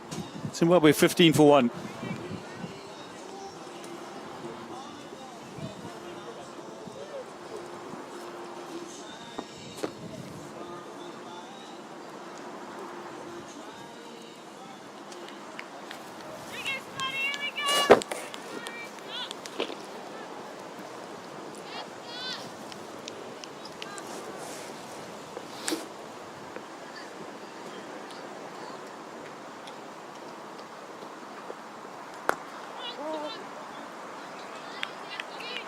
Hit firmly, but Delaney behind it.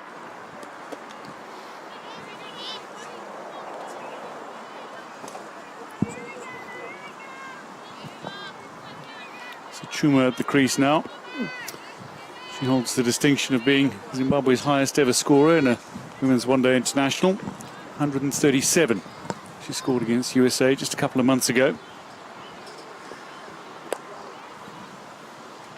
And that'll be a single that'll see Ndlovu into double figures.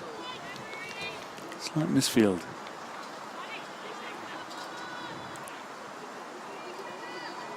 Apart from when she's playing Prendergast, who's bowling exceptionally well, she's looked very comfortable at the crease there. And Ndlovu playing strong, confident, solid shots.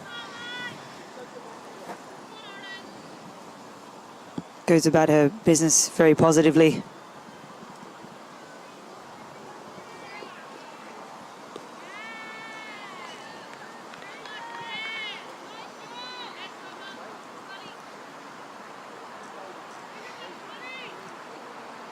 Chuma happy to just watch that ball move away.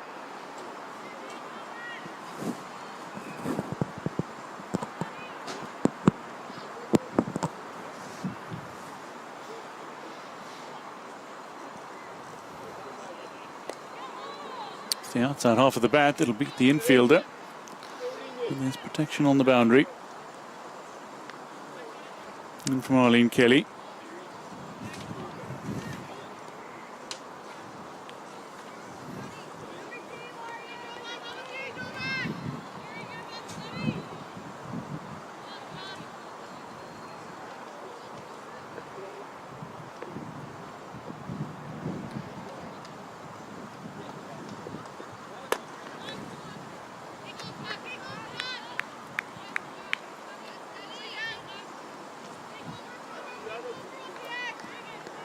After conceding boundaries in her opening 2 overs, Jane Maguire a little tighter in this one, a couple of singles so far. A cricketer who spent a little bit of time playing in Australia during the Irish winters.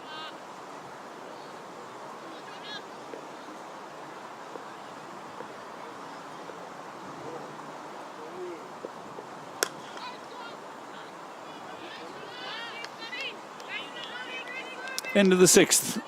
Zimbabwe 17 for 1.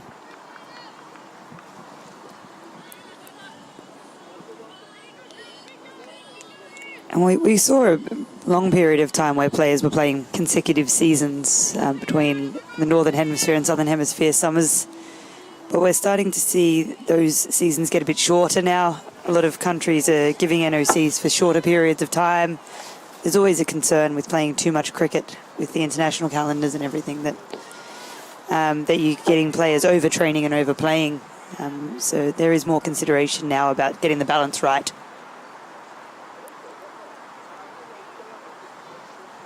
Ola Prendergast had a breakthrough in her last over, and she dismissed Chiedza Dururu. Starts her 4th.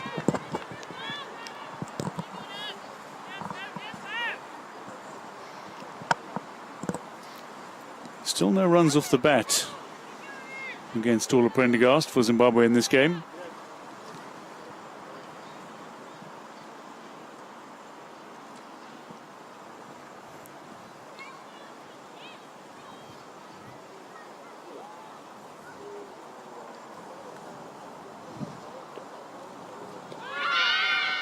Massive appeal and the finger goes up. Chuma stands for a moment and then leaves. Ola Prendergast has struck in successive overs.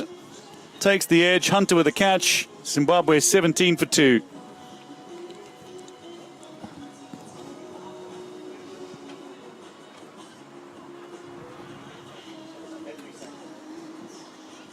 Ola Prendergast is looking very difficult to play out there.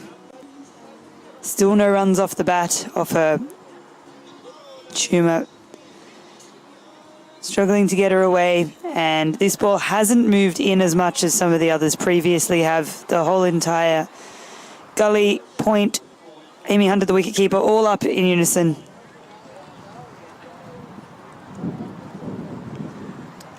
Making her way out to the crease now. Here's the captain, Chipo Spio Mungeri Tiripano. From a family of international cricketers, she and her husband Donald Tiripano, both internationals for Zimbabwe.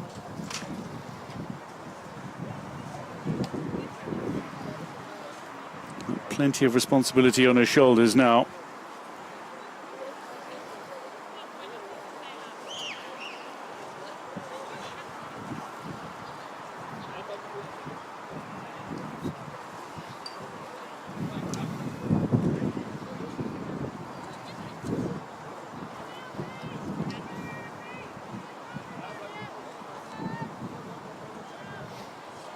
What she does bring, though, to this Zimbabwe lineup is composure under pressure.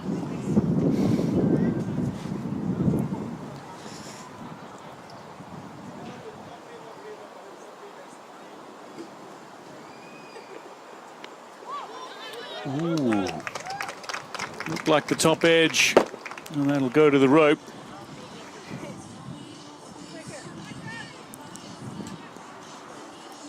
So Chipo Spio Mugeri Tiripano is off the mark with a boundary 4, but it's a top edge of Prendergast. It's the first runs that have been scored off the bat of Prendergast's bowling in this innings. And that is not the ball you want to face when you're new to the crease. It was well directed and short. It was at kind of chest height. It's taken 21 legal deliveries.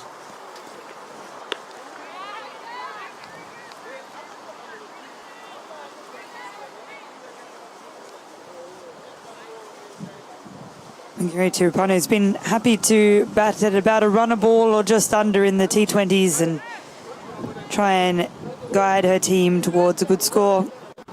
She'll have been looking forward to having a little bit more time on her hands to go about her innings. However, the run rate required has already crept up to 6.18.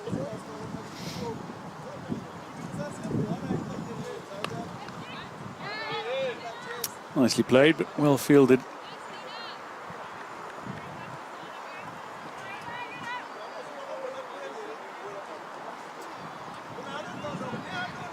Christina Coulter-Riley there in point, the other wicket-keeping option.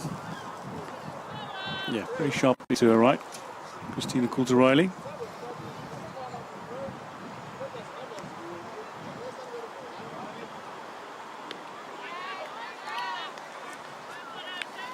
Left alone, end of the 7th, Zimbabwe 21 for 2.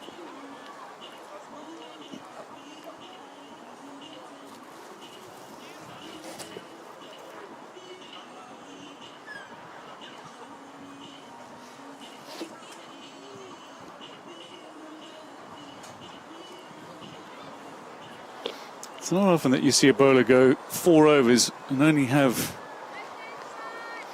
1 run, or 1 shot. It proved to be a scoring shot off their bowling. Even in Test cricket, that would be unusual. Let Exactly. alone when there's 6.2 required per over.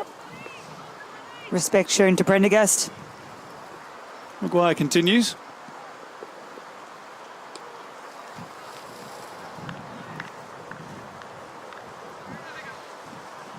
Just practicing the leave after having a good old go at that one.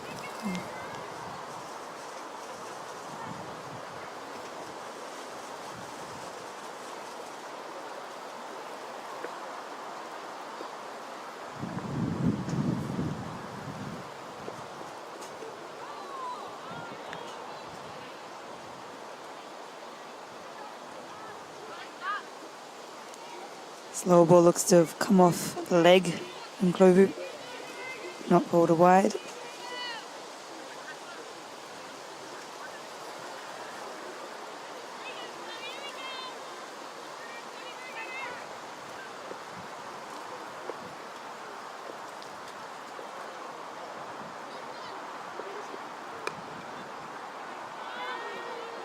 Sharp again from Christina Coulter-Riley.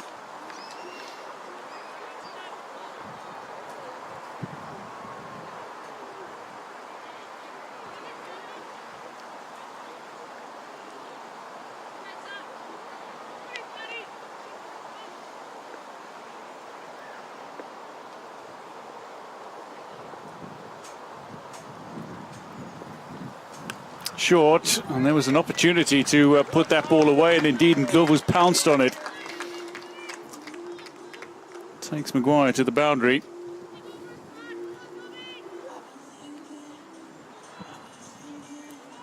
This is a great shot here from Ndlovu.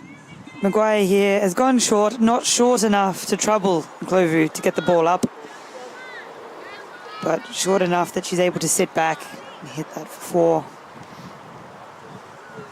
Maguire will want to be a little fuller or a little shorter if she's gonna try and continue to go for less than 6 and over.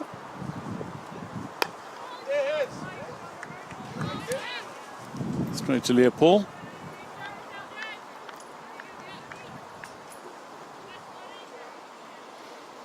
Ndlovu's betting sensibly. She's played and missed a couple of deliveries, both from Prendergast and Maguire. And she's put the looser deliveries away. She has gone after a few good deliveries, however, as well. End of the 8th over, Zimbabwe 25 for 2. You can see that that streak in a lot of young players where they play so much T20 cricket and they're so used to thinking if it's outside off, I'm going to have a big swipe at it. And then when they come into the longer format of the game, it can sometimes take a while to adapt and remember that you don't have to try and play off every ball. Over chasing is a different beast as well. And the chasing does provide its own pressures. And the run rate is not close to required. Here's Prendergast. Once again, that's moved a long way away from the left-hander, a long way away from Migeri Tirupanu.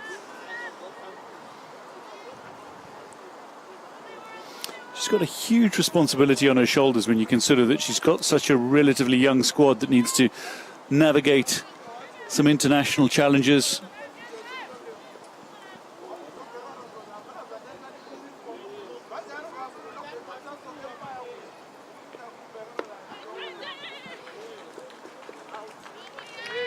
We'll take the single. It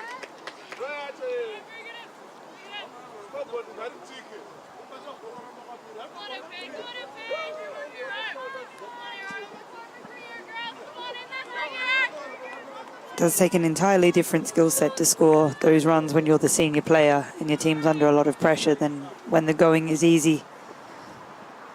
She showed she can do it in the T20 internationals.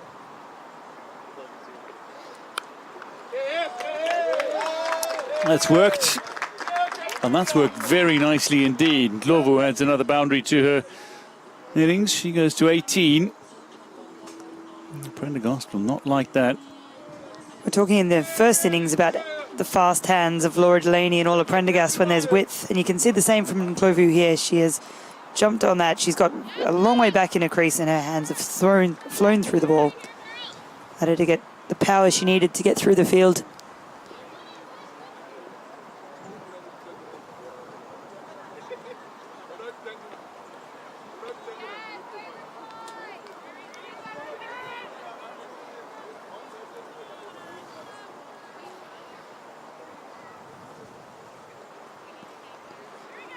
Wouldn't mind seeing a slip in there when you see how many balls are past the outside edge.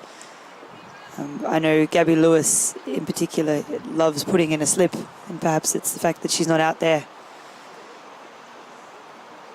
contributing to the fact that there's no first slip in.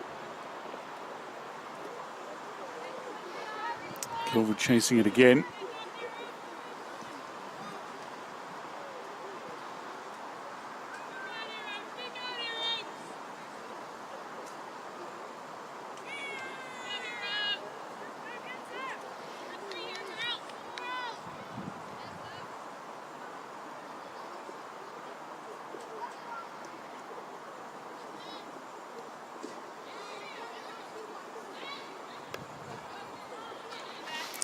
It's very nicely played. Got her hands nice and high. Played with soft hands as well in Ndlovu. End of the 9th. Zimbabwe 31 for 2.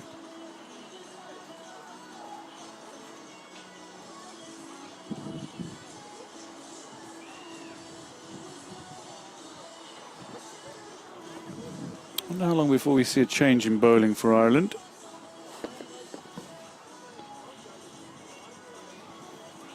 And as I say that, Arlene Kelly has got the cap off.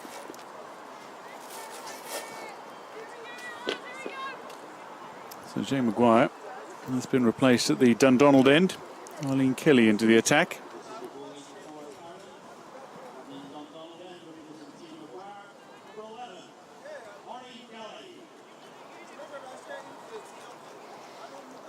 She's building up a very good reputation as a partnership breaker here, Arlene Kelly.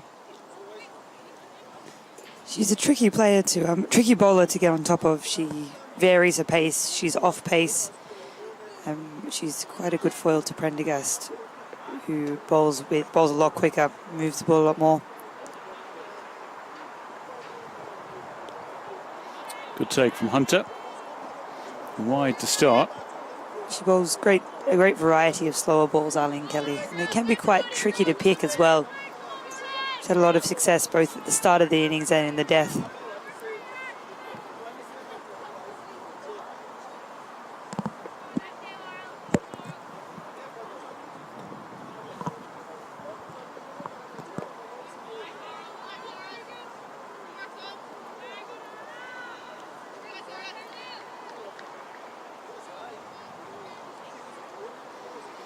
That was the score predictor.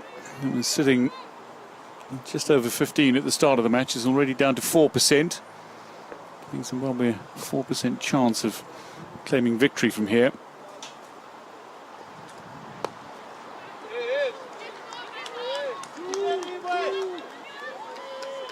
They're pushing hard. This ball's not going to get all the way to the fence. Forbes whips it in. She plays that shot off her leg so well, like so many left-handers do, but she's in a really nice position, head over the ball.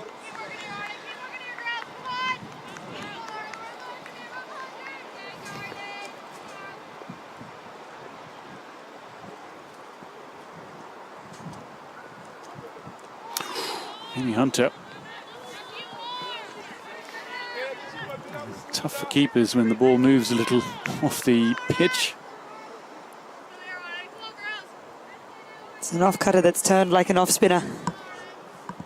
Yeah, it's not kind for keepers when they're standing up. Those are the ones that do some damage to the fingers.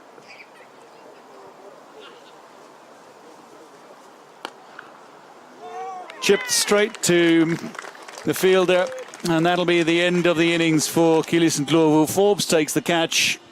Kelly strikes in her first over, and Zimbabwe are 3 down.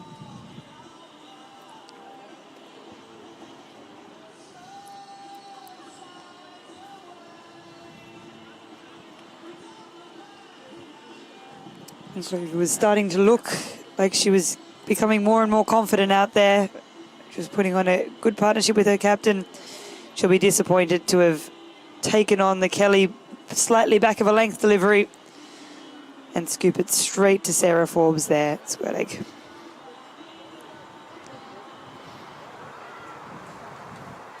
You want to see batters going after their shots. You want to see them play with confidence. And ultimately, after her ability and what she showed throughout the innings, it seems a relatively soft dismissal for Ndlovu. Brings beloved Biza to the crease.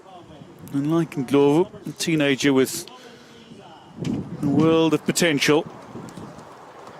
Very promising young player.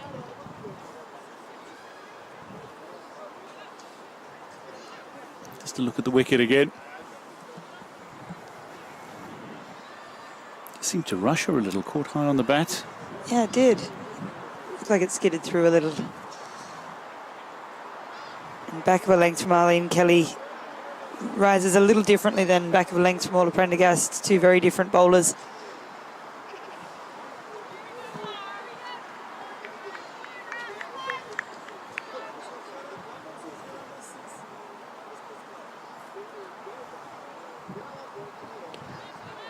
And this one stays straight.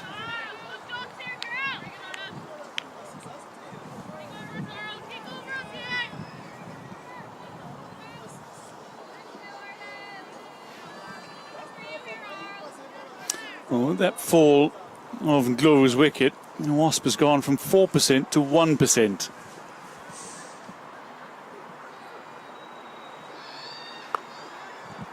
Kelly just moving this one back into Biza.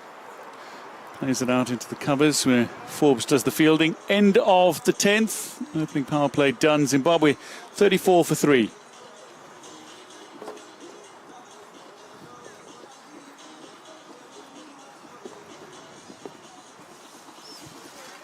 And with that, Celeste Rock has made her way out of the commentary booth. In comes Isabel Joyce, and Isabel Glover played fluently for her 21. Not much else, unfortunately, for Zimbabwe so far. No, they haven't come up with an answer to Prendergast, have they? She seems to enjoy bowling here in Stormont. Never seen her bowl as well as she does here, especially in one-day international cricket. 2 wickets for her. She's going to be replaced by Laura Delaney now outside the power play. And I suppose the good news for Ireland is it looks like Zimbabwe aren't just looking to play 50 overs, they're looking to score. And it's opened up wicket-taking opportunities.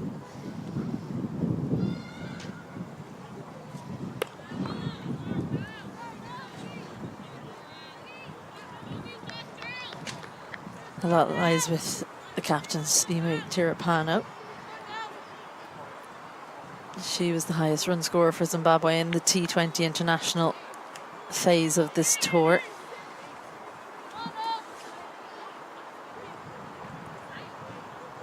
.92 across the 3 games.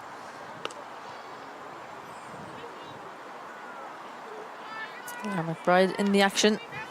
There at square leg. I just wonder how long it will be until Orla Prendergast brings in spin, because that looked like the much more difficult option to play against as batters for the Ireland batters. It took a while for that to kind of settle into the thinking for Tirapano, but most of the wickets, certainly the earlier wickets, were from the spinners. McBride suddenly very busy. Well, we've entered that phase, haven't we, where there's there are fewer boundaries, but you get a lot more rotation of strike as the field is spread. Ball maybe a little bit older.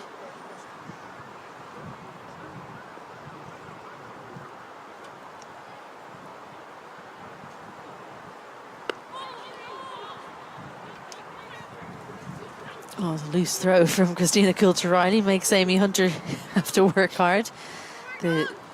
She would deputise for Hunter if she wasn't out there. Maybe just testing her out. The wicketkeeper union, keeping one another sharp. Yeah, it's an unusual way of looking at it, but always finding the positive, Dwayne DeLocca. For a wicketkeeper, yes.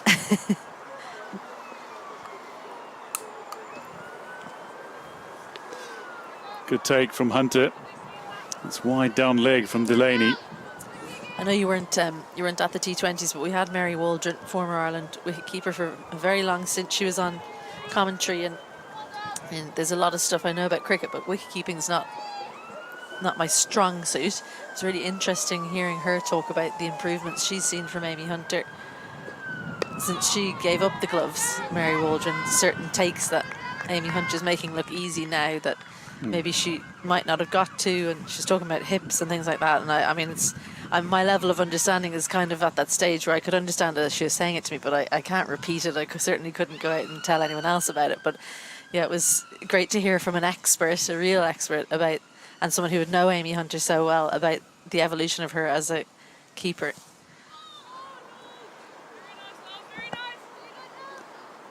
Worked away. Karen Murray will do the fielding. Leg by. That ends the over. Zimbabwe 38 for 3.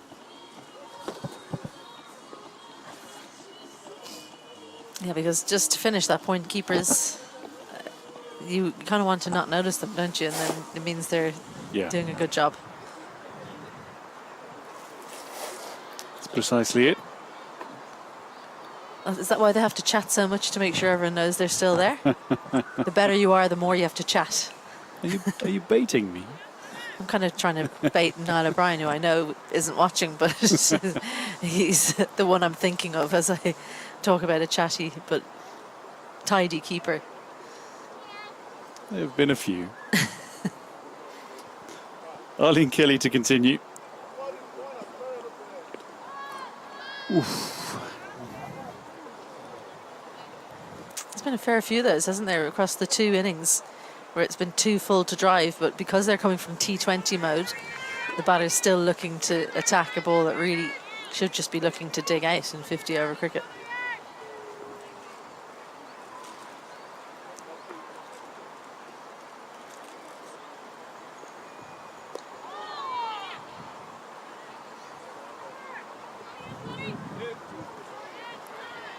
Gary Tiripano getting a thick inside edge of that one.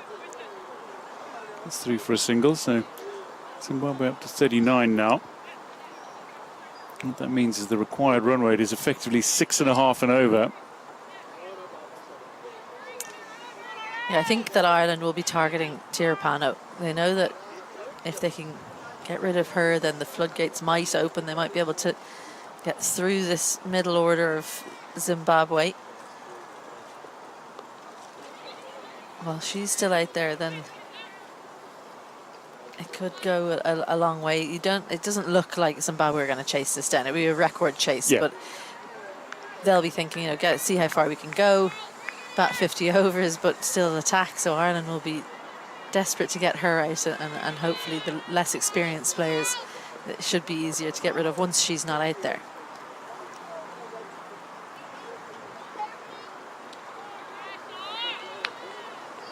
Just moving away slightly from the left-handed batter.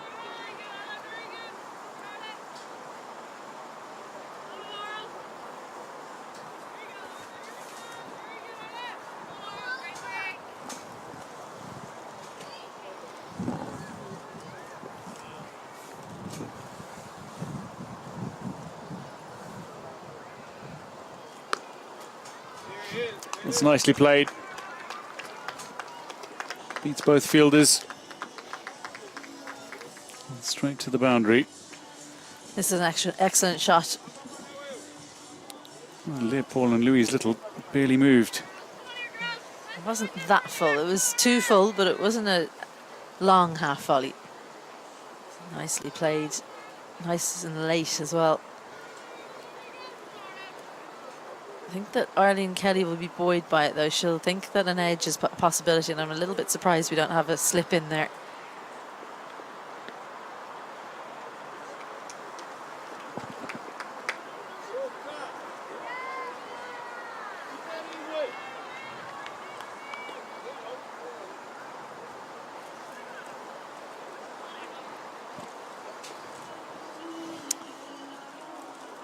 Some leg byes to end the 12th over. Zimbabwe 46 for 3.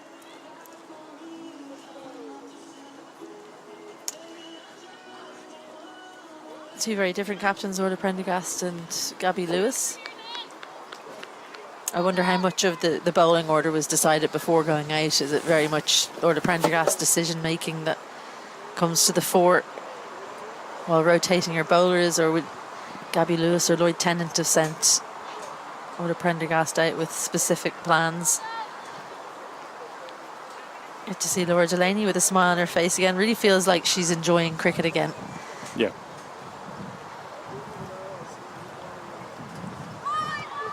It's a lovely take from Amy Hunter. She initially, I think, reacted to the ball being in her gloves, then went for a late stumping. Kim Cotton, square leg umpire, says no. Yeah, I'd love to see that again. It was hard to tell what was going on. Takes it down leg. Yeah, I think that's out. That looks a good shot. Yeah, I think there's a lot to look at there as an umpire, and I reckon bat down too late. Another good take from Hunter. This one called wide. I was going to say about that stumping chance. It's easy for us to see with the slow motion replay, but in real time, that would have been split seconds.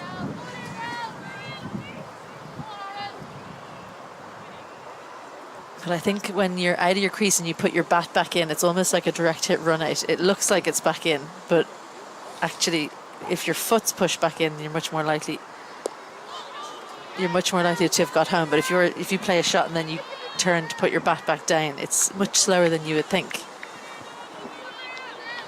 Kind of like when you get a ball thrown to you as a bowler, and the time it takes you for you to collect and then bring back to the stumps seems to be so long when you see it in slow motion replays. That's why fielders generally look to hit the stumps these days and take the collection out of the equation.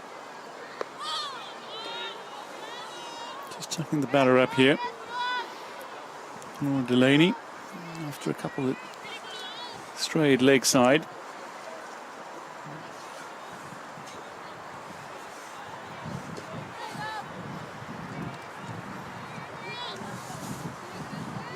But you're right, it is great to see her back, smiling.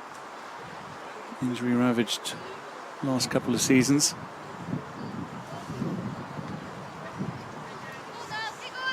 She won't be smiling after that because it's a couple of wides that not only does it add runs, but you've got to bowl them again.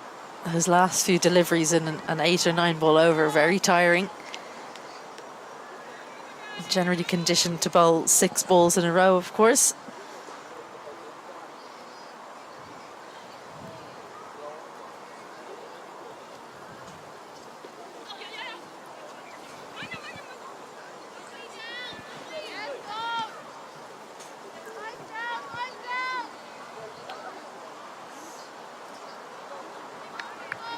So leg bye called.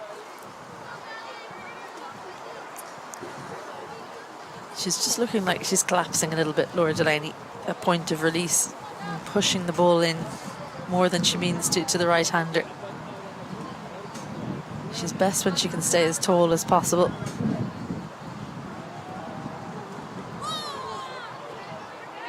And she's very good against left-handers, especially when she stays over the wicket.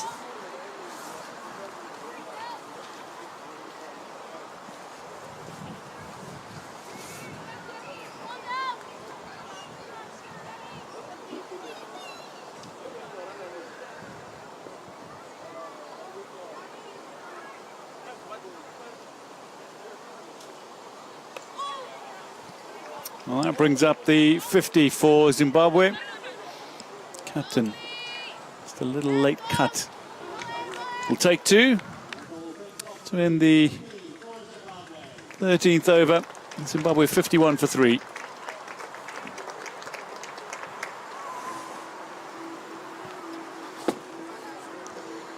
Yeah, run rate's not too bad. It's below 4. Run rate required at nearly 6.5. It's a very long time to go at 6.5s in one-day international cricket, but it's not completely out of the realms of possibility. You do have to start keeping pace with it around now, though, if you're going to have a chance at chasing down a target like 289. Well, that's the concern. The only batter with a strike rate in women's one-day international cricket of over 60 in this lineup is the captain. Their international strike rate is up nearly 80. That's pretty good, isn't it? It is.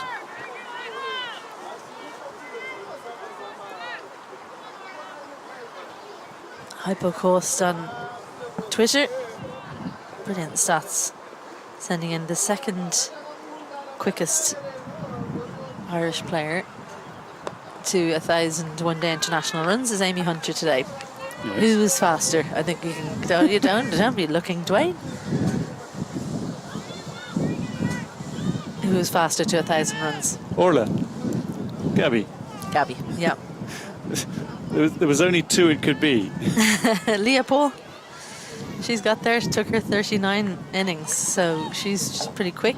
Well, 2 of them got there today, which is wonderful to see. There's some really good stuff in there where I think Amy's the 4th youngest to get to 1,000 one-day international runs as well. So lots of great records, and these are the kinds of things you wouldn't have known anything about back in our day. There would have been all sorts of records, I'm sure, as there always are, but you know nothing about them because there's nobody keeping track.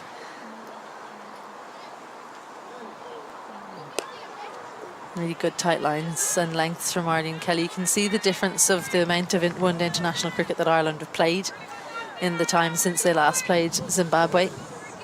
just seem a lot more consistent, a lot more settled on what their plans are.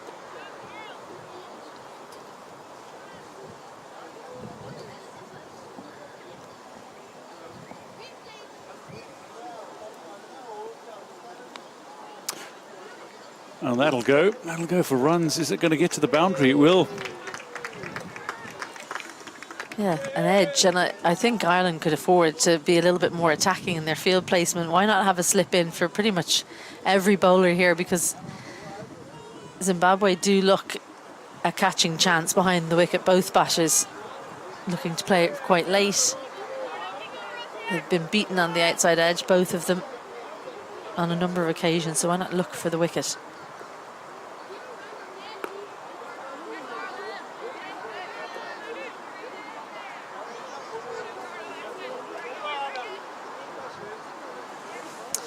End of the 14th, Zimbabwe 55 for 3.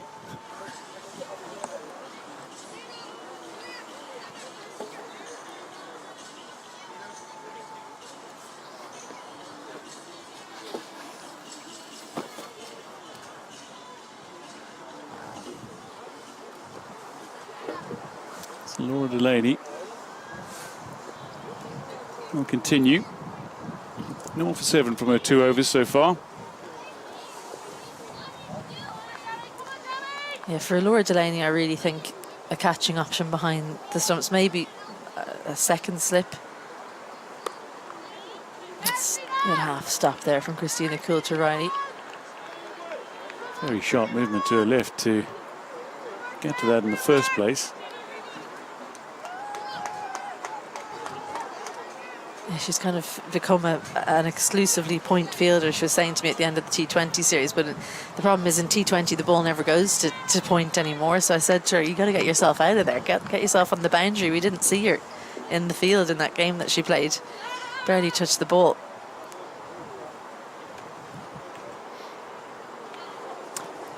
That's another wide down leg. But yes, Christina Coulter-Riley is also incredibly quick across the ground, which would make it ideal for a boundary fielder. What's funny about the two Ireland keepers is they're both exceptional in the outfield. Yeah. It's none of this keeper's arm stuff. Amy Hunter is brilliant as a fielder as well as behind the stumps. Christina Coulter-Riley just couldn't reach this one. McBride whips it in. Yeah, McBride doesn't have the biggest throw, but what she does have is very quick release from the point of picking it up to releasing the ball. She's very good at getting rid of it quickly.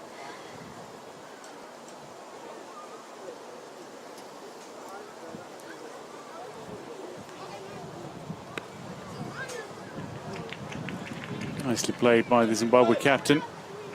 She'll earn a couple.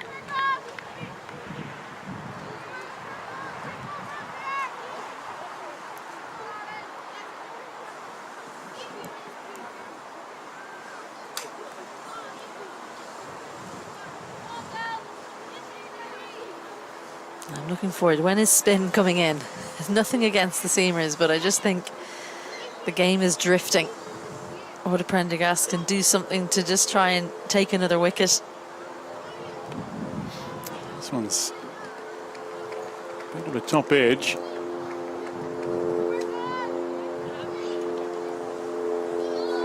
Yeah, Cara Murray, Lara McBride, Leah Paul, those three spinners ready to come on. I think one of the biggest changes in the Irish setup in the last couple of years is the number of spinners that are jostling for position. The three that I just named, Freya Sargent was injured. She's looking to come back in. Ellie McGee, young leg spinner, who got her first contract after the Under-19 World Cup. And there are a few younger leg spinners and off spinners coming through, and of course Amy Maguire, if and when she gets to be tested and hopefully everything goes right with her action, she'll be a big addition.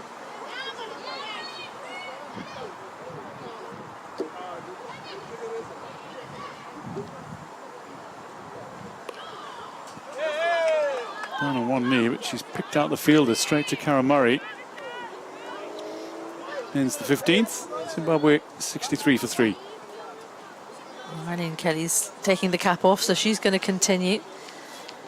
And I think another difference between the teams, Zimbabwe and Ireland, is that Zimbabwe's premier batter, Tirapano, poor ball down leg side, can't find the gap. Ireland's batter is much better at that across the series, at knowing where the fielders are and intentionally missing them. Gabby Lewis's dismissal aside, where she picked out the fielder, but by and large, they've been much better at picking the gaps from poor deliveries and either sending it for 4 or getting 2.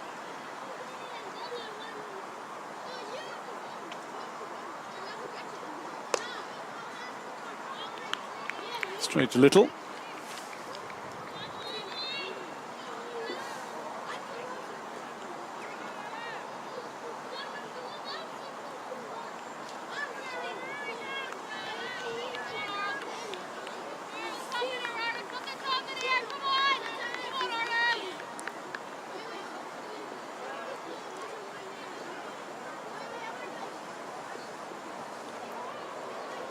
Played very late. Fine enough so that tests the fielder. Well, having a look at that, I think Lara McBride has got faster. she got to that very quickly. Yeah. Now, she does read the game very well. She's tactically very astute, so that helps with anticipation. But as she's running across the ground there, I thought she looked pretty quick.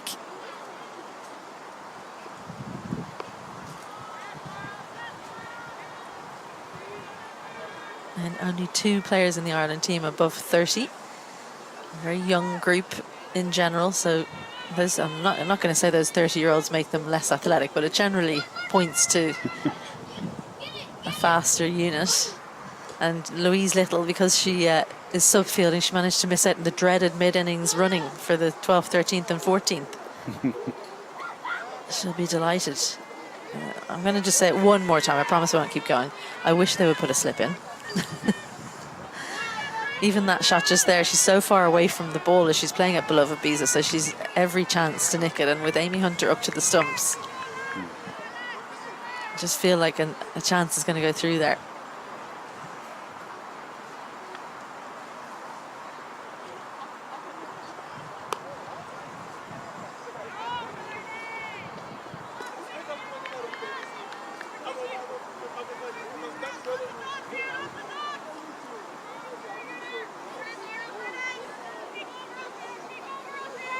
Wasp has risen to 3. I've noticed it's fluctuating a little between 2 and 3 at the moment.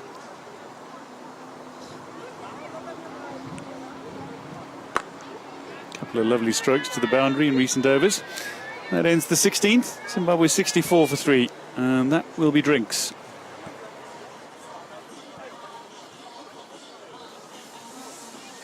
And with that, we'll take a drink ourselves. We'll be back in just a couple of moments' time.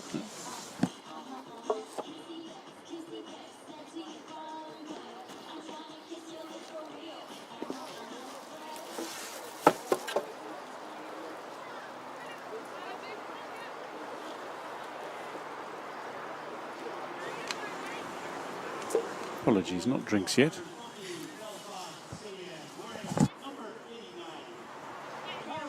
Cara Murray's got to come into the attack. And Isabel Joyce is smiling. Yeah, you sold me a massive dummy there. Yeah. It's 16 overs. Yeah, they go by time. It's just That's right, generally it's an hour, 16 yeah. overs. Yeah, so we've got probably 2 overs left, depending on how this one goes.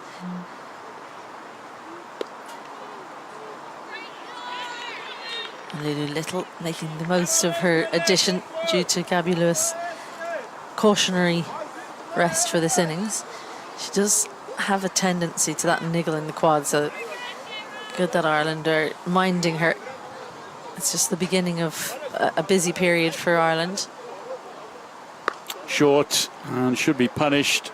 That is. Ngiri Tirapano rocks onto the back foot and bisects the fielders out on the boundary. I've just been complaining about the batters from Zimbabwe not finding the gaps. She very specifically sent this forward of Lara McBride in the deep, who maybe didn't take the right angle to the ball. It's quite a big boundary out there, so she's in off the rope and just didn't read it, didn't see how well the connection had sent the ball forward. There's the 1-3 slip. We'll give that to Tirapano and say it was intentional because there's no slip there, but she looks very strong through backward point, uses any pace on offer, so why not take that away from her with a slip fielder? Surely for the right-hander.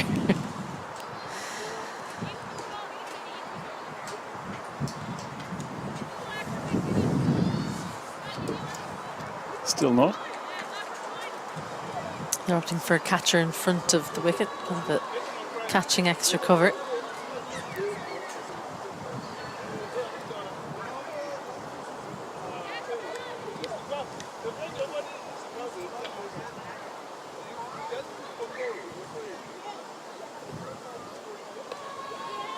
Short again from Murray. This time Beeza's able to work it away.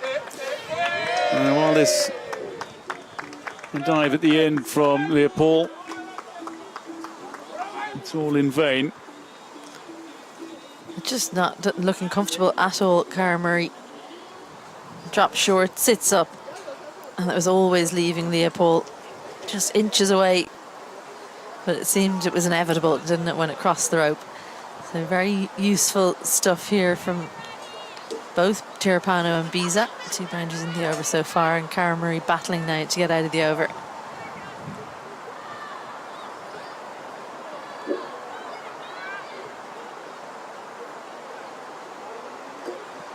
Two boundaries and 3 deliveries, and suddenly Wasp is up to 5. Edge. It's going to be 3 boundaries in the space of 4 deliveries here.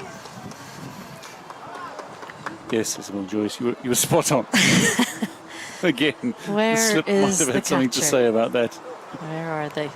Don't think that fielder in front is doing any use when you're bowling at the pace Cara Murray is, but not all boundaries are equal. That one will make Cara Murray feel a little bit better because the edge was taken. She has a 3rd in now instead of that catching extra cover. And again, beats the outside edge. End of the 17th, Zimbabwe 77 for 3.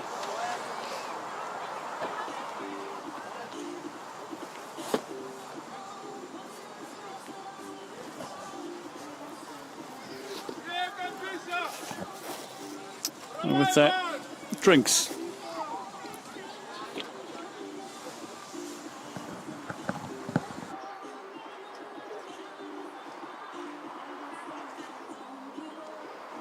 Takes us through to the first drinks break here of this Zimbabwe innings. After 17 overs they have moved on to 77 for 3. The regular target is 289.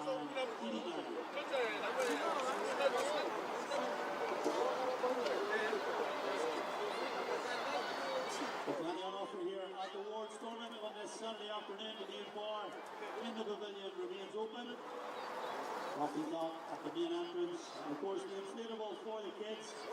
The Lynch Wicket inflatable. Head over, let the kids have a go. Cricket. Who knows, in a few years' time you could be out there representing Ireland playing international. Also, don't forget the Sports Hub shop, which is available at the main entrance with all of your cricket equipment, and indeed the replica Ireland cricket shirts available in the Sports Hub shop. Further reminder that Game 2 in this one-day international series takes place on Monday. Now pick up tickets at cricketireland.ie or indeed pay the game on Monday. Just to enter in to watch this international cricket in Belfast. Game 2 is on Monday. I'll also remind that Ireland's women's team have a further series upcoming when Pakistan visit Ireland for a 3-match T20 international series in August. Those matches will take place in Qatar. And again, you can pick up tickets for that series on cricketireland.ie. Malawi, Ireland's men's team. In September, have England as the visitors for a T20 series in Malawi.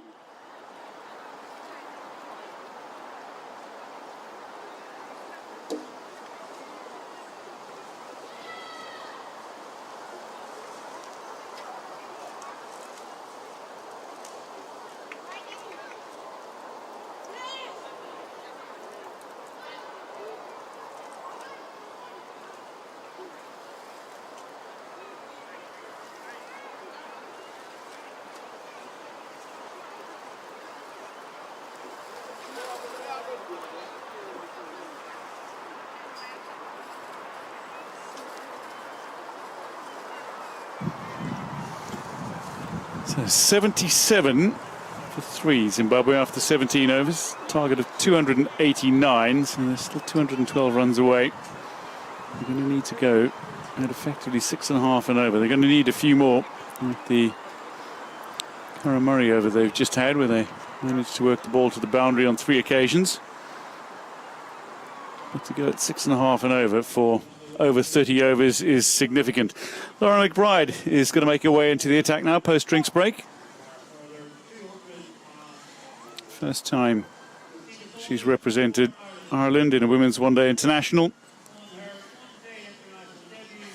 There's a lot of real estate taken up by that number, isn't there? It's a very big number. Love this bowling change. Oh, great running. That's a fantastic run. Beloved Visa called very early. Was halfway down the wicket by the time. Who should be getting that? Should that be the keeper or is that the fielders? Oh, we go. I want to know. You're the expert at keeping. From where it was, I thought the fielders should have had. Okay. Keepers union all the way. I get it.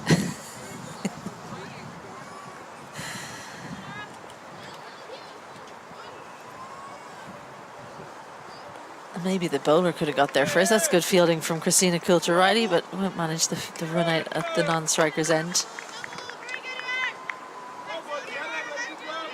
She's got quite a low arm action, doesn't she, Lara McBride? So she's not going to get a lot of turn. It's all about the changes in pace.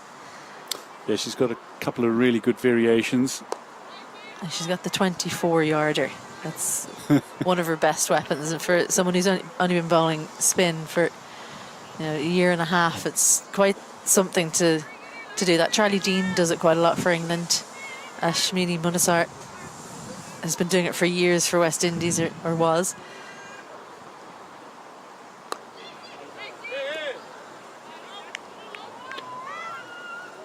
Really good that from Laura Delaney. Ireland were generally taking singles to mid-off and mid-on. A big difference between the teams, that movement and quick release again.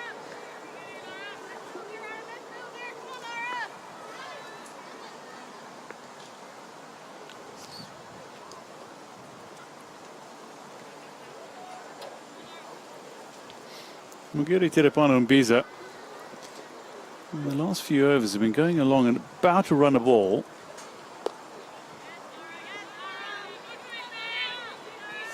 Important for them to continue that.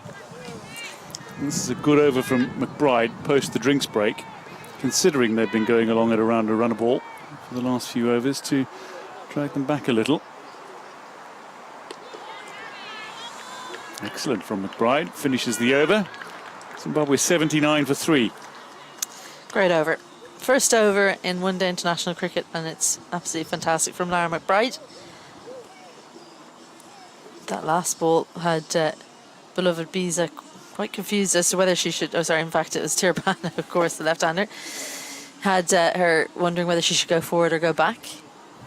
She definitely hasn't found it comfortable facing Lara McBride in the first 2 T20s or today. Karamurri, hard to know why she's struggling. Just doesn't look comfortable in her action today.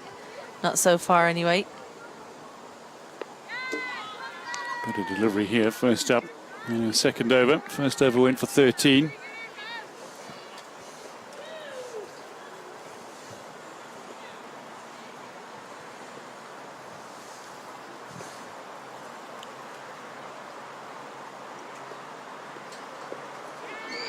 Much better. She looks a lot more comfortable. Getting right through her action, Cara Murray. Looked like she was maybe snatching at it a little bit in that first over.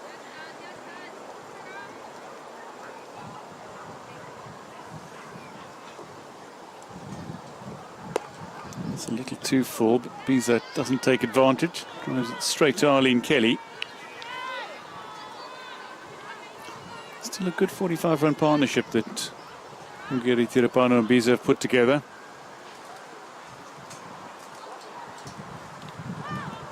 Slip. Don't remind me. Where is it? Gabby Lewis, I'm surprised. I saw her bringing on the drinks there. I thought she might have been bringing a message in a bottle. Get the slip in. Maybe two. Who can you take out?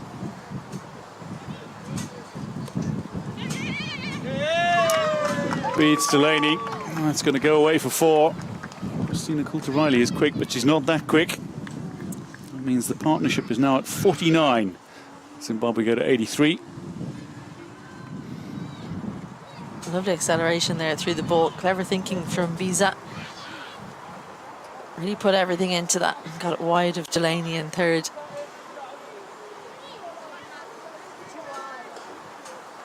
After a really good opening few deliveries from Murray, that one goes to the boundary. How does she finish?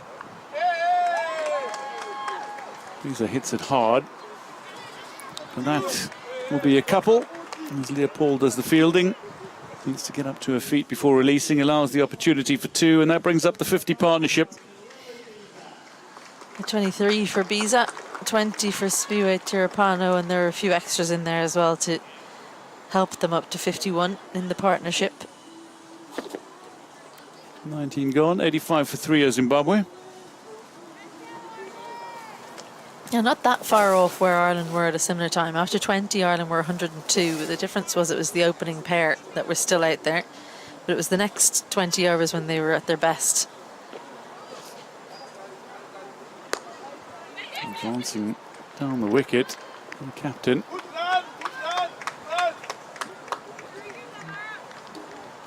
Yeah, I think that's a better option. She gets herself into trouble, Tirapano, against McBride when she tries to play off the back foot. And she thinks it's shorter than it is and gets a little bit cramped up for room. So coming down the pitch, putting some acceleration through the ball and being able to steal those singles if she doesn't find the gap. I think it's much better for her to do that against McBride in particular.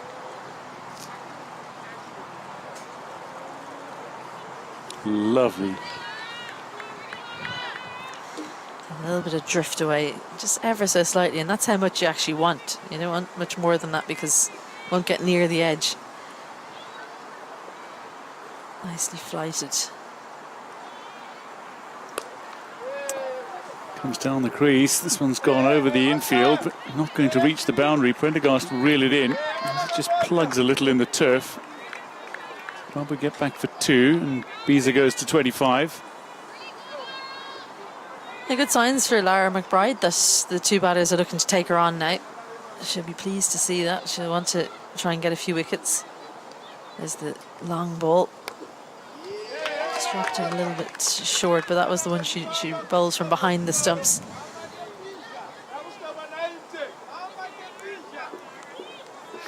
The 3 early wickets have really set the tone for Ireland to dominate in this fixture. But this is a significant partnership for Zimbabwe.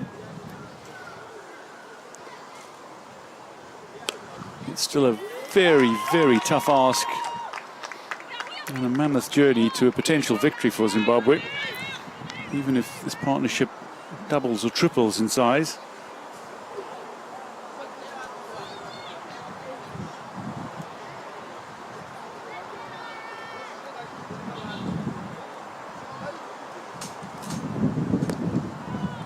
Good delivery from McBride to finish her second. She's 0 for 7. Zimbabwe on 90 for 3 after 20. Thanks to Dwayne DeLocca. He's put in a good 20 overs there, earned his break, a cup of coffee, and he'll be back shortly, no doubt. Celeste Rack back in, and no better time, Celeste, for you to be on to talk us through what's happening with Cara Murray. Some good deliveries in there, but she just doesn't look quite settled, doesn't look comfortable out there. And when you don't start off exactly as you'd like, sometimes it can take a while to get into your spell, which is what we're seeing with Cara Murray here. Probably didn't start off as consistently as she had in the T20 internationals, but then came back much stronger the second over. Was unlucky with the 4 really off the edge, and then one ball that she wouldn't have been happy with, but otherwise it's back on track. Oh, a misfield doesn't help things. Arlene Kelly, that was a nasty one. It took an awkward bounce, and she didn't get the body behind it. She won't be pleased with herself there, Arlene Kelly. Her bowler won't either. You need your fielders backing you up. And it was a bit too full for Murray, which allows the batter to get their hands through it and hit it anywhere that they want. But when you are not bowling your best, it's not what you need, having a misfield and a boundary off you.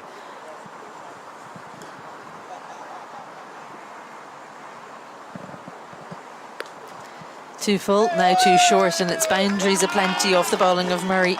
Just hasn't found her line, hasn't found her length, and Zimbabwe have found her easy to face. She's overcorrected here, Murray. And just notice this ball in particular, she hasn't followed through as she has been in the other deliveries. She stops there after that delivery stride, which sometimes can take the energy off the ball and mean that you drag it down or don't get quite as through your action as you'd like to. Good comeback, just a little bit slower through the air there, Murray. I think she's willing herself to get through the action like you've been talking about. Just trying to get the next over captain. If she can finish strong here, maybe she'll have a case to get her 4th, but she's been really expensive. I'd be interested to talk to Cara and a few of the spinners about what they are working with the new coach, Lloyd Tennant.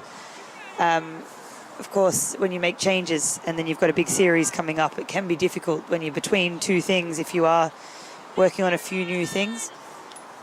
But in general, if you don't have the energy through the crease, it is hard to execute the delivery you want. Field a change long on back, so Nigeri Tirapano happy to take the single down to long on. She is strong through that region, so it is a lot of pressure on Cara Murray to bowl well if that fielder is in.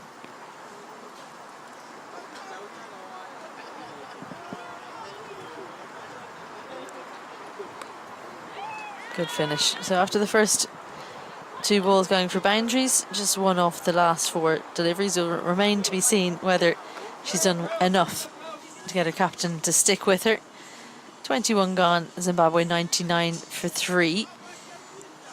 Run rate above 4.5 now. Run rate required though still up past 6.5. One of the things that Zimbabwe, I'm sure, will have spoken about since the T20 series was their running between the wickets. They averaged 2 run-outs a game. So for Ireland, they'll be on the hunt for some more. That's what I'm talking about the back foot for Tirapano against Lara McBride. She thinks the length is there, just drops on her a little bit fuller than she expects, and then gets herself into trouble. It's just not working out for her, is it, going back to that length? That length's okay though. Down on one knee. Doesn't get that much of it. She'll be frustrated, I think, Tirapano, that she didn't send that for 4. Really poor delivery from Lara McBride. But that's the 100 up for Zimbabwe in the 22nd over. They lost 3 wickets, but a great rebuild on, as these two have added 66 for the 4th wicket.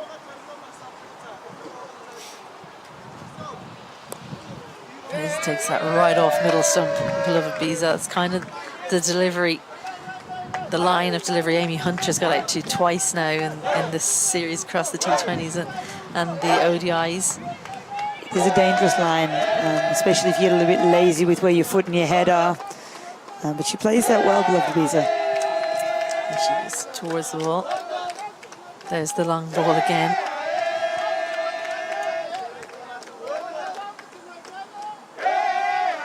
Who will be happy with how they started off is Lara McBride, straight on the money from the first over.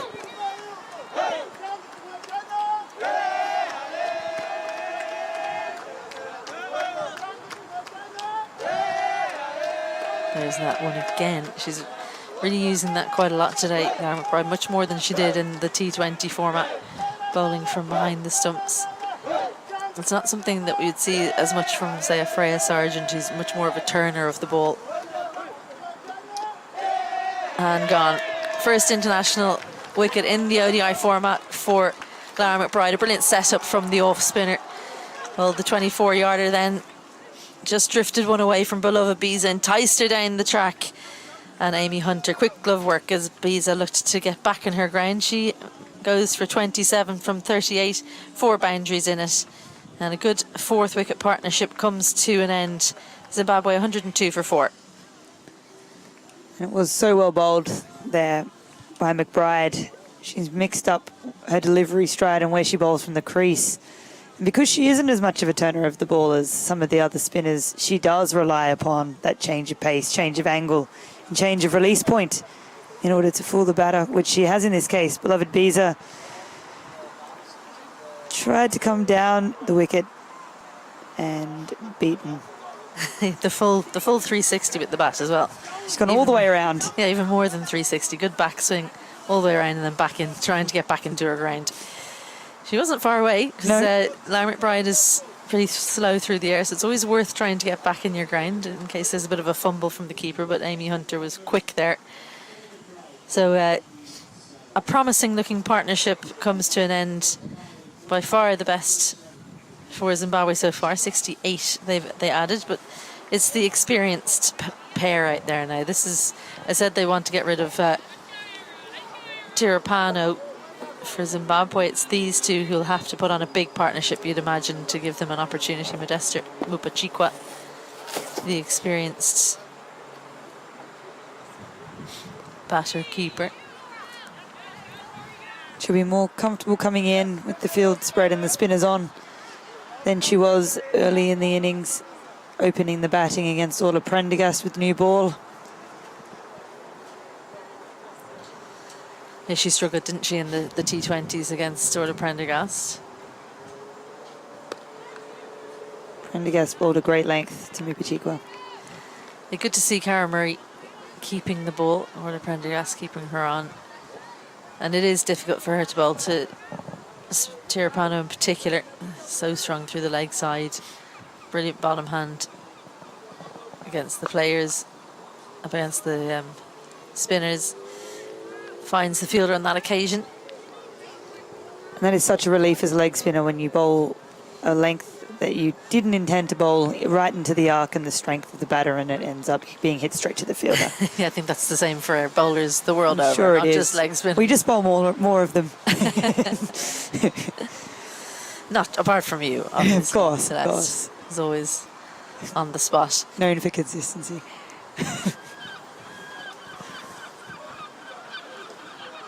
There's another short one.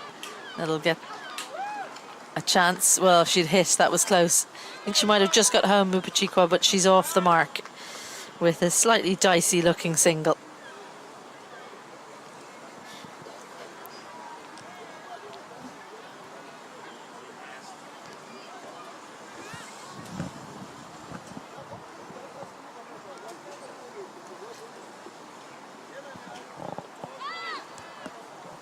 It's the first time we've really seen Tirapano troubled in any way by Cara Murray. That's the length she'd really want to hit. It's that area of a bit of uncertainty where Tirapano has to get a big stride forward or go back.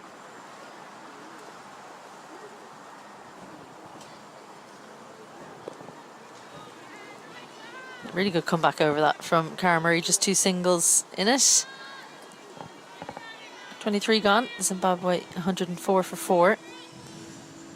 And he played 13 one-day internationals as Tirapano, highest score of 71. That came against Papua New Guinea in Harare, March last year.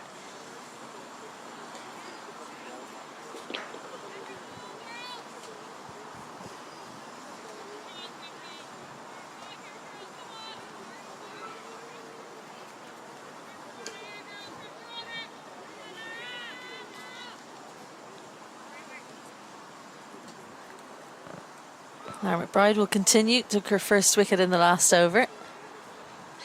Up against Mupachikwa. I don't think she's had the opportunity to bowl to her because Mupachikwa was moved down the order in the third T20 of the 3-match series. Lara McBride didn't play in that one. And she was out by the time Lara McBride had come on in the first two.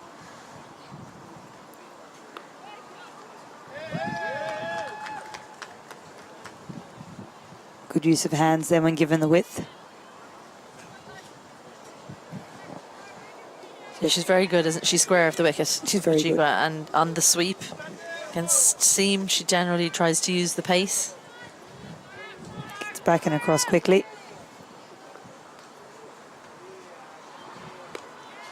Very good delivery. Just slightly moving in towards the left-hander, a bit quicker through the air as well.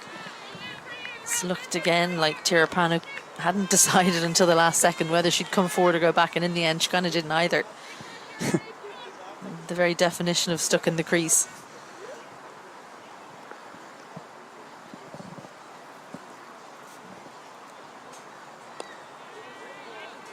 Going forward is definitely the answer to McBride, but it seems to be a mistake that gets made a bit. Yeah, well, I think the reason for that is because she changes her pace so much. When she bowls it from that 24-yard, if she gets the length right, she'll get you to push at it and you get caught. Yep. There's the slightly quicker one. She manages to get the bottom hand through there, but the field is set well.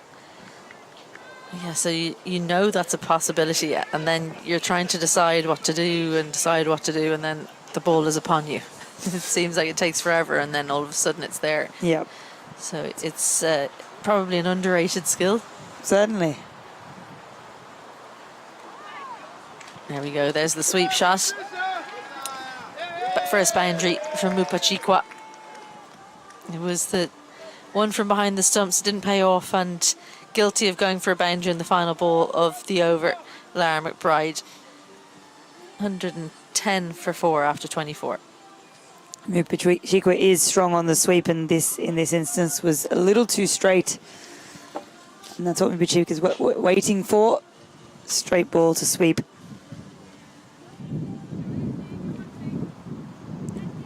Cara Murray has been given another over after her impressive display last over. They do have one more spin option, Leah Paul there. They'll want their two premier spinners to get through 20. It's another short one. Lara McBride does well in the deep, stays on her feet as well. Just the one. Great work from her. You just never know how someone's going to go, do you, when they step up a level to the senior international team, and she hasn't looked out of place at all. Not in the slightest. It's hard to believe in the field and with the ball that it is her first ODI. She's been great today.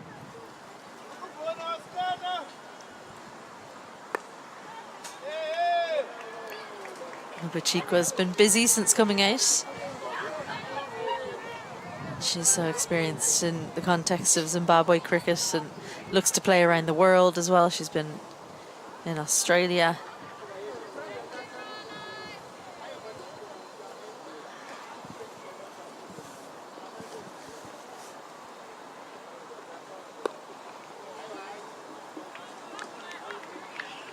I think for me, I mean, I'm no leg spin expert, as you well know, Celeste Rack, but her front half looks a lot better these last couple of overs. The first over or two, it just looked like that half of her body wasn't working at all, everything relying on her bowling arm. You could really see it falling off the front side, so you're right, she's getting through the crease better, she's following through more, and that has come from employing that front side of the body a bit more. And we find that if the front side isn't engaged and you're not getting through the crease, it tends to be length that suffers more than anything.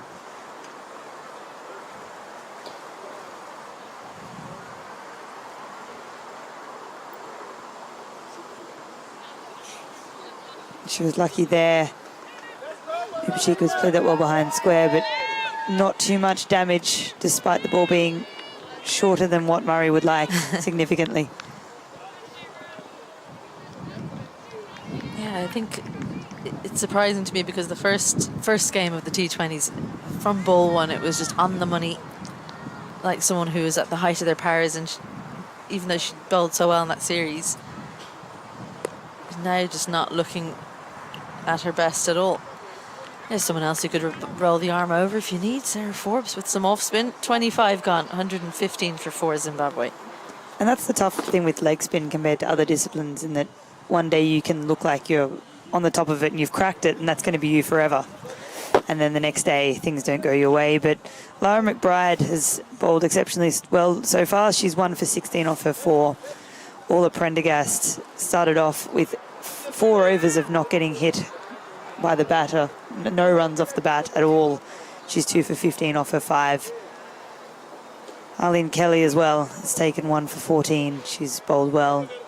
Every bowler except for Cara Murray today so far has been below the required run rate.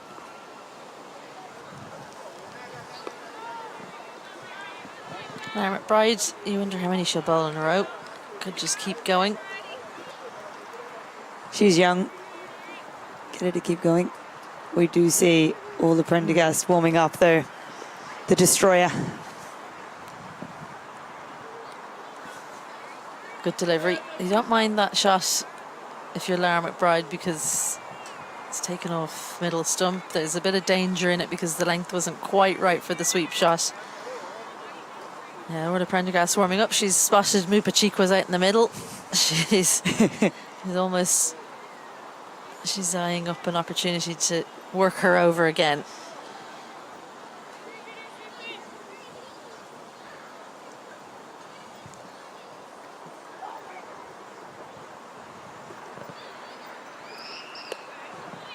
Yeah, a little bit quicker there, Lara McBride. It's very hard to line her up. You can't tell when she's delivering it which of the deliveries she's bowling at you. It's not as clear as, say, other spinners who you can tell from the arm when they're bowling the quicker delivery. It's a very useful skill to have, and combined with the fact that she still is relatively unknown to international cricket, people playing against her. She's a tough player to hit. 21 one-day internationals from Mupachikwa, 3 half-centuries. That's a big, thick outside edge. I think the key was she went through with the shot, Mupachikwa, because if she'd checked it, would have flown to point. As it is, she's lucky to get something on it, because it looked like she might be the second victim for McBride. Yeah, time stood still there for Mupachikwa for a while, but she managed to get herself to the other end.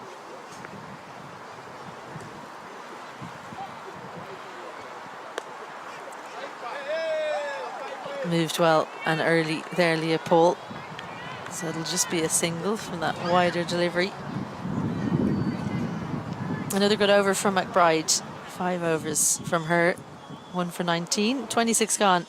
Zimbabwe 118 for 4.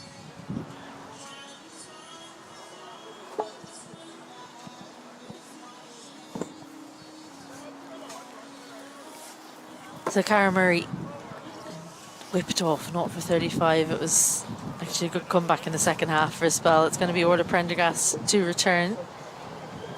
She's going to start with bowling to Tirapano, who's closing in on her half-century. It'll be her 5th in one-day internationals. Pretty good return. Very good return, in fact, from 13 one-day internationals. She's got 4 so far. She's looking to add her 5th. Around the wicket to the left-hander.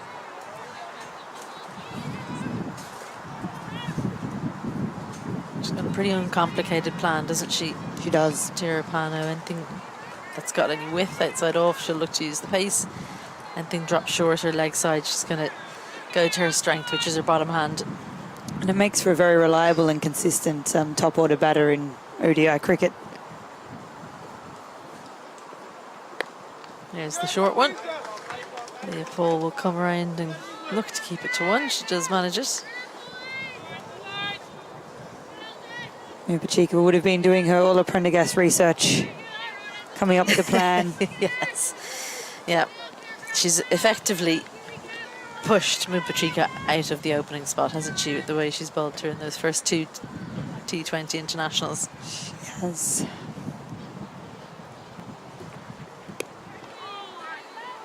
And the fact that you're not taking a single there means you're not thinking about scoring runs, you're thinking about surviving. Yeah, which is already a bit of a negative approach to take in, but it's a good opportunity for her here to try and really fight this out and find a plan against Orla Prendergast. Prendergast doesn't have the new ball anymore, potentially not getting as much movement as she was in Pembroke in the ODIs, T20s at the start of the innings. Orla Prendergast takes a tumble.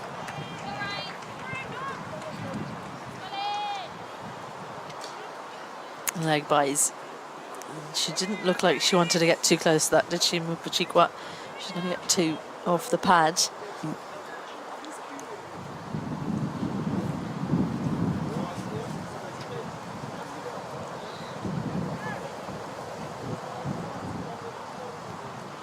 Prendergast looks to be okay there. She just is looking at the crease there. Cara Marie seemed to have trouble with it as well, didn't she? She was playing around the landing spot. A little bit too straight again. That'll go out for a single to Lulu Little. One good thing, of course, for Zimbabwe, no run out so far. They'll be delighted with that, and it's just such an unnecessary loss of wicket when a run out happens, especially in 50 over cricket. Yeah, well, I think that might be a contributing factor to the way that they aren't taking those risks. Ireland looked much more likely to suffer a run out. Round the wicket to the left-hander. Good over from Prendergast. 27 gone. Zimbabwe 122 for 4.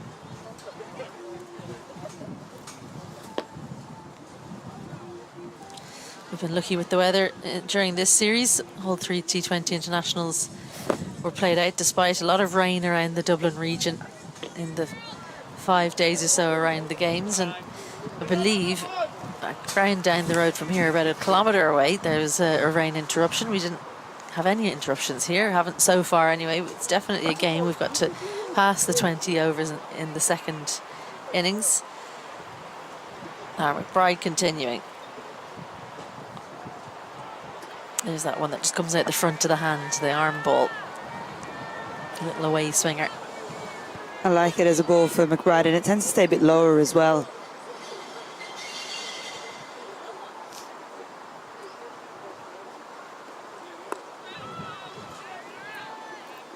Good from Christina Coulteride. I think it's important for her ring fielders, Lara McBride, to be very aware, tight, make sure those singles don't, or those are dots, not singles. There's a quicker one, straight onto the back foot. That'll find the gap. Nicely played by Mupachikwa, but Orla Prendergast quick enough to get there and keep it to 2. We saw in the middle overs when the spinners were on for Ireland, when they were batting, a lot of singles, and it was singles at will for a while there. So makes a big difference when the balls are out 2s and 4s, all go for 1. Oh, there's that delivery from behind the crease again. That was probably the best one she's executed because she managed to get a little bit of extra flight. Mupachikwa looked like she took about 10 steps but stayed still.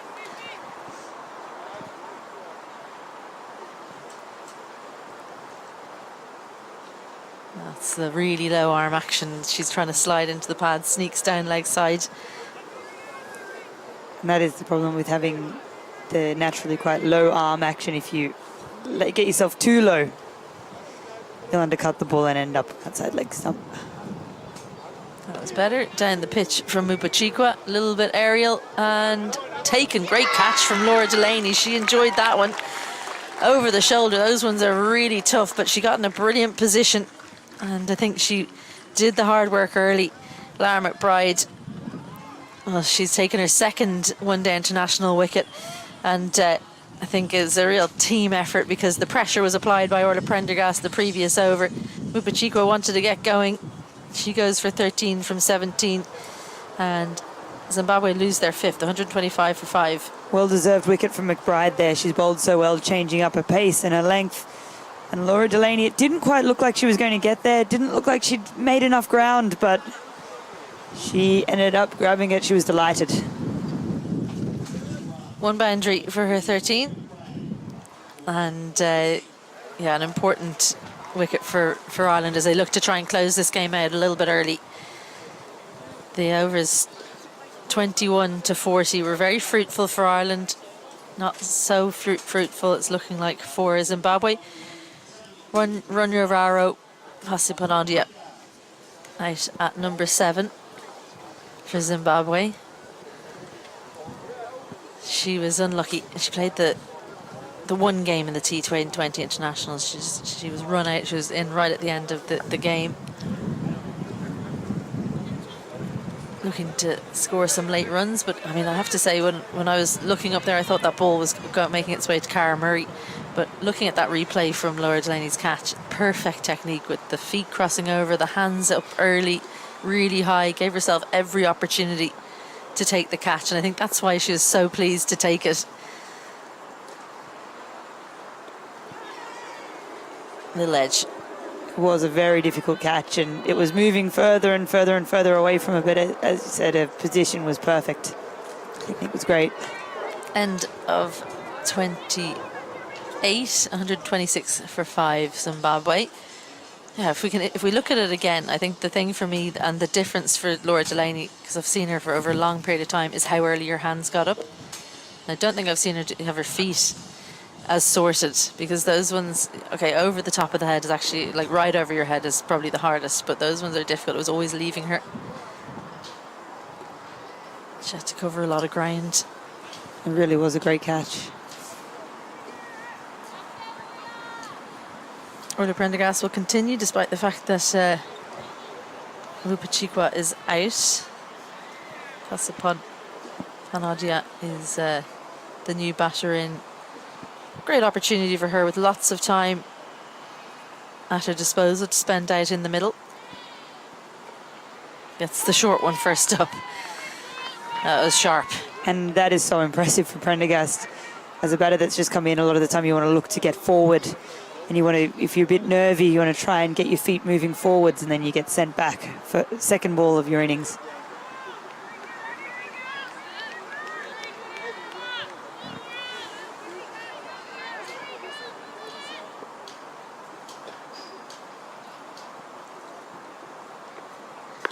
Another short one into the pitch. So is this a case of working someone over? Bouncer to start, then another short one. How long will she leave it until she puts the full straight one in? It's been great to see Orla Prendergast bowling more and more short balls as her career progresses. Saw Jane Maguire bowl a few in the T20 series. It's just a great skill to have.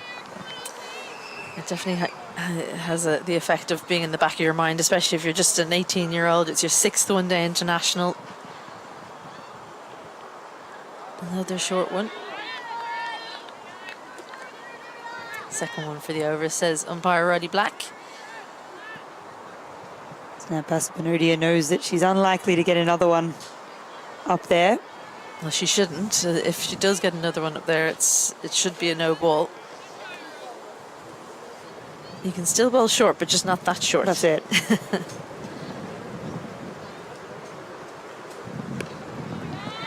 She's got quite a low strike rate, Pasipanodia. Just 36. Only played 5 matches, as I said. 3 innings in there, just the 24 runs. And a strike rate of 36.36. So she's not afraid to spend some time at the crease.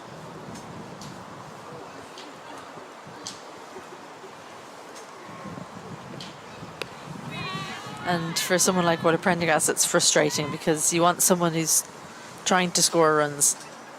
Yeah. Especially when you're defending 288. You don't mind someone scoring a few runs. You want the opportunity to get them out, but it's a bit of a wall at the moment from Pasipanodia. Might be the time to bring back the leg spinner again. Prendergast won't want to just bowl and bowl and bowl her last 3 overs of maidens.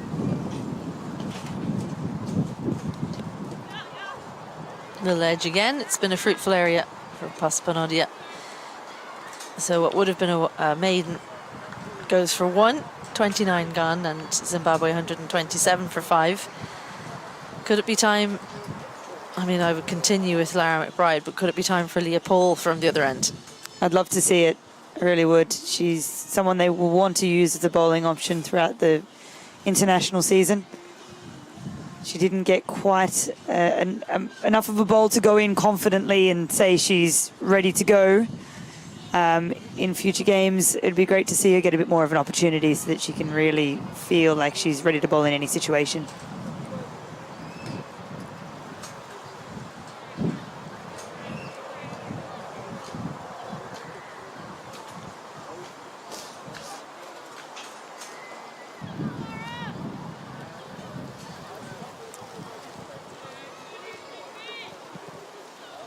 Gabby Lewis in the background, chatting to Cricket Ireland staff. Bride to continue. She's going to bowl her 7th. Very tempting to just bowl her through here, wouldn't it? Yeah, it'd be great to see. Nobody's lined her up in any way. Slip in. The slip is in. Finally! I reckon that was Laura Delaney. She was having a long chat with Lara McBride there, possibly about the fielder that she should take out. We've been talking about the slip. Oh, it's not far away. I would have loved to see slip when Orla Prendergast was beating the bat of Clovu for the in the first, the third, and the 5th over.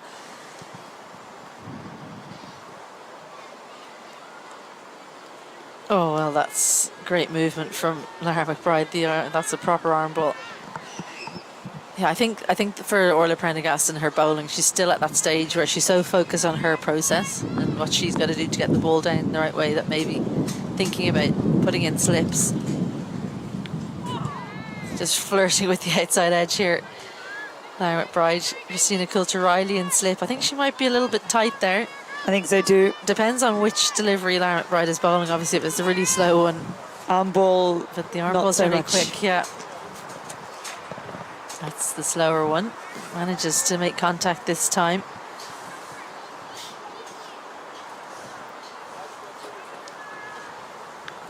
Slip will probably come out for Tirapano, who hasn't had any strike the last couple of overs. She's been watching from the other end, no doubt, hoping that Pasapanadia can survive. He's taken that off the stumps for a single to close out the 30th over. With 20 overs to go, Zimbabwe 129 for 5. And Isabel Joyce will be having a break and will be joined by Dwayne DeLuca.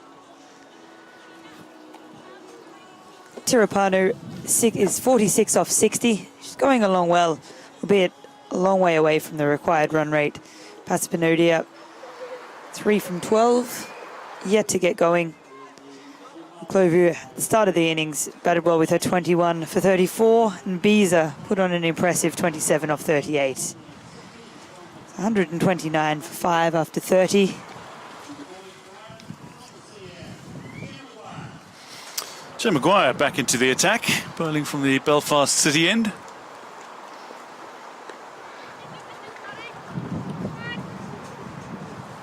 Had an expensive couple of first overs, but she came back nicely. Did Joe Maguire. As Mugeri Tirapana moves to 47. She's only playing her 14th one-day international innings, and she's got to 50 in 4 previous innings. So it could be 5 half-centuries from 14 innings, which is a pretty good strike rate. It's an impressive conversion rate, isn't it? She's very reliable.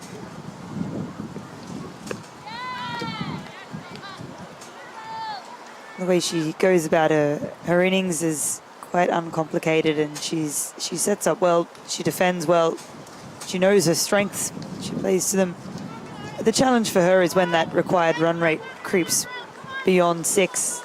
It's currently 8 at the moment. It's just about how she's going to find those extra scoring shots to try and hit the run rate required. That's a short ball from Maguire.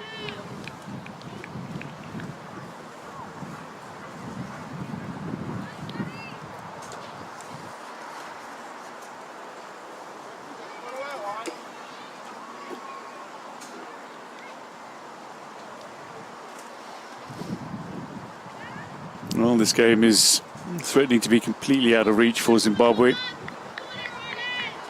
There's still opportunities to take something from this match.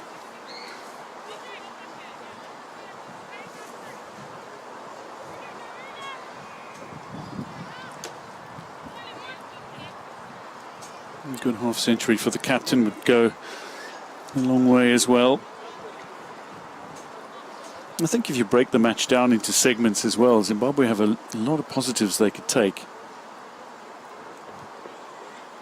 And the way they fought back in those, after going for 22 in the first couple of overs to limit Ireland, despite that massive opening stand of 116.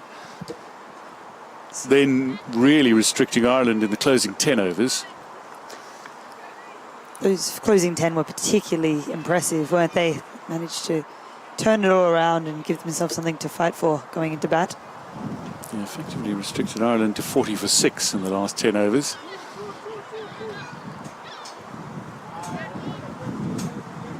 Kept the score well under 300. Captain 2 away from a fifth half century.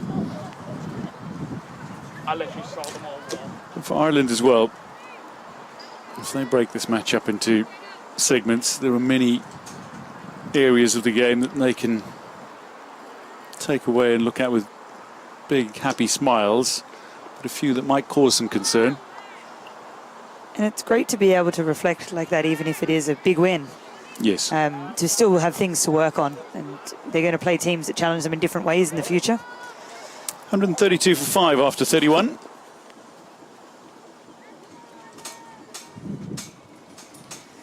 Lara McBride's been particularly impressive, hasn't she? 2 for 25 off her 7 so far. Economy of 3.7 is incredible for first ODI. Ola Prendergast always in the wickets. 2 for 18 off with the economy of 2.5. Wicket as well to Arlene Kelly, who is about to come back on. Yeah, removed the impressive Kelly St. Lovu. Ball that rushed Ndlovu, caught by Forbes. A little pace off, a little fuller to start.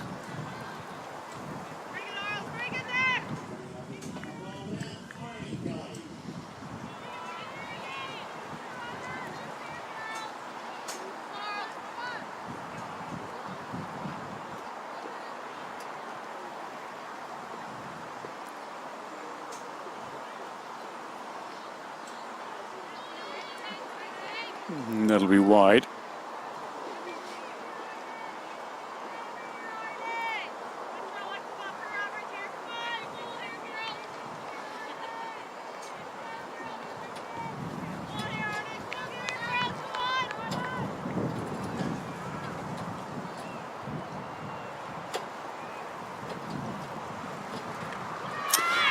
Beautiful delivery.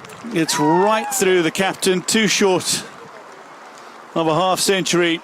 She falls for 48. Arlene Kelly strikes for a second time in the game.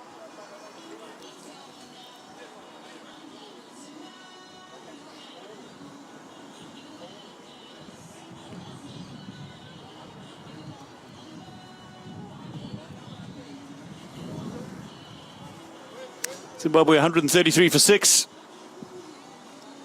But their mainstay has been removed. Arlene Kelly, back of a length here.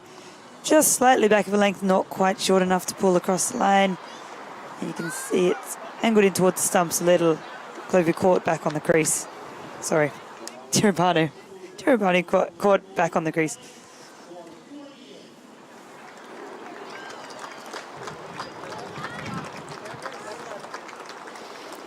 Inuguhle Mabera makes her way out now.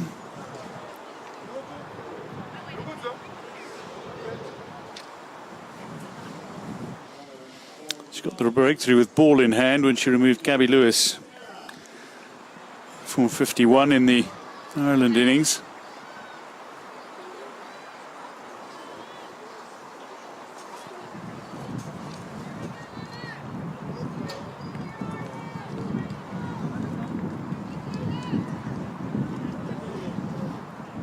So Mabera to face Arlene Kelly.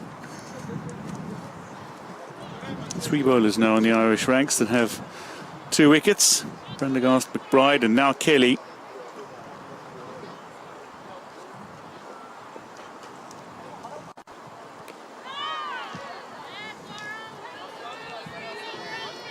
Shape in there from Kelly. It's angled in a long way.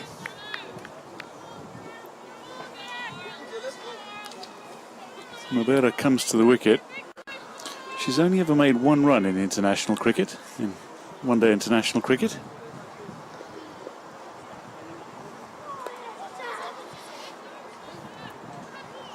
Now she's added to that tally. She has, she's doubled it. Gets off the mark. Karen Murray with the fielding.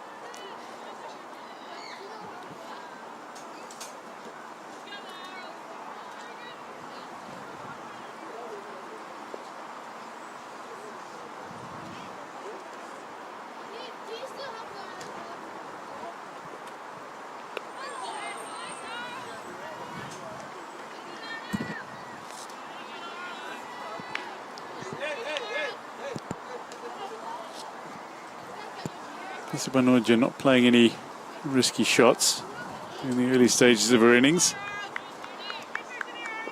She looks solid in defence. It doesn't seem to be in a rush to get off strike. Excellent variations in pace from Arlene Kelly. Ends the 32nd over, and it's a breakthrough over for Ireland. The 6th wicket falling. Zimbabwe 134 for 6.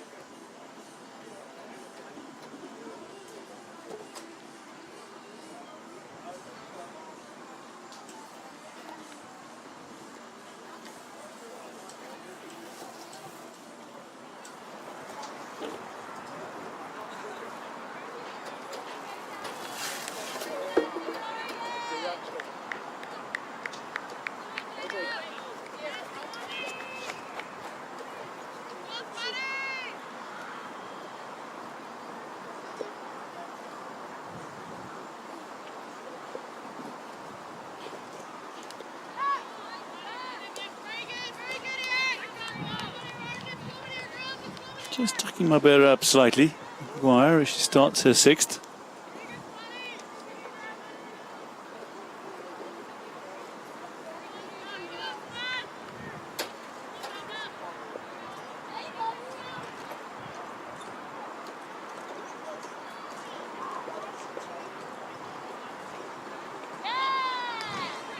It's a great short ball from Maguire. And it's something that we didn't always see from her in international cricket, but she's coming in and hitting the pitch really hard.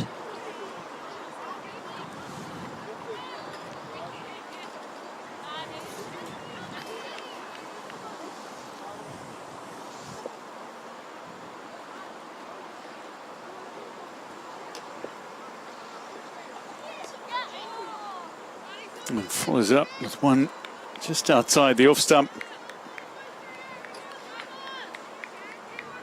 3 very different balls.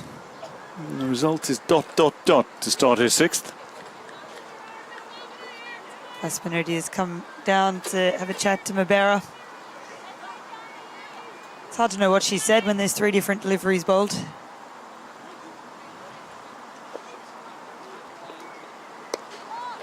And slightly slower and fuller from Maguire.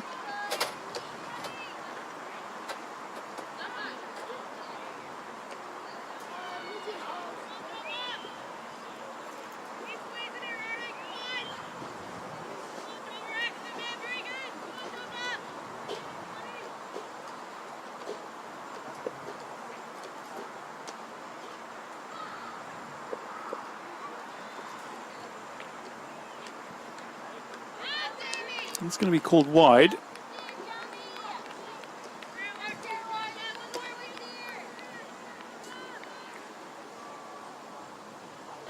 It's 2 from the over. Kim Cotton there signalled the wide. Rolly Black.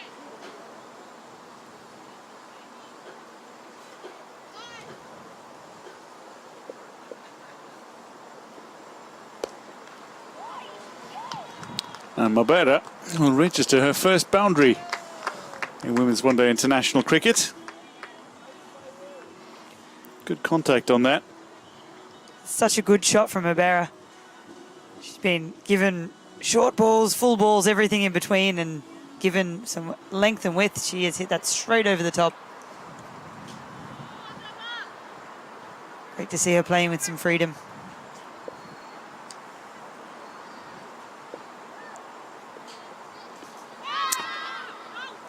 The one that just comes back at her. Solid delivery from Jane Maguire to end her 6th over. 0 for 24 she has. Zimbabwe 139 for 6 from 33.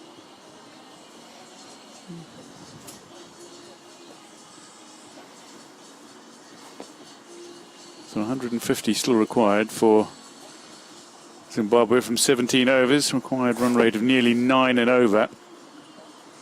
With 4 wickets in hand.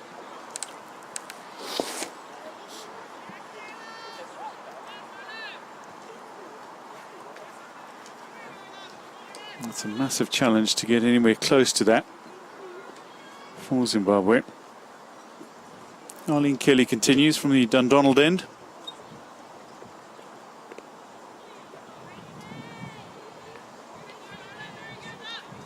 It's the first time we've really seen Pasipanodia with a big swing at the ball. May signal a bit of a shift in intent from her. Look to get herself in early. Perhaps they've had a chat and said, we're not going to just face dots, we're going to try and go after this as much as we can.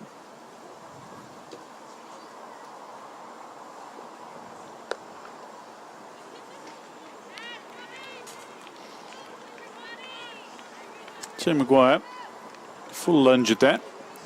Gets a good hand on it, and Zimbabwe managed to work the single.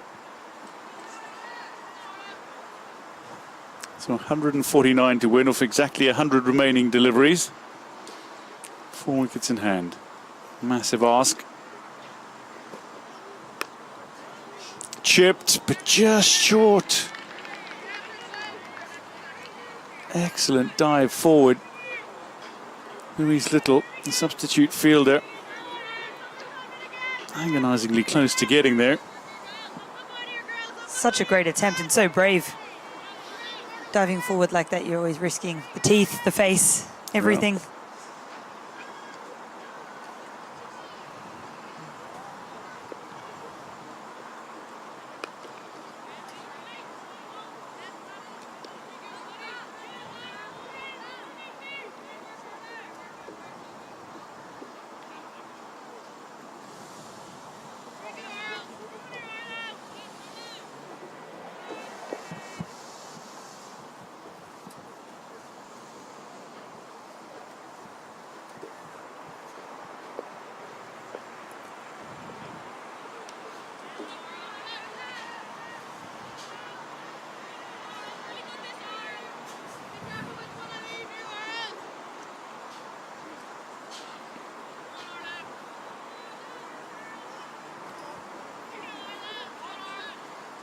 Better just letting that one go. I suspect that a few other batters higher up in the order would have looked to cut that ball away.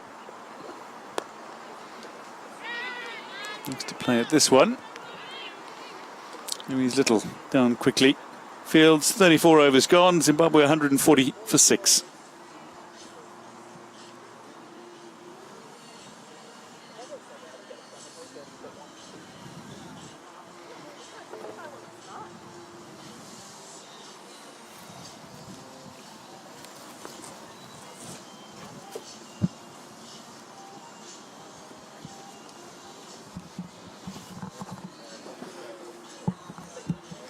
So drinks.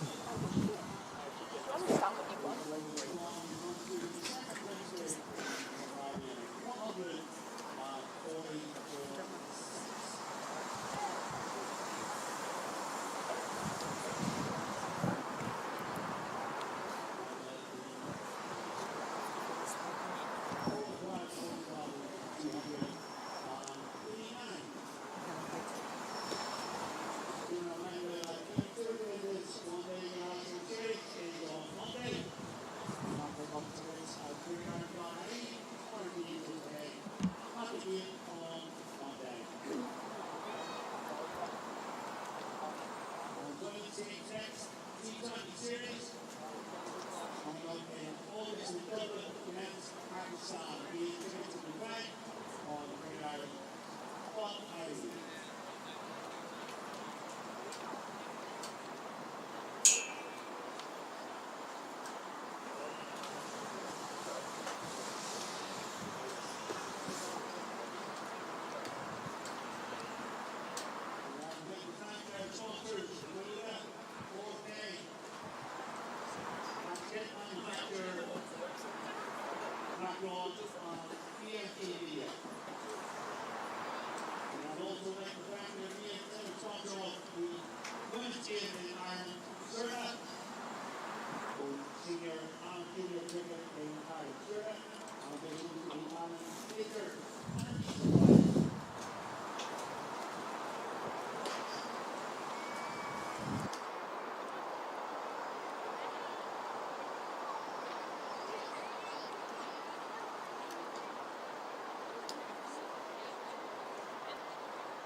And 16 overs remaining.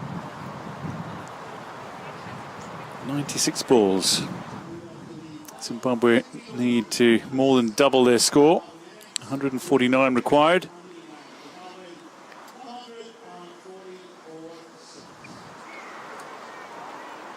Ireland 4 wickets away from claiming the win. Jane Maguire. Short again this time. Spanoja looks to go after it. Doesn't get too much on it.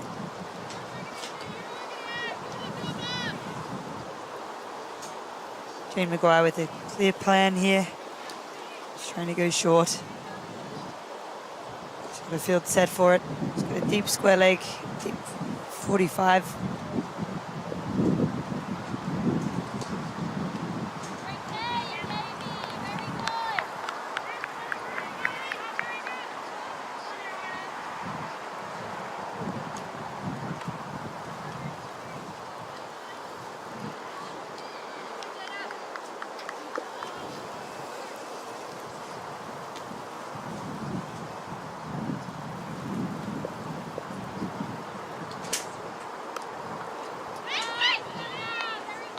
Straight to Coulter Riley.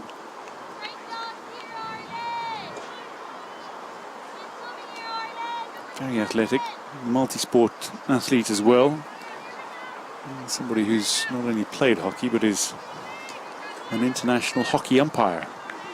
Yeah, she's very involved. It's impressive.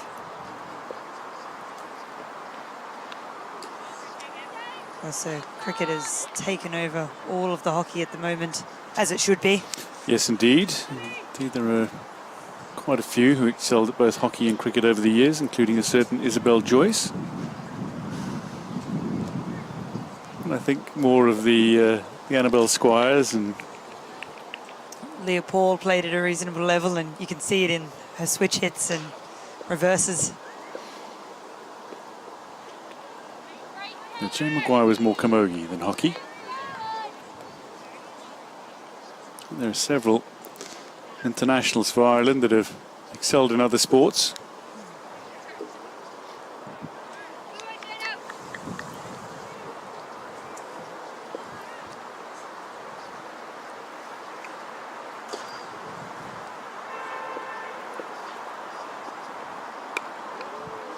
Top edge, Coulter Riley is running back and holds on to a fine catch. Looked to be moving away from her, but wonderful footwork to get herself underneath the ball. And although arms extended away from the body, Mabera goes for 5 to a wonderful catch from Coulter Riley. Jane Maguire has her first wicket of the game. 141 for 7 on Zimbabwe with 15 to play. Laura Delaney's going to be disappointed because I think Christina Coulter Riley just got catch of the day. It's being claimed. This was brilliant. Maguire's gone short again with a bit more width this time. Vera staring at it, thinking, I don't think I've got enough. And Coulter Riley is fully extended there. And she makes it look easy in the slow motion, but it certainly wasn't. And that brings Mvelo Sibanda to the crease. That also brings Isabel Joyce to the commentary box. Celeste Stark makes way. 7 wickets down now for Zimbabwe, 141 on the board. But another fine catch. Ireland impressing with their fielding. Yeah, that one was brilliant, wasn't it? It was tracked all the way with the eyes. She didn't do what Laura Delaney did, where she got the hands high, but that was because it was, I think, going away from her for so long. Had to really stretch behind her. Not easy to take those when there's a glare in the sky above you. Leah Paul's coming into the attack. Yeah, left arm spin. Good option at this stage. Just the lack of pace might tempt Pasapanodia into playing a few more shots. 6 from 21 deliveries from her. She's been circumspect.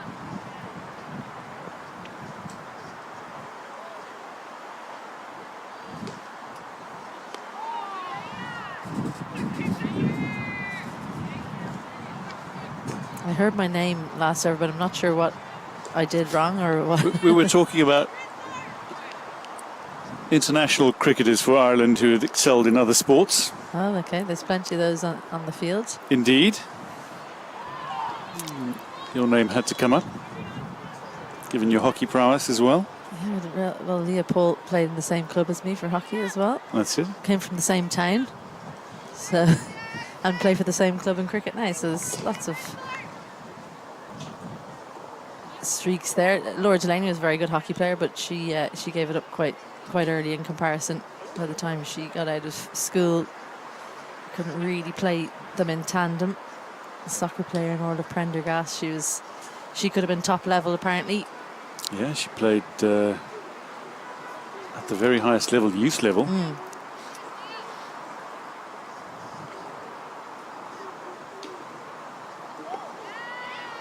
Really good signs for when Leah Paul is getting right through her action, as we just saw on that occasion. Much slower through the air, but can go up and down the gears in terms of pace. Yeah, Christina Coulter Riley is an international level hockey umpire. We've just mentioned that. And yes. She was 18 when she did her first international. Which is crazy, right? She's a good indoor hockey player herself and outdoor. Well, that's worked away. The full toss. Sibanda off the mark.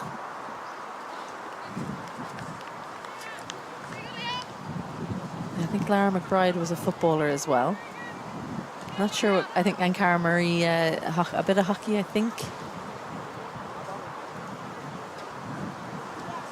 Another full toss. This one's launched. It's out towards the boundary, and it's just short of Arlene Kelly.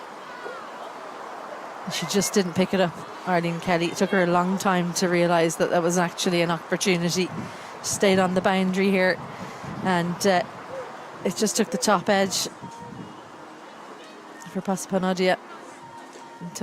Look, she's only just moving there, so if she'd moved it slightly earlier, it would have been actually an easy catch for her. 36 gone, 145 for 7.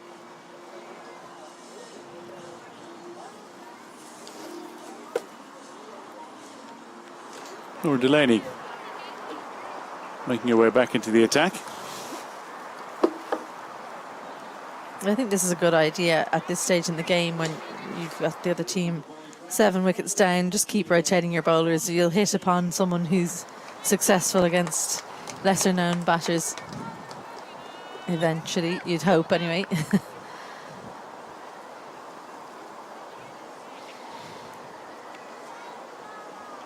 Ireland 3 wickets away from a fine victory. Well kept out by Sibanda. Good start against the left-hander by Laura Delaney, deciding to go round the wicket.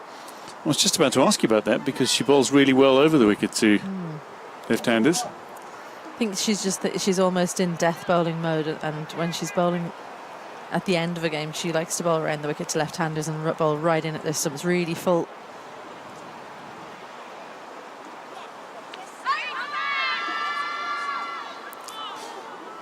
That's an emphatic no for the appeal. Really Black with the arms out, signalling wide.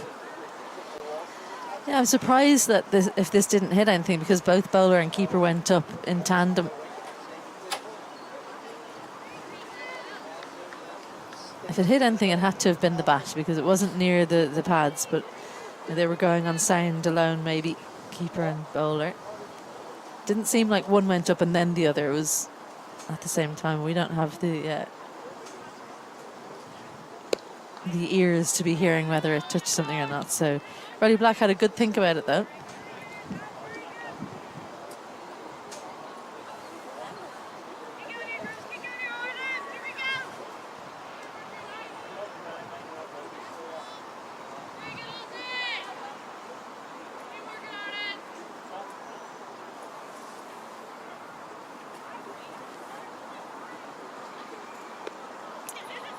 Really important series this for Zimbabwe, because it's not long until they enter the Women's Championship the next cycle. It'll be their first time in, and they need to assess where they are, maybe what their strengths are, what can they improve on quickly.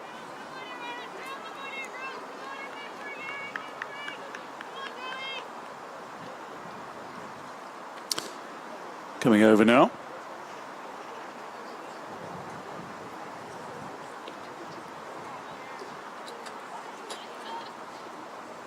They've been playing a bit of international cricket over in the United States, but they've also had some...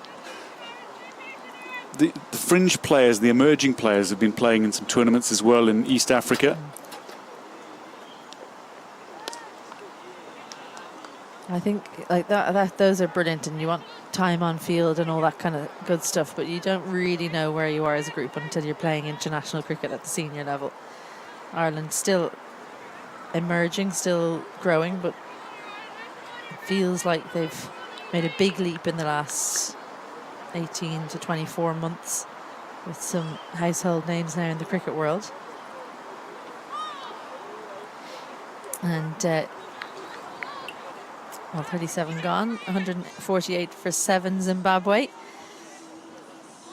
Yeah, you just wonder if they if this is what they expected coming over here, Zimbabwe, because it was a 3-0 whitewash, and I've spoken about it a little bit, but generally in a 3-match series, if the defeats get worse as you go, it means that you're well behind the team you're playing against, because as Ireland go through the series, they learn a lot about their opposition, and they start to recognize patterns. And I'm very surprised that's not out. That looked like it was crashing into middle and leg. Their worst loss of the series in that T20s was the 65-run second game, but let's take a look at this.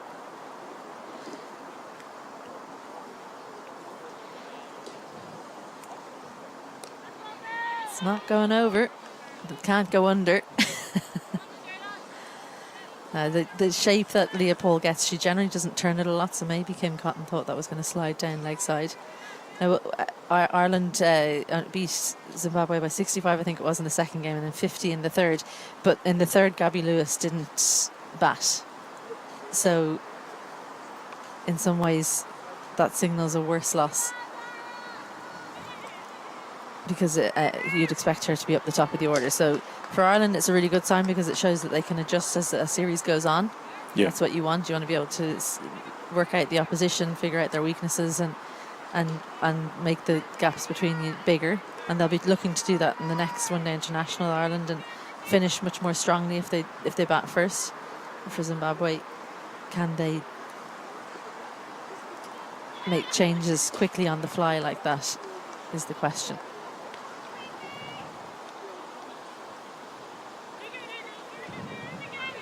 Yeah, 6-wicket win to start the T20 series, and then wins by 65 and 51 runs, as you say.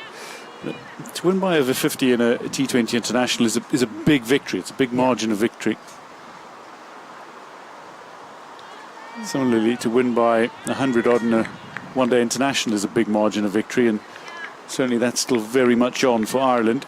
They need 3 wickets. Zimbabwe need 136 runs, which to say is unlikely is to be very kind. Certainly if you're leaving that delivery, you're not looking to chase 136. That's outside.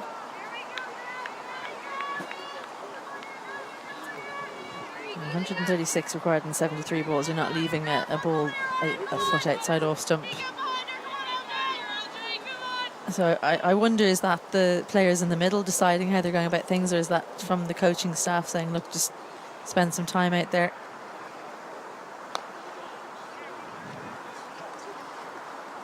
Away by Pasipanoja. This takes the single to end the 38th over. Zimbabwe 154 for 7.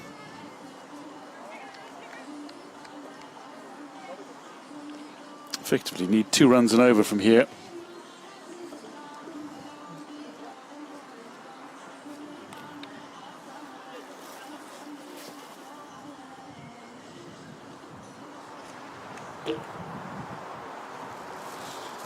There's another game left in the series after this.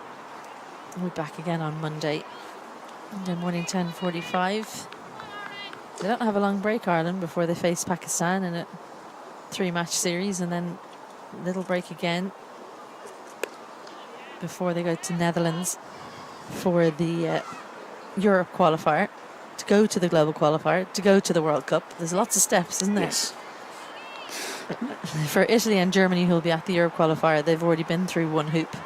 They came through the Europe qualifier Division 2.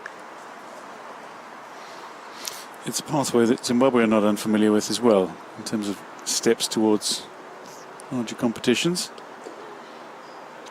Yeah, the last time these two played each other was it April? And Ireland smashed Zimbabwe in the qualifier before they crashed out against Scotland. Scotland's first time beating Ireland at that level to get to the World Cup.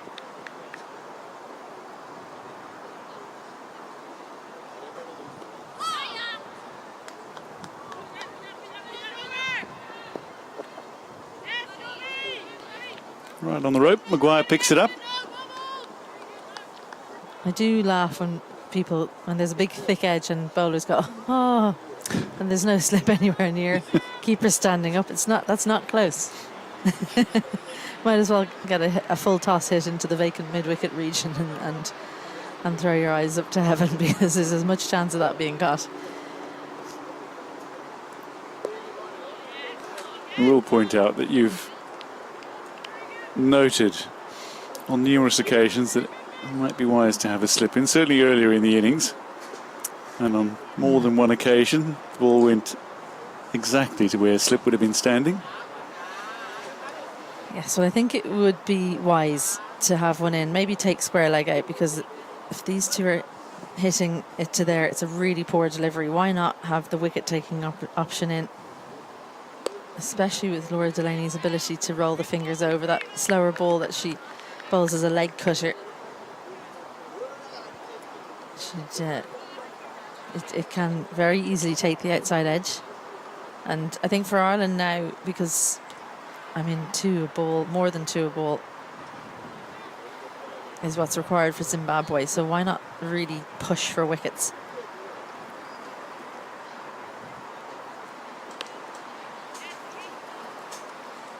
It's nicely cut away.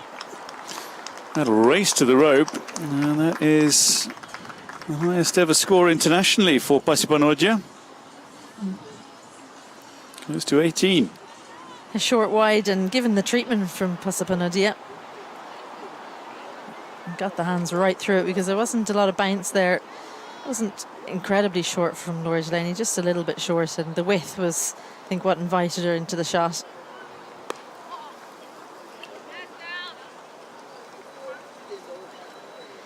End of the 39th, 11 to play.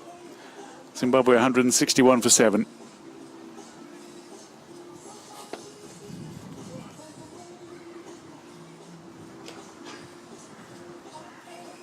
Energy just waning a little bit from Ireland. It can be a difficult time to stay up and about when the game feels like it's a foregone conclusion. So it's up to Orla Prendergast really to try and do something to keep her team up, keep the energy up. Leah Paul will retain the ball. She had a really good shout in the last over. So she does seem like a wicket-taking option. You don't often see bowlers bowl with the full long-sleeve jumper on. No. But I will say there's a little chill in the wind that is sweeping across the ground. Well, I have it on good authority that every now and then there are gusts of wind at 35 miles an hour, so you don't know when they're coming, but they certainly put the chill in you. Not short.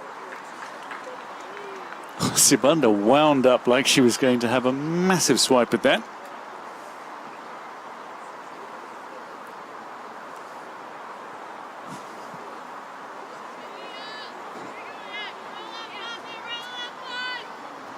Just takes the one, brings Pusimanoja back on strike.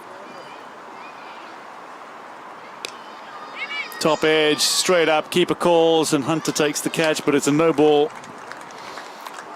Somebody's got to tell the batter. She's heading off. Don't get out of your ground, you might be run out. We nearly had one in the first innings. It was close, that, to being just below waist height, but I think that you're better off giving those to the bowler, or the batter.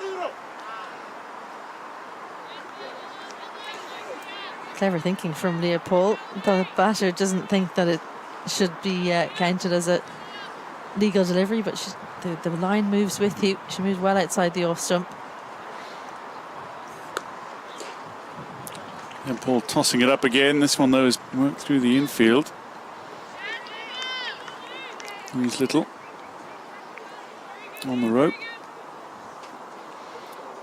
Great stuff from Pusimanoja with her bat speed through the ball. When she gets a ball she likes, she certainly tries to smack it. There's been a couple of shots in the last few overs that she's hit hard.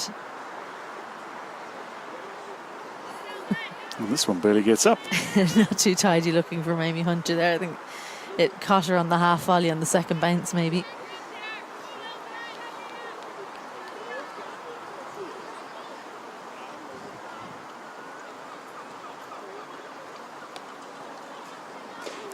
A looping delivery. Played square behind the leg side. Arlene Kelly does the fielding, and it's in quickly towards Amy Hunter. But Zimbabwe add 2 to the score. 10 to play. Zimbabwe 167 for 7. Yes, thank you, Dwayne. See you back on very shortly. Celeste Rack back alongside, and the game drifting a little bit for Ireland. These two adding 26 for the 8th wicket. A little bit frustrating for Ireland that they haven't been able to continue to take wickets since the 7th went down.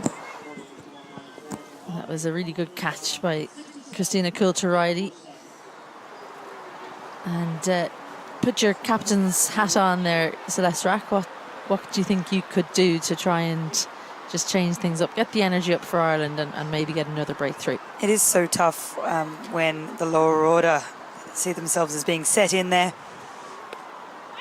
and determined to stay. Great shot there by Sibanda. It is tricky. I would personally, I know I'm a bit biased as a leg spinner, but I'd bring Cara Murray back on. There's always something going on when Cara Murray's bowling. Yeah. I think Leah Paul's a good option as well. But I do think that bowlers that are a little bit more predictable and that a plan can be made means that the batters don't have to take risks and can kind of stick around. So I'd like to see some Cara Murray. Lara McBride as well. She's still got a few up her sleeve. I think we might see her replace Leah Paul. That gamble hasn't really paid off. They look a little bit settled against her in the last over anyway. 2 or 3 over spells is probably the way to go. Laura Delaney, I think if she can throw in a few more of her slower balls, she could be a good shout here.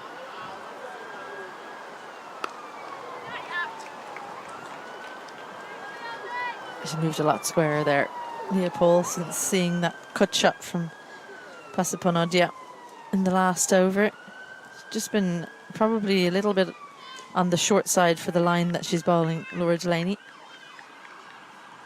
The other option I'd consider is Ola Prendergast Sabanda, new batter in, relatively new batter.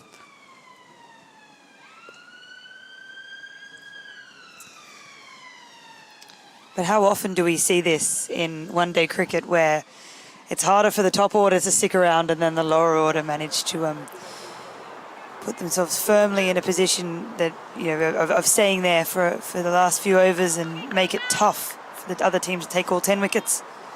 Well, it's tough to get people out when they're not trying to score heavily. Top order dealing with, that's good fielding from Christina Coulter-Riley in point. Top order dealing with a lot of movement from the new ball and looking to try and win the game, whereas it doesn't feel like that's what these two are trying to do. I wonder if they've been given a target of where they want to get to in the 50 overs. What would a win look like in terms of an adjusted target for Zimbabwe be? Yeah, it's hard to say what they're aiming for at the moment, but I suppose these two getting some time in the middle. You can see Pasapanodia is starting to, 23 now, off 43. She's starting to catch up a little bit more with the strike rate. She's looking a bit more comfortable out there. It's a win for her being out there and scoring some runs. Yeah, every scoring shot brings her top score higher. This is her best outing for Zimbabwe in one-day internationals. So if they go at 5 and over for the remaining 9, is 170 for 7 after 41. If they go at 5 and over for the remaining 9, they get up to 215. That wouldn't be too bad. Batting first, I think they'd probably be looking to get to maybe 240 Zimbabwe, so it's not far off that.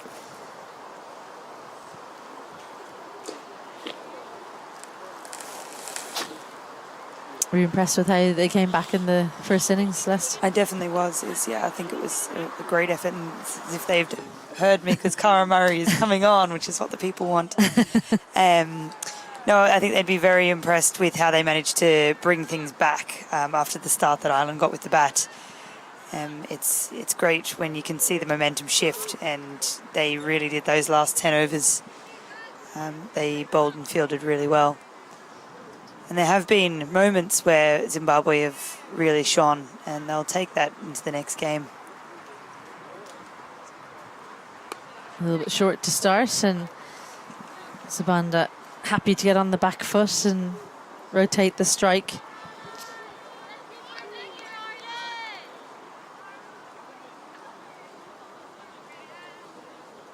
Who would you bowl next over? I think I'd go Lara McBride. Get her to bowl the slow stuff. See if you can get some catches in front of the wicket. Maybe a little nick behind. She'd have to have a slip, of course. Yeah.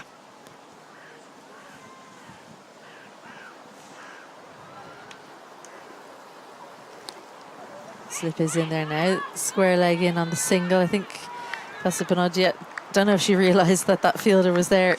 Riley Black has stopped moving over and back for when the leg spinner's bowling. So Lara McBride almost looking like an umpire there at square leg.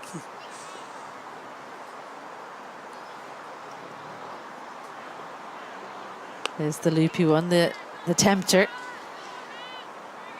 And as you were saying with McBride, I wouldn't mind seeing Murray bowl 6 balls up there. Maybe not quite that full, but 6 balls that really challenge the batter to play some shots. She looks like a player that wants to use any pace on offer. Pasapanodia. McBride-Murray combo would not make her too happy. No, exactly. Even slower than that for Murray would, I think, be a good ploy. Oh, that one's turned sharply. She might be saying to her captain, I want to bowl from this end on Monday. Just stopping on the crease a little there.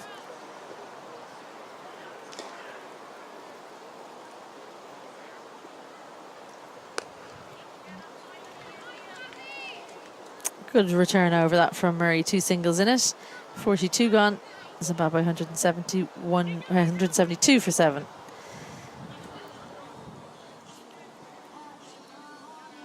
Last 10 overs between 30 and 40. Zimbabwe adding 38 for 2. Ireland at the same time added 69 for 1. They're even better between 20 and 30. They added 74, Ireland. Lost 2 wickets. They lost the 2 openers in that, but then Amy Hunter and Orla Prendergast combined. Zimbabwe made 39 for 2, so they're pretty consistent across the middle overs. They're adding 39 and 38. Yep. Prendergast is back. And what really stood out in that period of time for Ireland was that Amy Hunter really hit the ground running when she came in. She didn't waste any time, and she was well ahead of a runner ball at the start of her innings, and it allowed that strike rate to continue, the runs per over to continue, whereas so often we see a wicket and then it all gets disrupted and there has to be a big rebuild. I don't think I've ever seen someone come in and hit the ground running so much in an ODI. Upish and down after taking an absolute specky not too long ago. Christina Coulter-Riley, you won't get too many opportunities that are easier than that in point, but maybe it was the lack of pace that did her. Prendergast should have 3 and Ireland should have their 8th.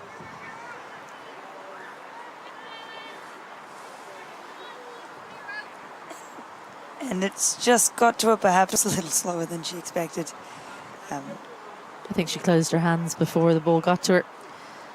She's known for her fielding, Christina Coulter-Riley, so disappointment for her after catch of the day as the previous wicket. If there's a better analogy for sport than show me top of the pops with an absolute screamer and then puts down a very easy chance. Christina Coulter-Riley. That was far too quick for Passaparano. Yeah, very late on it. I like this from Ireland. Prendergast bringing herself on. She is a wicket taker. She'll bowl deliveries that are potentially too quick and onto the batters a bit quicker than what they're used to. She's not afraid to bowl a short ball, which is a wicket taking opportunity as well.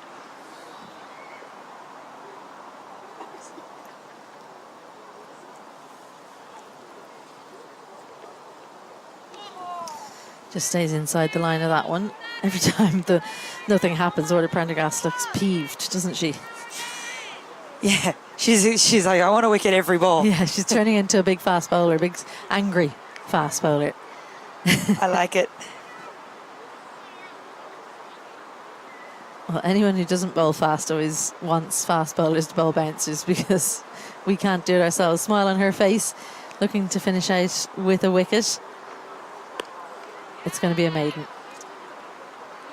Maiden for her 8th over. Prendergast is 2 for 18 with 2 overs remaining in her spell. 43 gone. Zimbabwe 172 for 7. Great to see Prendergast with no bowling restrictions, being able to bowl as many as she wants and hitting the crease really hard, running in quickly. Yeah, do you know what? I hadn't thought of that. It was a hot topic, wasn't it, when they were in Pakistan about only 7 overs being bowled, and you know, when the game is on the line, would you not just bowl her the extra overs? Really, it's just too short-sighted. That's why you make those decisions before the game. Cara Murray around the wicket. Zabanda really keen to take on the leg spinner. So Ireland's catchers need to be ready because you feel like an opportunity is going to come.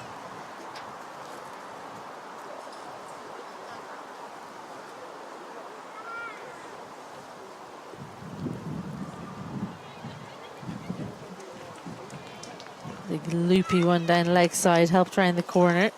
Won't have the legs to get over the rope. Lulu Little has to cover a lot of ground. It's not the length she would have wanted, but the positive for Ireland is that we're seeing Zabanda really wanting to play shots here.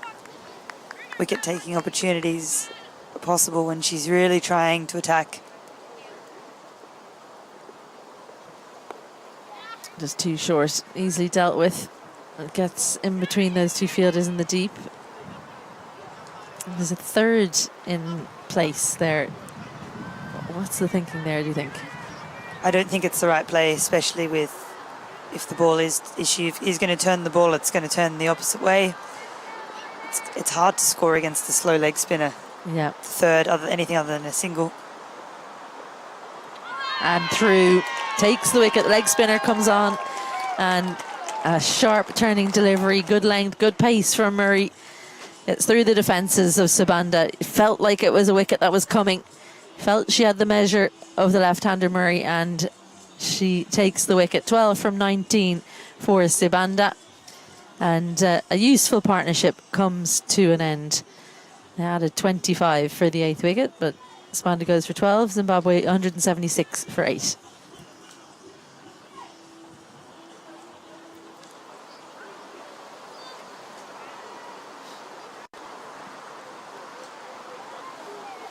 The previous 2 balls, one was slightly too full, one was a little bit too short, and Murray's come back in reply with the perfect ball to a left-hander. Whether she was trying to attack or defend that, it's a hard one to play. Yeah, lovely stuff. That just everything coming together there for Cara Murray. Good side Chigora, opening bowler. Comes out into the middle. Joins the well set Pasapanodia. Another right-hander. So left-hander's gone. That simplifies things for Ireland. Slip is in. Christina Coulter-Riley taking up the position in the absence of Gabby Lewis, who usually takes up residence there.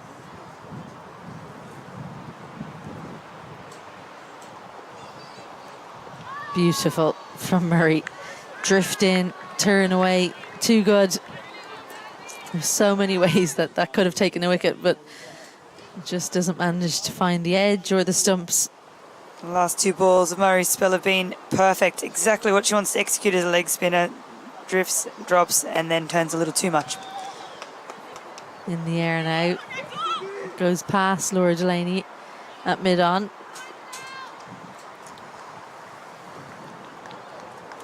So good over there from Cara Murray. Takes the wicket, gets the breakthrough. 44 gone. Zimbabwe 178 for 8.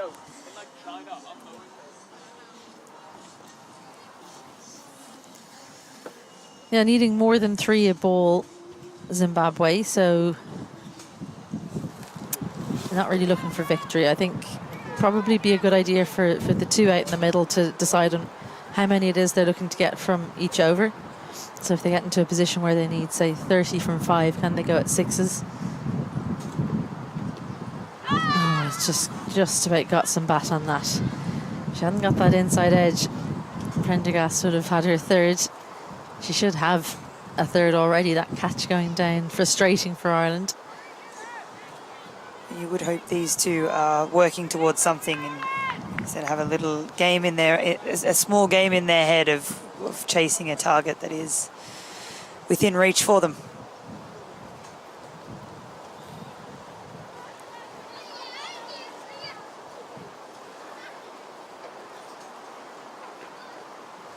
The short one. Lets that one go through. I think she was a little bit surprised there.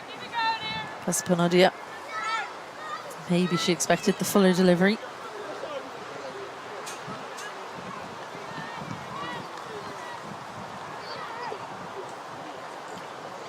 They've just added 11 in the last 4.5 overs, Zimbabwe. So they'd have to really go some to go at 5 and over. That's better directed there. So the closer she gets to that shoulder, the more likely it is that Pasapanodia is going to play at the ball. That's what Prendergast is looking for here. She's looking for Pasapanodia to play a shot she doesn't want to play. Well, she played one that she wasn't pleased with in the last over, managed to survive on that occasion. She hasn't scored since then.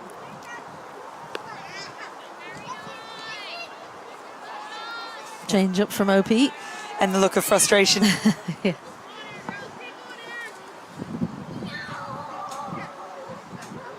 You don't see Orla Prendergast go for many runs, especially in one-day international cricket when people aren't being as inventive. But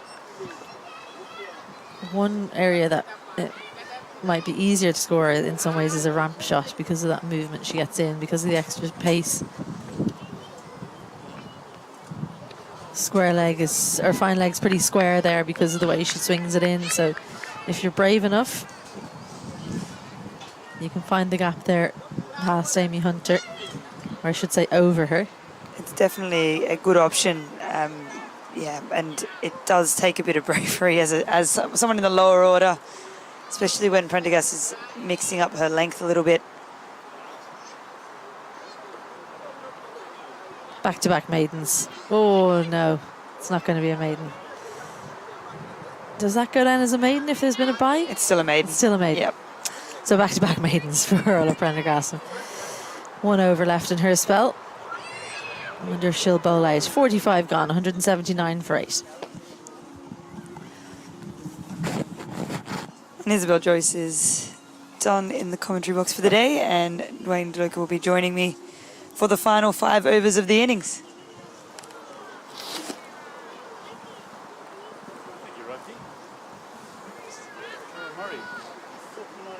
Wickets in women's one-day internationals. Cara Murray, 49 wickets. Looking for number 50. It's not going to come here, just behind Laura McBride.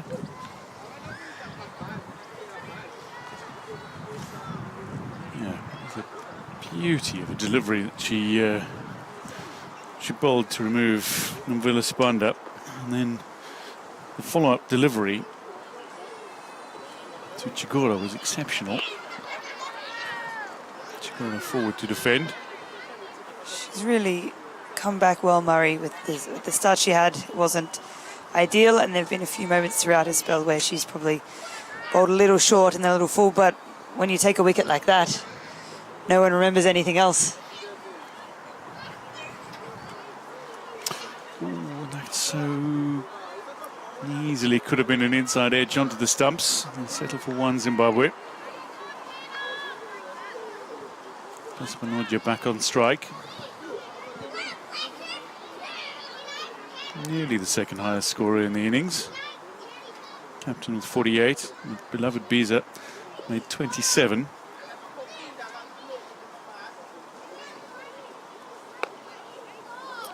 There's been some stoic tail-end resistance from Paspanoja. Around the wicket from Murray is an interesting angle. Takes away the LBW opportunity to the right-hander completely.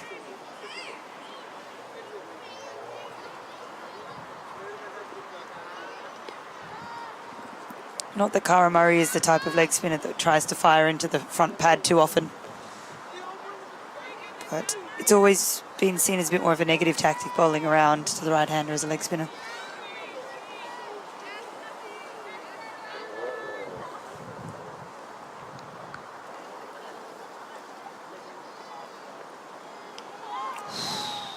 That was tight.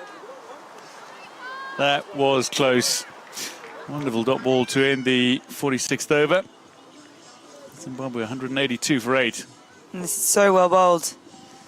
It's pitched, leg stump, and gone across. And I just think the around the wicket angle makes it very hard to bring the stumps into play if you're getting any turn. The angle is pretty extreme. But what a ball.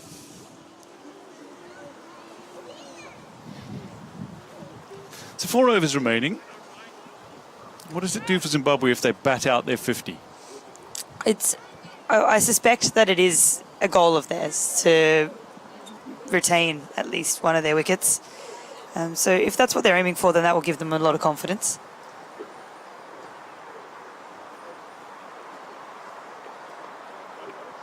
And personally, for Paspanodia, she's shown a lot of resistance here and showed that she can stay in there against Ireland's best bowlers.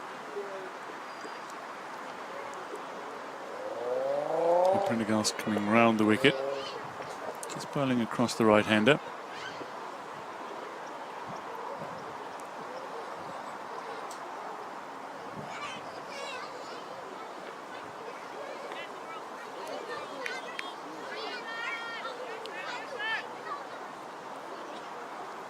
The short ball from that angle isn't very nice, is it? It's harder to get out of the way.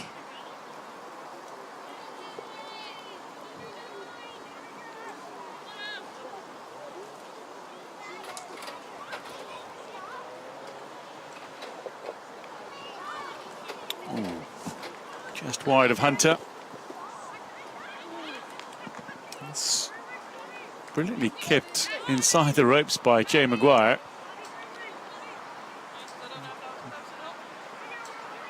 That's Benoja, now the second highest scorer in the Zimbabwe innings.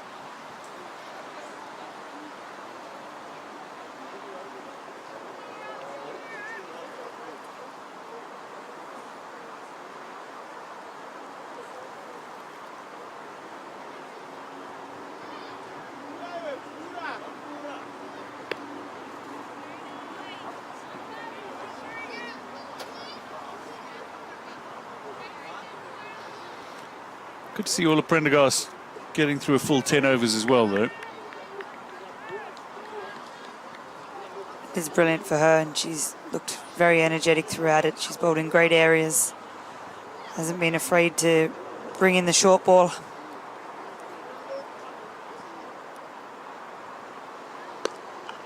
And her first few overs were astonishingly good.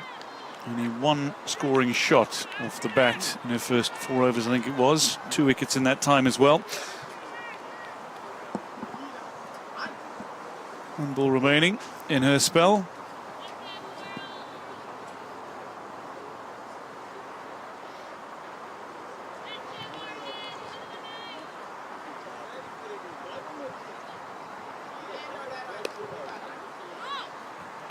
And finishes with a dot. End of the 47th. Zimbabwe 184 for 8. Prendergast finishing with 2 for 20. Club to 50 in the Ireland innings. 2 for 20 with ball in hand. Very solid all-round performance. The statistic we don't see too often is the 4 maidens. That's pretty incredible out of the 10 overs. 4 maidens. Murray continues looking for wicket number 50 in one-day internationals.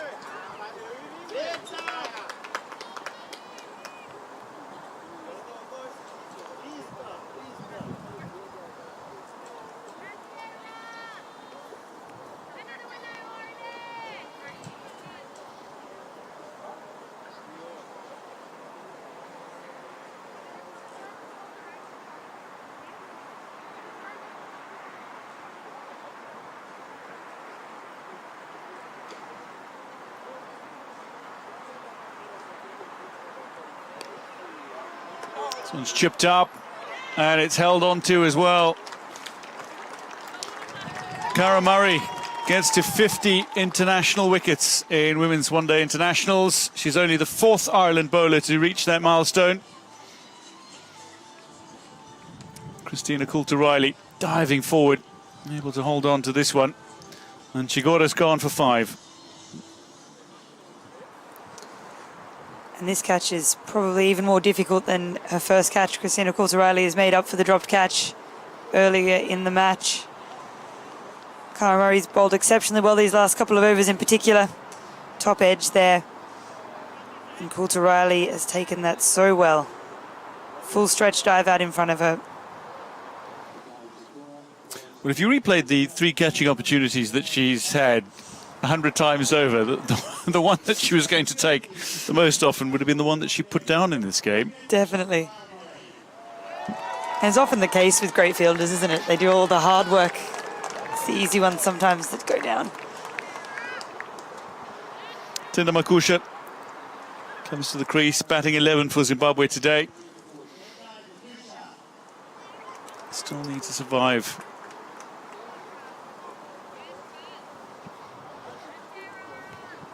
Another 2.5 overs if they are to bat out their 50.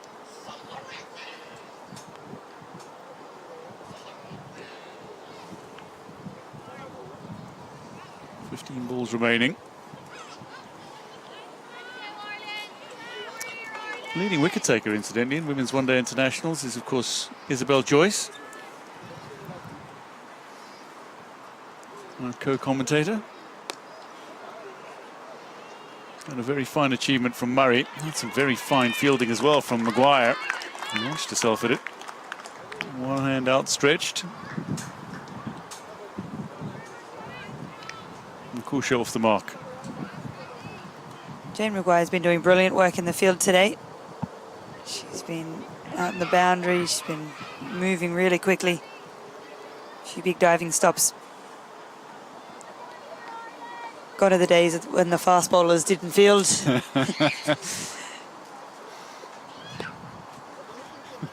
There's more than one or two countries I can think of where that was the case. You got away with it if you were tall enough and fast enough. Not anymore. It really is. These days, every run counts, and it doesn't matter which format. The fielding has become all the more critical.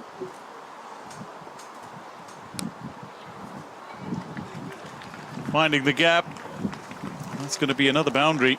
And Zimbabwe edge closer to potentially going past 200. End of the over. 2 remain. Zimbabwe 191 for 9. Really well played by Pat Spinodi. A little too short from Kara Murray there. And no one out at deep square leg. Deep mid wicket a lot straighter. It's flown to the boundary.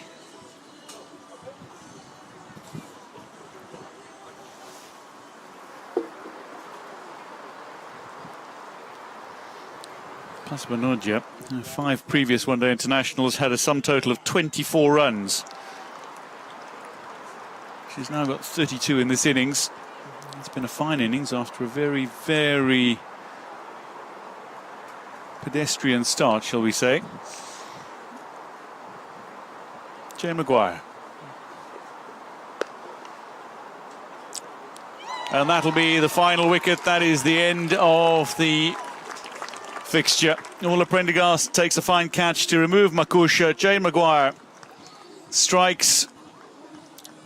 She finishes with 2 for 25. Zimbabwe all out for 191, and they've only just avoided a defeat by a margin of 100 runs. 97 runs Ireland win by.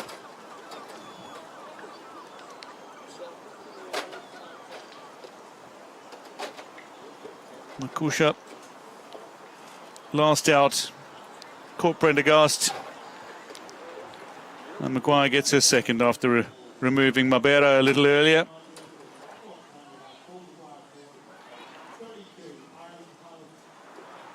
So after a 3-0 series triumph in the T20 Internationals, Ireland begin the one-day international series with victory over Zimbabwe by 97 runs in the first of 2. They've gone 4 for 4 on Zimbabwe's tour of Ireland. This is the wicket. Makusha having a full go. And Prendergast very handy in the field as well, in amongst the batting and bowling.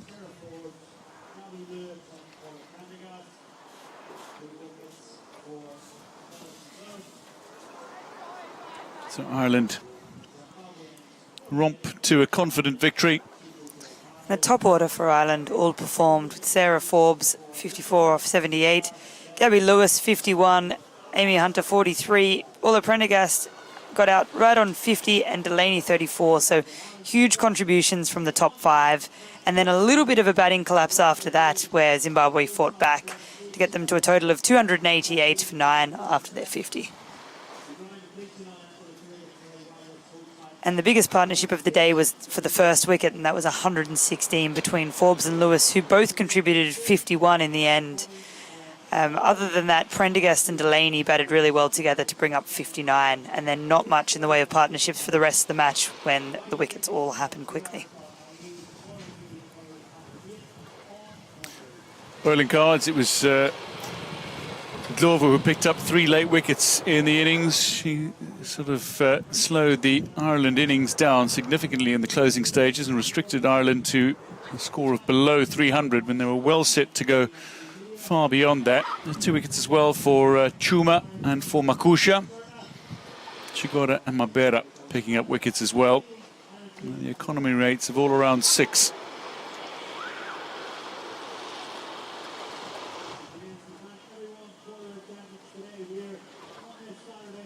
Set a target of 289.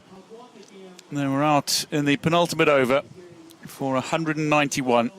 Pasibanoja unbeaten on 32, the highest score in international cricket. But it was Ndlovu who impressed with their 21, and indeed captain Chipumugeri Tiripano with 48. Biza contributed with a fine 27 as well. Mpachikwa got off to a start, hit a couple of boundaries. Sibanda got 12. But there's a little work to do for the top order. He struggled against Ola Prendergast in the opening overs. Biggest partnership for Zimbabwe was Tiripano and Biza, who both batted well together. Biza looking very positive, and they managed to put on 68 together. Other than that, the two more significant partnerships throughout the innings were Tiripano and Mpachikwa, and Pasipanodia and Sibanda at the end, who put on 35 together. Well, the bowling, it was very evenly split. 5 Ireland bowlers picking up 2 wickets apiece. Prendergast 2 for 20, going at 2 and over across her 10. Delighted to see Ola Prendergast bowling a full 10 overs again, full complement of overs after a half century with bat in hand. Jane Maguire picked up the last wicket from her 7.1, 2 for 25. 2 for 17 from Arlene Kelly. A little expensive was Cara Murray in her opening overs, but she fought back valiantly and claimed 2 late wickets, which sees her become only the 4th Ireland bowler to claim 50 one-day international wickets for Ireland's women's team. And Laura McBride on her women's one-day international debut, 2 for 25 from 7 overs. Overall, a fine bowling performance from Ireland. Delaney, 0 for 28. Paul, 0 for 16, also contributed with ball in hand. Confirmation of the match summary for you. Standout knocks from Forbes, Lewis, Prendergast, Hunter among them. Load of batters got underway. None managed to push on. Ndlovu 3 for 50, the pick of the Zimbabwe bowlers, as Ireland posted 288 for 9 in reply. Zimbabwe all out for 191. Ireland claimed victory by 97 runs in the first Women's One Day International between Ireland and Zimbabwe. I can tell you that Isabel Joyce is standing by for the post-match presentation.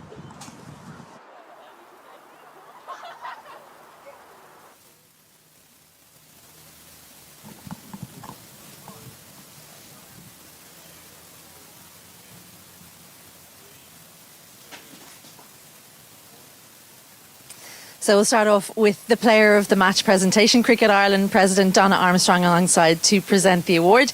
There were lots of good performances today from both teams. 50s for Gabby Lewis and Sarah Forbes, 3 for 50 from Kelson Clover and 48 for Chipumugeri Tiripano from Zimbabwe. But for 50 from 53 and 2 for 20, including 4 maidens in her 10 overs, it's Orla Prendergast from Ireland.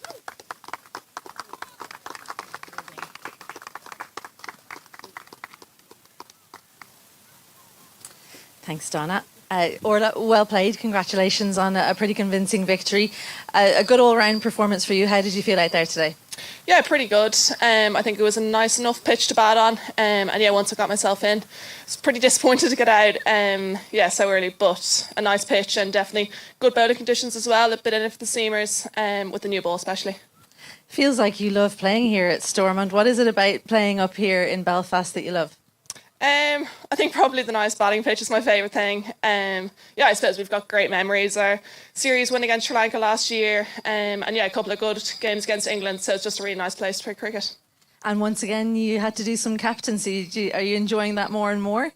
Yeah, definitely. I think it's something I'm growing into a little bit more. I wouldn't say I'm the most kind of natural leader. I'm pretty quiet around the group and stuff. But yeah, I suppose any time will help with that, and more opportunities to do it will help me grow in the role.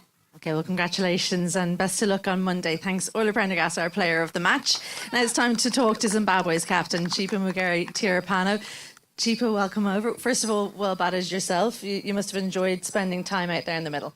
Thank you. It really feels good to be scoring runs, but I think I should just carry on the momentum and score at least a half century. Then, yeah, Disappointing. I know you've got another opportunity on Monday. I'm sure if you get the opportunity, you'll make it pay then. Into your bowling innings, Ireland got away from you, but you must be really pleased, in particular with the final 10 overs when you were bowling and you really pulled Ireland back. Yeah, I think we're not building a good foundation, especially at the start, even when we're bowling on or we're batting. I think if we set a good foundation, yeah, and also build partnerships, especially even in our bowling and our batting, I think it will help us. But even with Ireland, a century opening stand, to get both openers out and then continue to take wickets must be pleasing, especially for your spinners. Yeah, I thought maybe the bowlers, they did bowl, especially at the end, yeah. Okay, and finally going into the last game of the series on Monday, any one or two things that you can put your finger on that you want to put right?